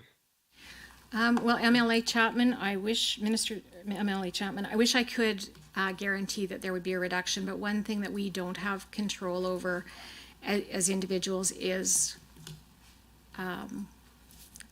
what might happen in the course of daily life. A number of these deaths are related to accidents or medical conditions. What we can start doing, though, is looking at the very, very high disturbing number of young people who are dying from substance use related problems or from suicide. And what we will do and continue to do is speak about the importance of a youth-specific opioid strategy. I'll continue to talk about the mental health needs of young people. And I know government is putting in a lot of energy and money into mental health and addictions right now, and we'll continue to talk about that collaboratively. I really believe that to improve services for young people, it's not about which side of the house you sit on. It's really about working together for improvements. MLA Dick. Thank you for coming and presenting and for the work you do. It is challenging work, and thank you for giving your time and effort towards this. So, yeah, my question is pretty basic. Well, one, just good job on some of these things. I just noticed that there is a 96% of young people who were involved in the OCYA were able to exercise their rights, which is very good. Much higher than your target. So good job, well done. So my question is, how were you able to, can you just expand on how you were able to achieve these results? Sure, I'd be happy to. We spend a lot of time out in community talking about children's rights. Our website has a lot of information about the rights young people have, either through the United Nations Convention on the Rights of the Child or the United Nations Declaration on the Rights of Indigenous People and the UN Declaration on the Rights of People with Disabilities. My staff go out to schools. We present at School of the Legislature. When young people call us and advocates go out and meet with them, they talk to them about their rights. Lawyers talk with them about their rights and entitlements, because sometimes young people don't really know what they're entitled to, often through those collective rights that they might have as being part of a collective group, an Indigenous community perhaps. And so it's important that we're always educating young people and offering them opportunities to ensure their connections to family and community are there. Even though education doesn't fall underneath my mandate, young people have the right to education, and so we might hear from young people through child intervention or youth justice who are having trouble accessing the education they need. And so our advocates will work with them to raise that. And so it happens every day. Perfect. I had MLA Remco next. Can I have a follow-up? Oh, yeah, okay. Oh, thank you, Chair. Yeah, thank you for the response there, and you've got great results here. Can you just explain why it's so important that this happens? But also, how do you get there's not very many percentages left to 100%, but what is the strategy, or what's the opportunity to get that to 100%? Because that is important. I think the opportunities are within our individual advocacy and legal representation, and we've expanded. Our youth engagement has really seen advancements in this past year. Our youth council is very active. I meet with them. They meet regularly every couple of months, and I make it a point to be part of those conversations. And when they bring things up that might not have been heard by government yet, I'm committed to taking that forward. So one of the things that I'll be talking to the Children and Family Services Ministry about is the Youth Council recently raised that Black and racialized young people don't have, at the intake part of being involved with children's services, they need to do some work on being more culturally appropriate, and not considering that all young people that they work with are Indigenous or non-Indigenous, but that there is also other newcomer communities and groups that need to have access to services. So I think the importance there is really about talking to our young people and listening to what they think is important. I hate to admit it, but it's been a long time since I was a young person. answer. Really appreciate it. MLA Ramco. Thank you. Thank you for the presentation. Excuse my ignorance, but can you just talk about the age ranges when we're talking about young people? Are we looking at youth up to the age of 18? And then when you say when there are investigations made, that it's 2 years after? So we could be possibly looking at people who have passed away up to the age of 20? It's actually bigger than that, so I'd be happy to talk about that. We need to look at some amendments to our legislation at some point. We actually work with young people from infancy to 24. So because Children's Services, the Transition to Adulthood program goes to 22. If the young person dies between the age of 20 and 22, and then if they die at 23 and they had received services within 2 years, we would receive notification of that and look into it. But there's a little bit of a glitch because the ME's legislation doesn't allow them to provide information because of privacy. And so we really have to all get on the same page about what are the age limits. Also for youth justice, it's only to 18. We can't serve kids past 18, even if they are in a young offender center at 21, which happens occasionally, and they need an advocate to work with them. So primarily 0 to 18, but then also that transition phase to 22, and then for child deaths up to 24. Thank you. As the critic for mental health and addiction, I'm very mindful of the impact that adverse childhood experiences can have on a child's life and in the terms of their health outcomes that ensue. And so that work is incredibly important. I recognize how very taxing it must be and how challenging it is for your whole team, and it is clearly a calling. But I'm sure there is a degree of turnover. I wonder just about what the turnover currently is within your team, and if you, I don't see it playing prominent in your plan or in your annual report. I wonder if you could just speak to how your retention has been within the organization. Sure, I'd be happy to. Actually, our retention is pretty good. For sure, people move on when there's other opportunities, but because for many it is a calling, whether it's in advocacy and being able to work with young people and help them have their voices heard, or if it's in investigations, it truly is a privilege to have young people's experiences shared with us in a very raw way, and for us to be able to turn that into a report that the general public can understand without being shocked and horrified, even though sometimes it is shocking and it is horrifying, but it really is about helping to understand what could help make things better for these young people. And so we have had some additional staff come to the team recently, but the folks who've left have left because of retirements or other opportunities. So our office actually doesn't have a very high turnover rate in those areas. And for speakers list, I have Sinclair, Chapman, Hunter, and be cognizant that we have about 10 minutes left. So Sinclair. Thank you, Mr. Chair. Just to basically echo everybody else's comments so far, I just wanted to thank you guys not just for the presentation, but the amazing and often heartbreaking work I'm sure you guys do.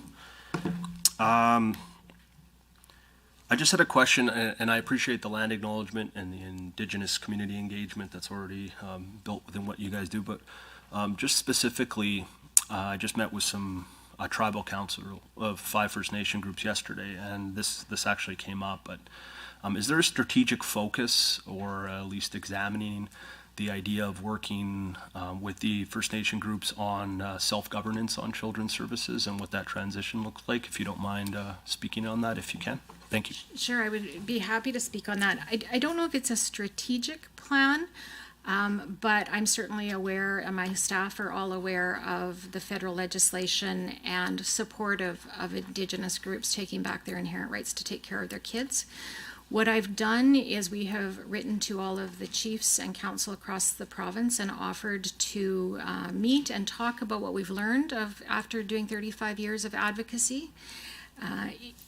Once they declare their self-governing independence, they won't fall under the support of my office, but I hope that we will always have ongoing conversations about what's good for young people. And if they wanted to have a conversation about how to make a role for my office within their new legislation that they're developing, we're open to that. I don't want to tell nations what to do. I think we have done that for way too long in this country. And so my door is open, and I'm more of a listener than a teller, but would really appreciate any opportunity to support them as they move forward. Do you have a follow-up? Just thank you for the answer, and thank you for all the work you do. Appreciate it. Thank you. MLA Chapman, you're next. Thank you. So I think I was reading this correctly. There's a 29% increase, or 29% is the number of youth whose cases met the requirement for a mandatory review. Could you just give me a quick brief on what are the specific requirements there to meet for the mandatory review? I certainly can. So there has to have been an open child welfare file, and I'm using child welfare instead of child intervention because it's simpler language. There has to be an open file, so whether that is a court order, a supervision order, or a temporary guardianship order, or a permanent guardianship order, or an agreement that the parents or the child have signed, and so there's an active caseworker working with the child, or within 2 years of that involvement. Does that make sense?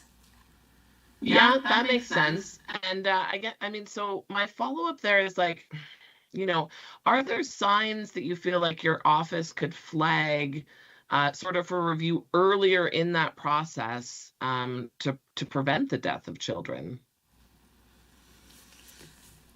Well, we don't hear about them until after. Well, that's not true. So what we do across the office is systemic advocacy. So at our intake level, when young people or their families or those close to them call us and identify concerns like placement. So right now we're hearing a fair number of concerns about young people not having an appropriate placement. They're staying in shelters, or they're couch surfing, or they just aren't being placed in the placements don't meet their complex needs. So that gets flagged at our intake level, and then our advocates who are working with those young people talk to them about it and raise it with me, and it goes to a systemic advocacy committee. So now we're talking about what will our next special report be. That's how the disabilities report came about. So I think at all levels we start to talk about prevention. I meet with the ministry regularly, at Children's Services Ministry, and have conversations about those things that we're seeing that are really critically important in the moment. Okay. Thank you. This isn't easy to talk about, and so I really appreciate the work you do and the service that you're providing. Thank you. Yeah, MLA Hunter. Thank you, Mr. Chair. I'm excited that you're trying to bring in more Indigenous help with 60%, the 60% figure being First Nations, and then the 76% of the investigations being First Nations. I think it's absolutely critical. But one of the things that I've seen as very effective is bringing in Indigenous elders to come in and be able to just provide not just help with the kids because they have such respect for their elders, but also being able to help craft understanding about cultural differences within the staff. So can you maybe help us understand, I know you understand this as well from your earlier comments, but can you help us understand maybe what you're doing in that space to be able to bring in the Indigenous elders? I'd be very happy to talk about that. That's one of the things that I think we are really making positive strides in. So in this last year, we've hired a knowledge keeper. He is originally from Manitoba, but has been adopted by the Alexis First Nation. He, in the last year since he's joined our office, we've started the room on the ceremonial space so that we can smudge in the office. We've held circles for all of our staff to talk about the new federal legislation, worries, and things they're excited about to see young people being reconnected to community. We have done land-based teaching, so our knowledge keeper has taken us out on the land to pick medicine and to talk about why it's important, when it gets used, how it gets used. We've done this both in northern Alberta and southern Alberta. We have had staff sweats. So a number of us, a year ago, I couldn't have told you that I had attended my first sweat. I've been to 3 this year. And so when we talk to young people, we can say, hey, I know it might be a little scary, but it's not. And this is what I experienced. And would you like me to go with you? We have advocates who are carrying smudge kits with them who can do the same thing and say, this is something that I've learned this year. Would you like to do it with me, or would you like to teach me about it? And so what I truly believe, and I think that will make a big difference for young people in Alberta, is if they're connected to their community and their identity, we will see better outcomes. Because if they don't know who they are, their trajectory is really quite sad. And do you have a follow-up with that? No, I don't, but I just want to say I just so appreciate what you just said there. Our traditions will help us to be able to just weather whatever is coming at us. And some of the statistics that we see amongst our First Nations brothers and sisters is very sad. And I'm glad that you've addressed that issue, and I hope that will continue to be a focus of your organization. Thank you. Maybe when my ceremonial space is finished, you might like to come and visit us and meet our knowledge keeper and our staff. We've also increased our number of Indigenous staff this year. Well, if that invitation is open for the committee, More than happy. We're just across the street. yeah, no, we do have to decide your budget, so we can't tell you now. The Ethics Talk about that Commission was later. just before you, so. All right. But no, really appreciate it. We do have 2 minutes left. I'm not sure if you had one more question. Okay. Oh, we're good. Well, on behalf of the committee, and I think you can get that sense, we really all appreciate the work you do, and thank you for your presentation. We will be considering your budget, and we'll get back to you in writing on that. So again, thank you very much. Thank you. Have a good afternoon. You too.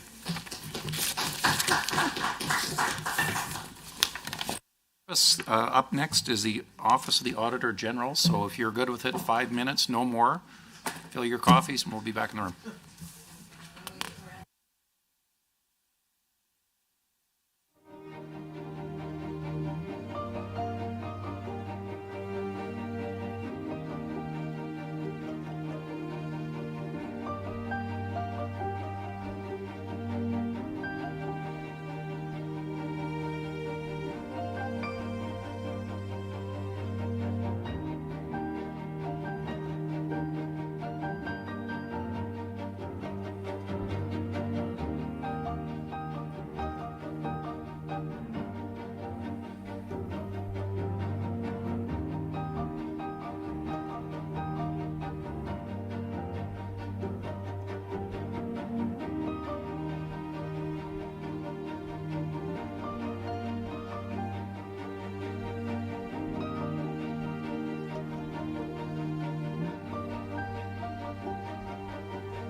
Well, we'll get everyone get settled here again. So the next group that we have up is the Office of the Auditor General.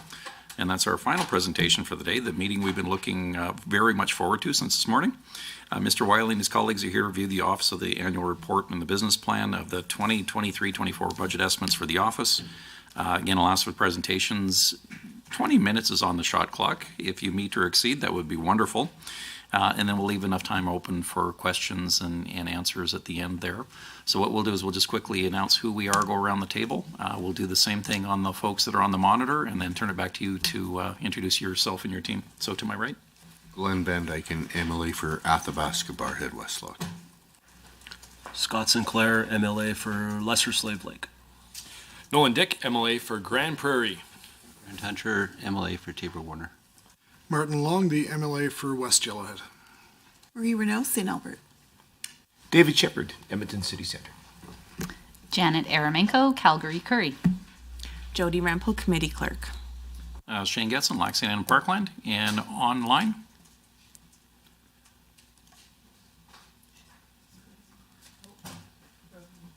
Oh, might be having a computer glitch.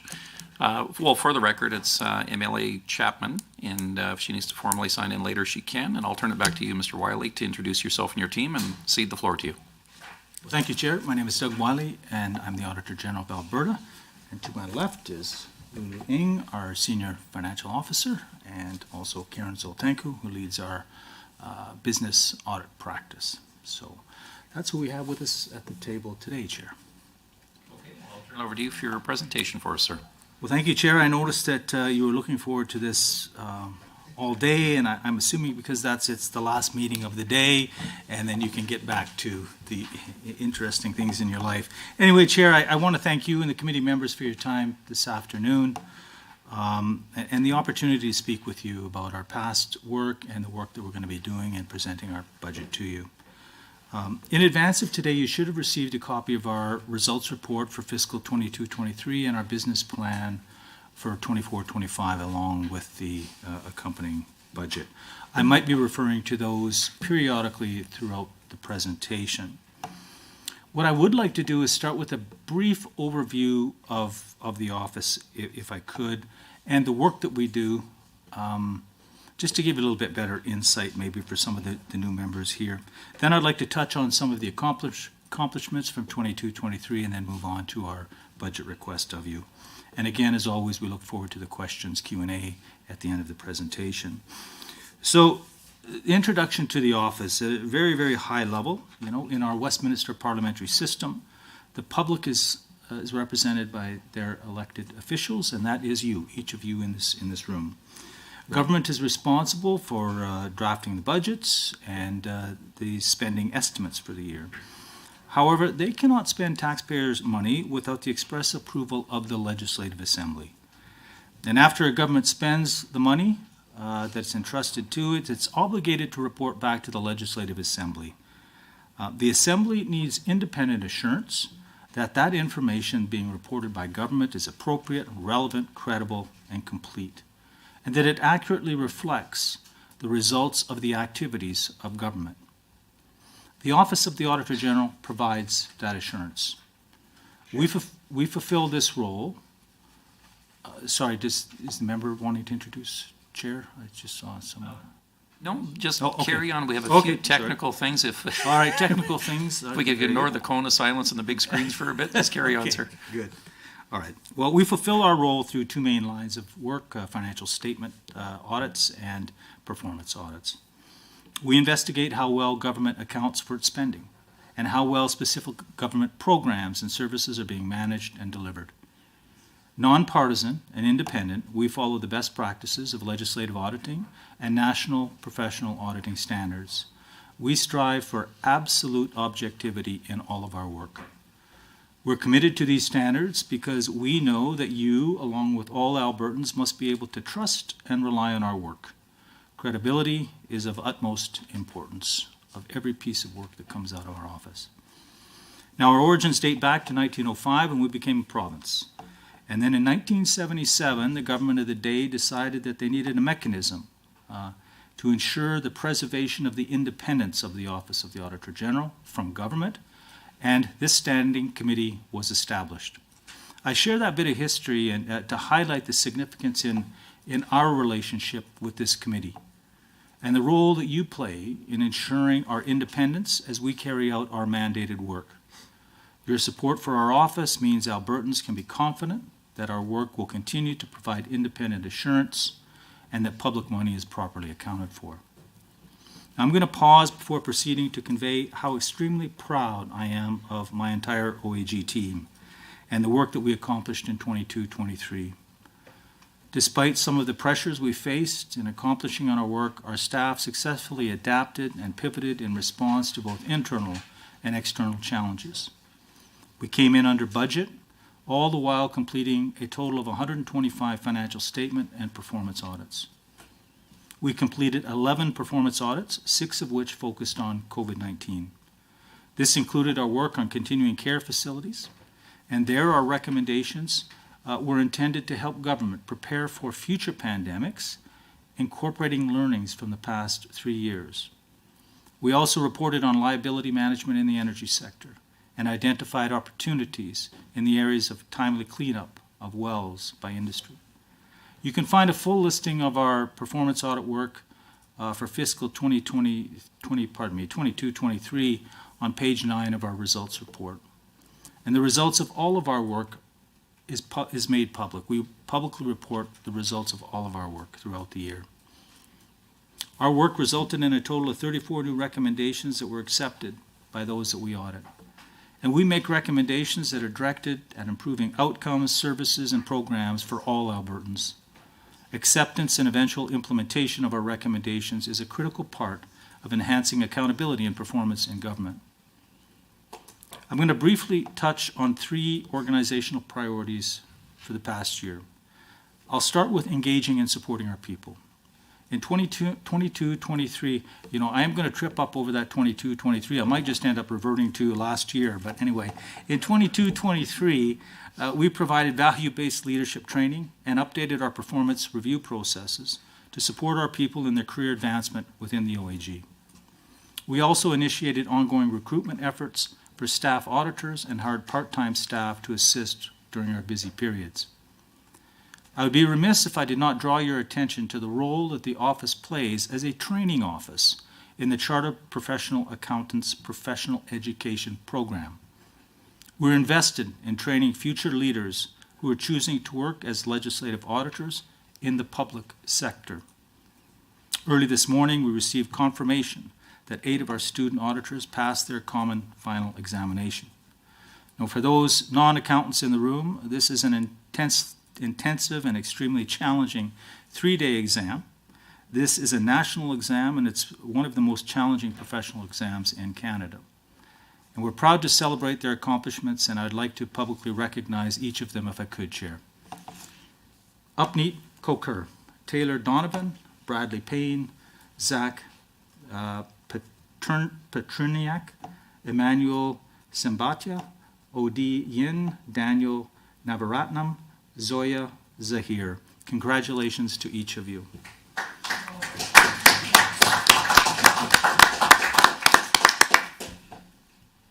Chair and committee members, I'd also like to pause and acknowledge every employee that I have the privilege to work with at the OAG. They are responsible for the collective success of our office, whether an auditor or a corporate services professional.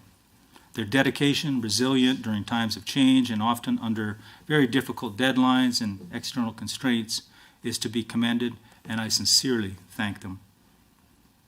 Now, taking us back to my review of our organizational priorities in 22-23. Our second priority was to maximize the value of our audit reports. That speaks to our outcome of having enhanced business processes that allow us to deliver high-quality audits. Throughout the year, we continued to strengthen our auditing processes to support both financial statement and performance work. This included increasing the use of specialist expertise, specifically in the areas of data analytics. We were able to hire 2 data analytics specialists. We also began a multi-year process to replace our current audit software in 2025. Our information and related technology team also continued its work to ensure that the confidentiality and integrity of our information and systems are protected. Cybersecurity has become a critical priority due to the rising threat and cyber attacks. And I'll just pause and add in, our office has access and we use very confidential and sensitive information, and we have a legislative responsibility to maintain the security of that information just as it would be by the host. So we take the security and confidentiality of the information that we have very seriously.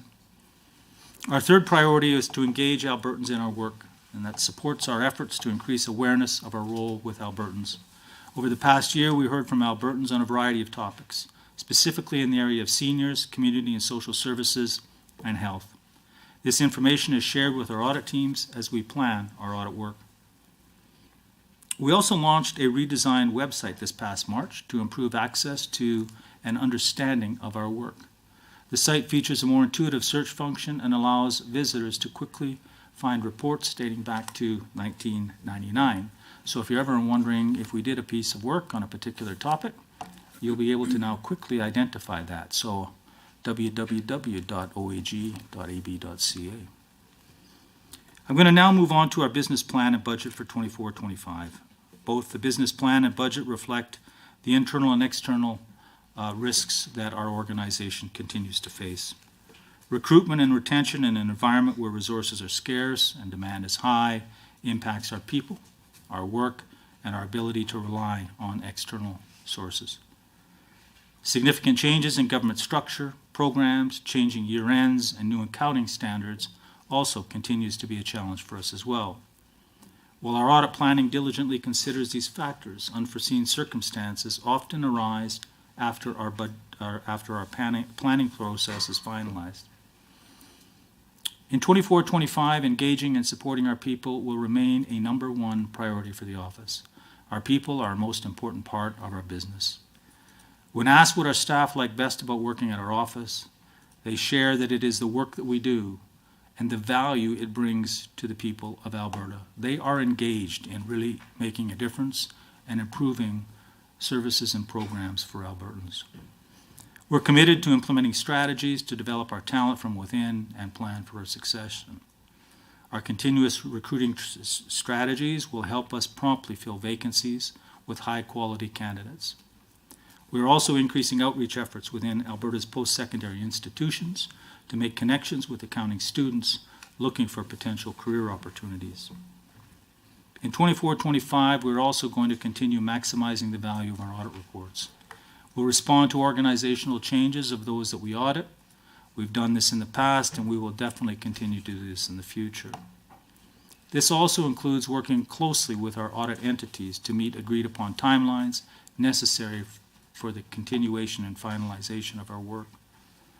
Our increased use of data analytics and our audit software replacement will continue to support our audit teams into the future. And we're going to achieve our legislative mandate by providing audit opinions on government financial statements, as well as the statements of the provincial agencies, boards, and commissions that we audit. And we'll continue to deliver our performance audit mandate with an emphasis on grant programs, contracting processes, and performance reporting of those that we audit. So we really do have three priority areas in our performance auditing line of business. So Chair and committee members, I'd like to conclude our presentation with our proposed budget. Our request is for an overall increase of 4.9% from our prior year budget. This increase represents a direct response to the challenges and realities facing our organization. I will also indicate that my office has and will continue to manage inflationary costs that are being felt both in the public and private sector. For example, we've managed to offset some of these cost increases by entering into multi-year service subscriptions instead of annual subscriptions or annual contract renewals. However, we do continue to face inflationary pressures in the employment, agent, and temporary staff markets. I'm going to briefly highlight three areas of our budget request, and they're included on page 3 of the budget submission that we have with the materials with you. First, our salaries and employee benefits are expected to increase by 3.4%. This primarily relates to the planned in-range merit increases to be provided to public service employees. Second, our cost for agent and other audit services is expected to increase by 8.7%. This is due to three factors. price increases reflecting market rates, changing year ends of those that we audit, and our need for additional agent and other audit services to supplement our own workforce. We're also planning that our requirement for advisory services will increase by 30% or $150,000. And this is due to some services that are going to be required for our new audit working paper software solution, which we're hoping to be fully implemented by 2025. So, Chair and committee members, your support for our office means that Albertans can be confident that we can continue to provide credible and trusted information on government spending. And with that, Chair, I will conclude my opening remarks. Thank you. Excellent. Thank you, Mr. Wiley. With that, I have a speaking list going. Sinclair is on it first. We know the drill at this point in the time of the day, so MLA Sinclair, you're up first. Thank you, Mr. Chair. Thank you for the report. On page 13 of the annual report, it states your target for financial statement audits completed within budget was 75%. However, you guys only completed 61%, and it stated staff turnover and financial reporting differences were slated as some of the major reasons. Just a two-part question, but since you met your goal of ensuring that the staff turnover ratio was under 20% on the previous page, just curious why you think it played such a large part in the audits not being completed within budget. And I'll circle back to the second question if we have time, but just the one. Sure. Although overall we came in within our target of 20%, there are certain levels of our staff where, quite frankly, we were hemorrhaging. Our senior staff level had an attrition rate of 40%, and that staff level represents 25% of our audit staff. So our HR group was, quite frankly, continually working to fill the positions there. And it's a bit of a chain reaction, because what happens is, as we're trying to fill those positions, the work has to get done. Audits have deadlines, reporting deadlines, and we need to achieve those. What happens then is the management team ends up picking up the work of what would have been the responsibility of the senior auditors, and then the layer above that moves a step down. And so this has a chain effect of essentially building in audit inefficiency. And that is compounded also by the changes that occur within organizations that we audit. So we plan our audits early in the fall, but changes occur after that. We note in the 22-23 fiscal, significant spending, about $4 billion went out in COVID funding, and we audit that spending. So that was additional required work that was necessary for us to audit. So yeah, we met our target, but there are specific elements within our staff complement where we did not achieve our target and, quite frankly, exceeded our target by quite a bit. And did you have a follow-up? Thank you. That was a great answer. Thank you. MLA Armenco, you're next. Thank you. There are a number of instances in the report where you do allude to an October 2022 reorg, which I assume would have come largely in the wake of changes with our leadership as far as the Premier goes, and that had some pretty significant organizational changes within government. I'm just curious about, and that was another one of the pressures listed in with the same metrics that my colleague referenced with the 75 to 61% constraints. I just wonder if you can give a bit more insight about how you and your team adjust to those mid-year changes that have some pretty big implications. So those type of changes require shifting of programs between ministries, and then that does require to analyze the movement of the data, if you will, and a requirement to audit all of those, transfers back and forth between various ministries. So it takes additional time, and I would state it's not just us. So that's an additional time for those who are actually making those changes as well. So it really is responding to those types of changes that are not planned for. That goes to part of the answer to the question that was asked earlier was, the efficiency of the audits. We recognize that things are not going to be locked down at the beginning when we're planning our audits, but these are the things that we respond to and will continue to respond to. Thank you. May I Do you have a follow-up? Yes, please. Absolutely. So we're, 13 months after that October 22 reorg. I'm just curious about how long a program is operational before it can be audited for performance or financial integrity, fidelity. Well, it depends on what the audit scope is. So Okay. if we were looking at the effectiveness of a program, we would generally want to see it being in effect long enough to look at for the outputs or outcomes of the program. So it depends on the nature of the program if we were looking at effectiveness, but certainly, program design can be evaluated, after the design phase of a program is put in place. One of the challenges we face, though, is that it's not the most efficient audit when programs are being developed to be in at the same time auditing the program.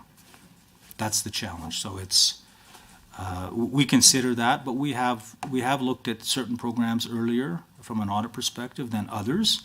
But again, it depends on the objective of the audit. Thank you. And I have MLA Dick. Excellent. Well, thank you for being here and the clear presentation. Really appreciate it. I'll put that down to you guys doing a lot of hard work and also being accountants, which always seem to be clear presenters. My question really just comes down to budget estimate. I noticed in your travel, there's some back and forth just in amounts. There wasn't a lot of restrictions on 2022, 2023. Pretty low, but pretty low actual going up, and then the forecast is to be low again, and then up significant dollars, close to 300,000. So, can you? I've got two questions, so hopefully the chair lets me have a follow up here. But I'm assuming with travel, you're going to be doing a lot of on-site audits. Can you explain just why those on-site audits are so much more important to travel to them in order to do an audit versus just here at the office? Yeah, I mean, we were successful in auditing remotely, but quite frankly, there are certain things that are best audited in person. One of the things is you actually are able to see the source documentation, actually talk to people, actually observe the work that is going on, and that all helps. With the quality of the audit evidence. I would say that it increases the quality of the audit evidence overall. So I'm glad that we're back out in the field, so to speak.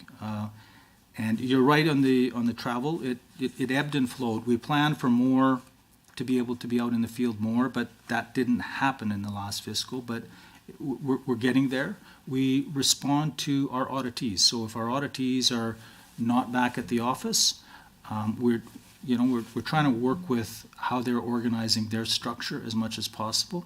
We are seeing more coming back to the office, which allows us to do more in-person testing.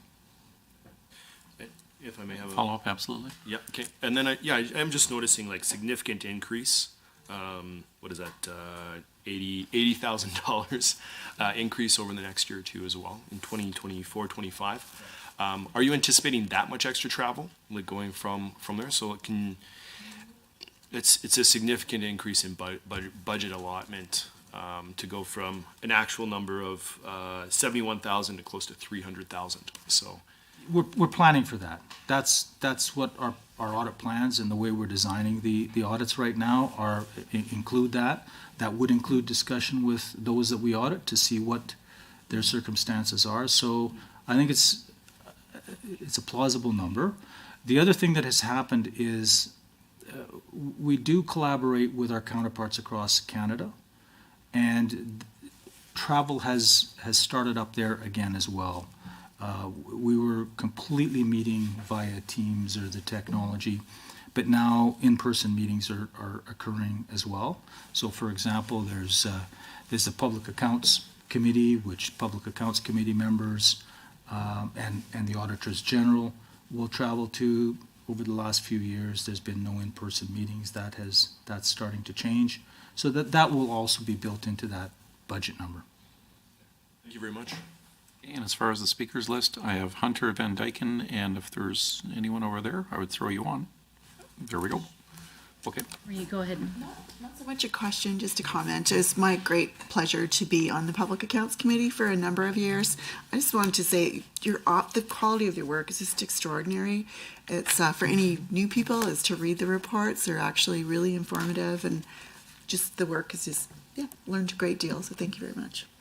Thank you. I'll share that with the staff. And that, you mentioned the reporting. That is one of the things we are really have been working on and we're continuing to work on, so I'm glad you noticed a change. We're really trying to make it user-friendly, to move away from the auditing vernacular and to try and explain things in ways that we hope the general public will be able to understand. So thank you for that. We'll take that back. Awesome. So we'll go to MLA Hunter. Chair. Just actually a point of clarity. You had said earlier, I thought you had said 25%, so do you have a manager to staff ratio of 1 to 4? No, our manager to staff ratio is about 55 to 45 overall on the office. So the levels we have, that one group that I was referring to, that's a non-management level. That was 25, represented 25%. So, sorry, what was the manager ratio then? 55-45, approximately, I believe, Lulu? Is that? Yeah. Yeah. So maybe just to also add on, we use a lot of externally contracted services as well. So the portion, like our management staff, not only managing the work conducted by our internal staff, but also 20% of audit hours volume of work conducted by our contractors. No. Aramco? Or Menco, I should say. Keep messing it up. Menco. Thank you. My wife is going to kick my backside. That's all right. That's all right. I noticed that you have a statistic in your report that the number of responses to public inquiries was 142. I'm curious about how many of those culminated in investigations or led to an investigation. Yeah, that's a hard one to answer with a concrete number, because I think that information is used more than when the might bear out in the numbers. And I don't even know if we track it, if there's a one-to-one. The information is shared with the audit teams, and often it might not result directly related to an audit in the next fiscal period, but it certainly helps inform issues within a sector. And these are the things that we're really trying to get a handle on, are the programs meeting the needs of the intended users, and what are the success, and that gives us that feedback. So we don't really do a tracking of a one-to-one, but I will tell you often it's very useful information for individuals to identify some of the challenges, and it might be access issues, right? It might be eligibility issues with the program, and that then helps look at, if we're going to look at a program, what aspect of our audit would we be looking at? Maybe eligibility, access, reporting. So it's very useful, and I think it's very important for us to understand. It helps inform the risks associated with programs. Thank you. I ask because, in trying to estimate what predicting growth could be, but if that's not really the metric to indicate how busy you're going to be next year. May I have a follow-up? In your opinion, are there any aspects of the work of your office that should be exempt from the purview of the Auditor General, or is it all kind of fair game as far as what is within your mandate? Well, our mandate is quite clear. I haven't looked at it. I just want to be clear on the question. You're asking if I'm aware of where our mandate should be looked at and reconsidered, or how am I? Yeah, well, I guess a component of several of the presentations that have come before you today have talked about jurisdiction, and so I suppose it is largely a jurisdictional question of which programs and entities fall within the purview of Auditor General and which are perhaps explicitly exempt. The majority of government spend is covered by our office, audited by our office. The one area I would suggest of where there is a significant spend by a provincial government is that spend to the municipalities. And we don't have a value for money mandate, broadly speaking, to go and and examine value for money in municipalities. But otherwise, the spend of money through agencies, boards, and commissions, we have the mandate to conduct value for money work as we see warranted. Thank you. Thanks, Mr. Chair. No problem. MLA Van Deken? Thank you, Chair, and thank you, Doug, for being here and your team. Appreciate all the work that you do. And advisory services, I'm going to ask a question about note number 3, advisory services, a budget item, an increase of $150,000. Specialist services required for our new audit working paper software solution to be anticipated to be fully deployed by the end of 2025. Just wondering a little bit if you could provide some more details into how this increased funding is expected to be spent. Is it a specialist that's required to help in the development? Is it something on the training side? And then also maybe allude a little bit more into the details on the potential benefits of this new software solution for your office. Sure, I'll start and then I'll ask Karen to supplement. The monies really are for helping with the transition and the setup of the software. So it really is about the implementation of the software within our office. That's what that money is really directed for. The benefits of the software, well, quite frankly, we're at a stage where we are not going to have much choice. Most of the interesting phenomenon in the software industry is you used to be able to buy an application, install it on your computer, and retain that for 2 or 3 or 5 years or whatever the case is. The industry has moved to a subscription-based model. So we're going through that process of transitioning in a number of cases from on-site software into 1, the cloud, and then 2, into the subscription phase. So that's part of the challenge we're having, quite frankly. Some of the software that we have is not going to be supported anymore other than through a subscription base on the cloud. But we think the benefits of the audit software itself is more of the integration from the audit procedures to the actual audit work that we're doing. So essentially it helps automate within our audit software. It's automating the audit procedures we do back to the actual data that we have within the system. I'll maybe ask Karen to supplement a little more. Yeah, thank you very much. That's a great question. The additional benefits, like Doug said, are related to the integration, primarily from the planning of our work through to the execution of the audit procedures that we perform to address the risks that we've identified at that planning phase. It allows for real-time updates of any changes in estimates or materiality, that sort of thing. And it would also increase the ability to collaborate within the team. So currently, for example, that is quite a manual process where working papers are checked out to an individual, they work on them, they check them back in. Now the software technology has progressed where that can be done in real time, working together collaboratively on one document. And Doug is correct, the consultation dollars related to that. We have a great team in place that is helping with this conversion.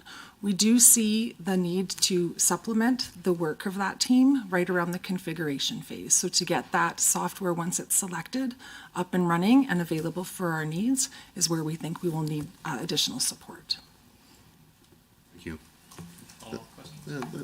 No, that's all. Okay. I'll open it up to anyone else for questions. Oh, we can't let the Auditor General get off this easy.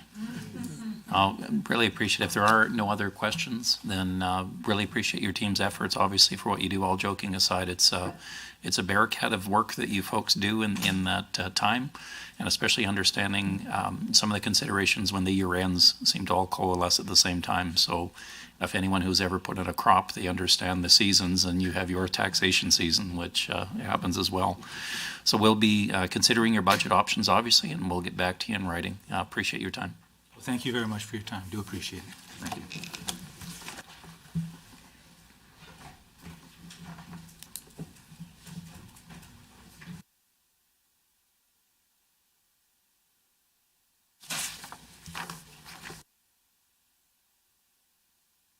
And maybe for the committee members, we still have committee work to do, but we'll just clear the room and give it about 10 minutes this time, so members can get things taken care of and get back and reset here.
So that was a lot of really good information. Appreciate everyone's participation on that, and obviously the candor of the questions and the quality of them were fantastic.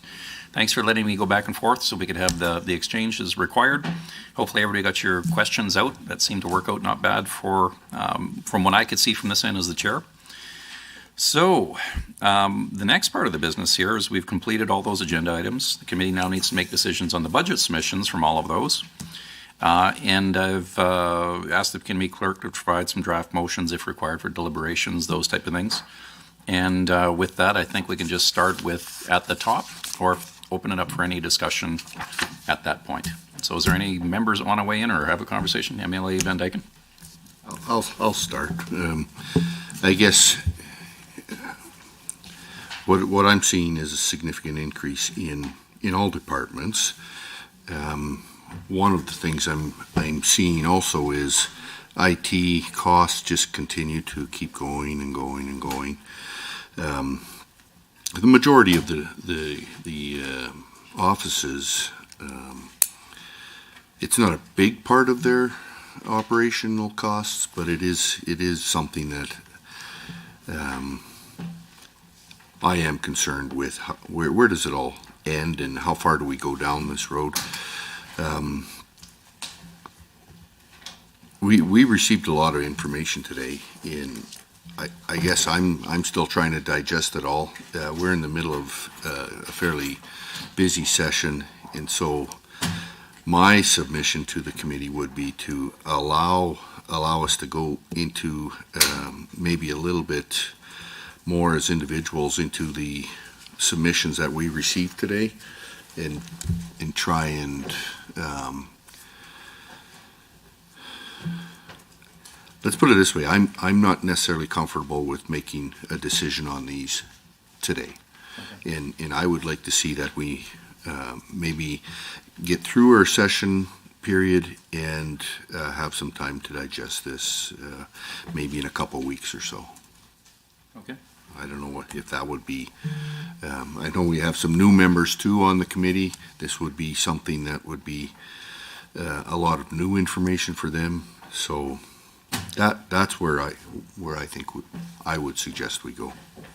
What we'll do is we'll take some comments from the committee. I have MLA Chapman. Welcome back. We had you on for screensaver there for a bit. I was glad the technical difficulties got worked. And we also have MLA Shepherd is wanting to weigh in as well. I've got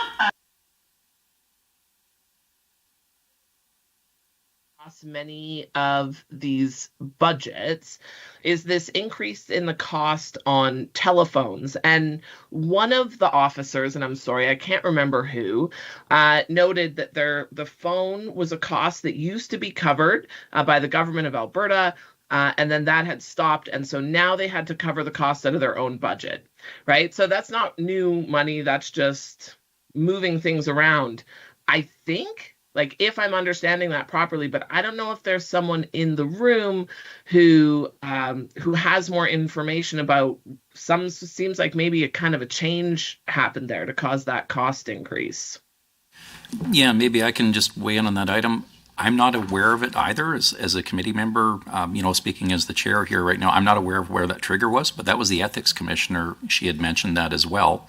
So I'm not sure if that's across all of the departments or potentially some of those, but that may lead some credence to what MLA Van Dyken is saying too, that we might want to take time to pause or consider. But MLA Shepherd, you're up next. Thank you, Mr. Chair. Yeah, just in response to Mr. Van Dyken's suggestion, just been considering it. I've been on this committee since I was first elected in 2015, so 8 years. 4 years under an NDP government, 4 years under UCP. I've never seen a committee that decided they needed to delay this vote to review all the budgets. On one occasion, I recall there was one particular officer and one particular change where we delayed that vote. But delaying all the votes, that would be somewhat unprecedented. I think the assumption generally is that members are going to come to the committee having done their homework. And certainly we are all supported by research staff who also do that work, help us to review and go through this information. I recognize this year came a little bit closer to the line that we got all the reports and all the budgets, but we've had a chance to go through these numbers. We had the chance to sit down and question all of the officers as they were here at the table today, and certainly with some of the officers, there was not a whole lot of questions. So there was certainly opportunity for members to dig in deeper if that was the concern. So I'm not sure that I'd be in support of delaying on this vote. I think we have the information we need. So there were some budget increases, indeed. I think we heard some reasonable justifications in most of those cases.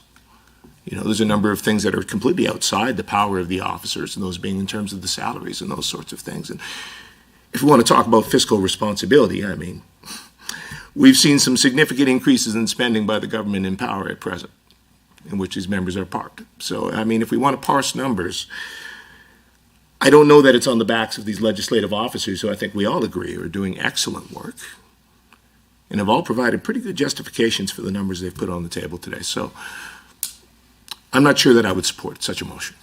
Okay, and we'll open up for discussion at this point. Again, to MLA Shepherd's point, this might be something that's a little bit different with the cycles, et cetera. So again, if MLA Shepherd, not to suppose you would speak for all the members of your party, but if everyone has the same level of comfort, I'm trying to look at the left side of the table versus the right side of the table. Okay, well, members of the committee that are sitting to my left and on the screen, I'm not sure if you're speaking for all of them in that sense or just for yourself, if anyone else wants to weigh in. Sure. Sure, thank you. I certainly do support my colleague's position that I don't think this needs to be delayed any further. That is precisely why we took a long day today to have exactly that kind of deliberation. And frankly, I feel optimistic from the presenters today about the capacity building that is happening within their offices, that does require some investment, but that it is absolutely with long-term financial prudence in mind. And I think we have received the information that we need to make an informed decision, and that's what I would expect our constituents to expect of us. Okay, Thank you. perfect. I have MLA Hunter, Chapman, and Shepherd again for a second time. Maybe just giving me some clarity, Mr. Chair. When does this have to be in? Like, when do we have to have a decision in? Are they up against the clock in terms of being able to get their budget agreed to, or? Yeah, from the sense I get, it's not, we don't have a gun to our head if that's where you're putting towards, but it has to be still within their budget cycle so they can be approved. I mean, that's where it comes down to. If I remember correctly, and I was on Treasury Board for 4 years, so the fiscal year end is March the 31st, right? Yes. So they would probably fall in the same budget cycle. So we have until March the 31st to be able to actually make a decision. I'm not saying wait till then, but do we have, is there a time that we're up against the clock on?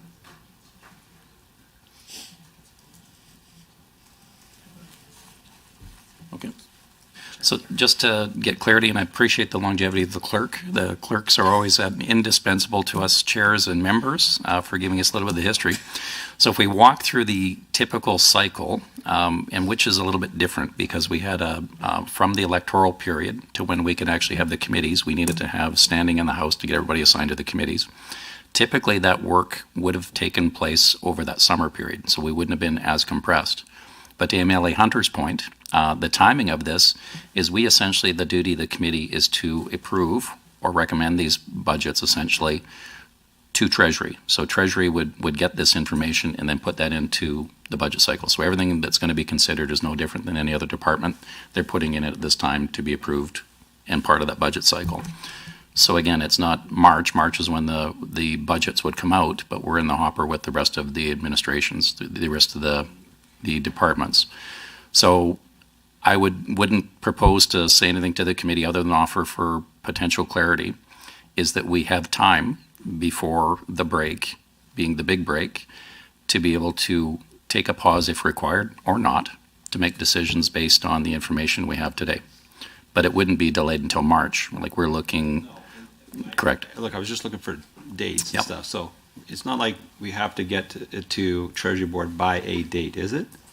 Oh, and the other thing I would suggest is we don't have to make this decision today if folks aren't comfortable with it, or if you are comfortable with it, and if we need to have more detail, then we could, even though unprecedented, we could call everybody back in the room and you could grill them for the next 6 or 7 hours if you wanted. But again, you're not compelled right now. There isn't a shot clock other than precedence of typically what committees have done.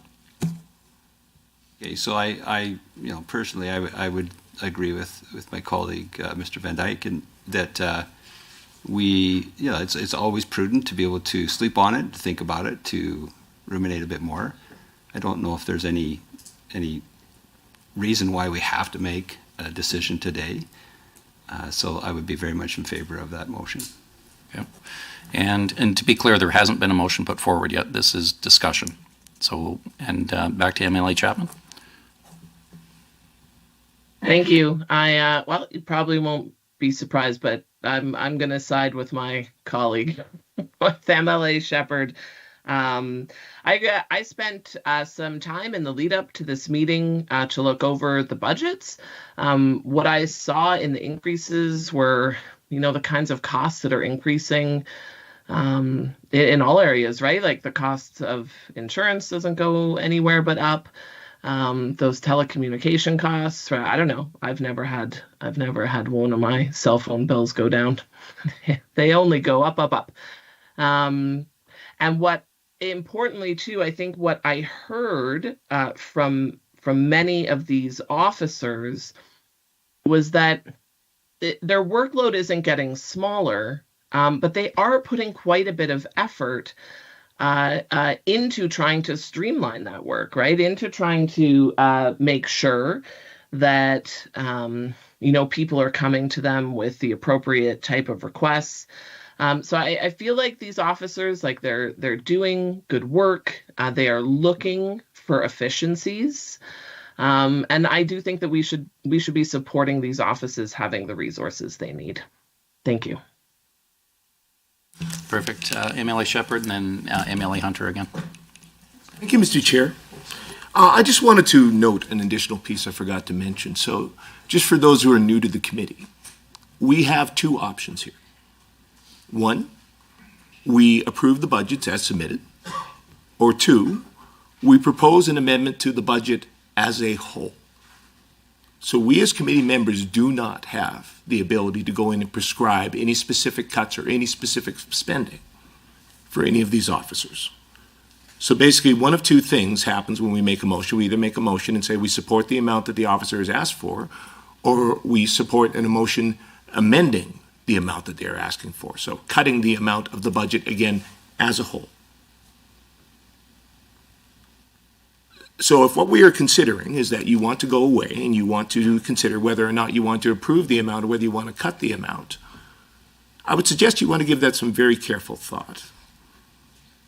These are the independent officers of the legislature who do incredibly important work, providing the checks and balances in many cases on the work that we do, providing accountability to the public, and doing some key work like the Child Youth Advocate on behalf of the people of Alberta. I would suggest that as members of this committee, we want to be very careful about backseat budgeting, particularly given that these decisions are going to be made now that these officers have left the room. So if there were amounts that you wanted to consider cutting from these budgets, I would suggest that it would have been good to have that dialogue with the officers here and with the expertise from their offices, to have the opportunity to understand precisely what the spending is and what the implications of such a cut could be. And so if we are going to delay and then come back to have that discussion, then I guess we are potentially considering, or at least I would hope you would be so prudent as then to call those officers back to have that discussion with them and not to presume knowledge that we don't have. Thank you, Mr. Chair. You're most welcome. And a point of clarity on that, assisting again with the longevity of the clerk and the understanding, you do have a third option, which is to delay decision whether it is to accept or amend. So that is an option of the committee. MLA Hunter? You know, it's interesting. I was just bragging to my colleagues about what a great committee meeting this was. Probably the best I've seen in like 8.5 years. And then I have to say, and then now hearing some interesting supposition from the members opposite, which is, it's disappointing. Like the election's over, we're in here to do the work of the people, and we've got throwing accusation that we haven't done our work before, which is ridiculous, that we want to cut the budget, which has never been said. And I just don't understand it. I don't get it. Like, why can't we just get to the business of the people? And to be able to say we're going to go 2 weeks or a week or 3 days or whatever it is, or a month, to be able to just think about it, like, I don't see, where's the boogeyman? I just don't see it. So I guess it's frustrating when I see this, and I've seen it for 8.5 years. If we could just get to the business of the people without making all of these outlandish comments, it's just frustrating. But Mr. Chair, I go back to the point. Who are we going to hurt? Because we're not up against the clock on this thing. Who are we going to hurt if we wait 2 weeks to decide on this? I don't know if we are going to hurt anybody if we wait. Yeah, so I'm trying to be neutral as the chair. And I know we are speaking through the chair to potentially other members. And so what the chair will consider is the decorum of the meeting, of which we've had today, which has been phenomenal. Everyone's worked really well together. We might have different feelings and different positions on what the dialogue or the discussion is now. And maybe we should put it just to the committee so we don't, with the potential of eroding the great decorum and trust and faith and everything that's been built up to this point by potentially getting too polarized, maybe just put that to the committee as a decision point. Is the committee prepared to proceed forward, or does the committee want a deferred decision to an alternate date? And the meeting would be called at the discretion of the chair. I'll make a motion to defer. And it's not we don't need a motion for it. Oh, you don't have to have a motion. You don't even have to have a motion for it. Oh, sorry, you wanted to speak one time. Yeah, go ahead. Yeah, no, I just wanted to add my comments, and, I was under the impression we were doing the work of the people, but, maybe not. But I think we got a lot of information in preparation for this meeting. I had some other commitments, so I missed a little bit this morning. But I got the sense that we all had time to ask the questions that we had outstanding. And if not, if there's a reason, like my colleague said, if we need to bring people back, then I'd like to hear that. I don't exactly know what we're going to go back and ponder, but maybe you could explain that. Also, I think there's the workload, right? We just spent a whole day here, and there's a cost of these meetings. There is a cost to these meetings. And so I would just say I'm prepared to vote on this right now. I don't feel like we're missing any information. Maybe my colleagues feel otherwise, but those are my comments. Okay. And the good thing with precedence is not set until it happens. So just because we've done something before in the past doesn't mean you can't do something a little bit differently the next time around. Emily from Calgary Curry. Thank you. I just have a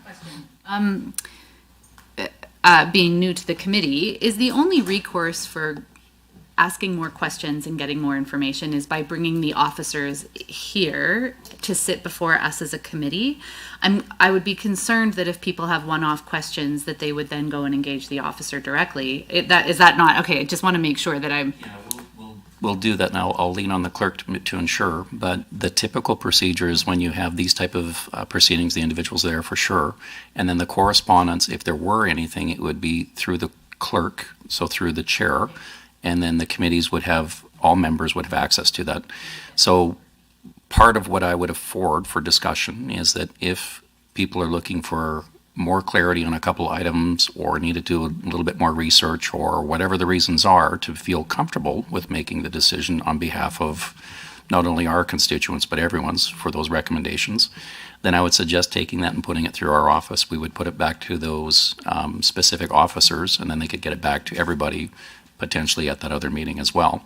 And if there was requirements to have those individuals in person, or if an email or a letter or whatever, filled those requirements, then that would be there for everybody. So again, it's deferring a decision, not avoiding a decision.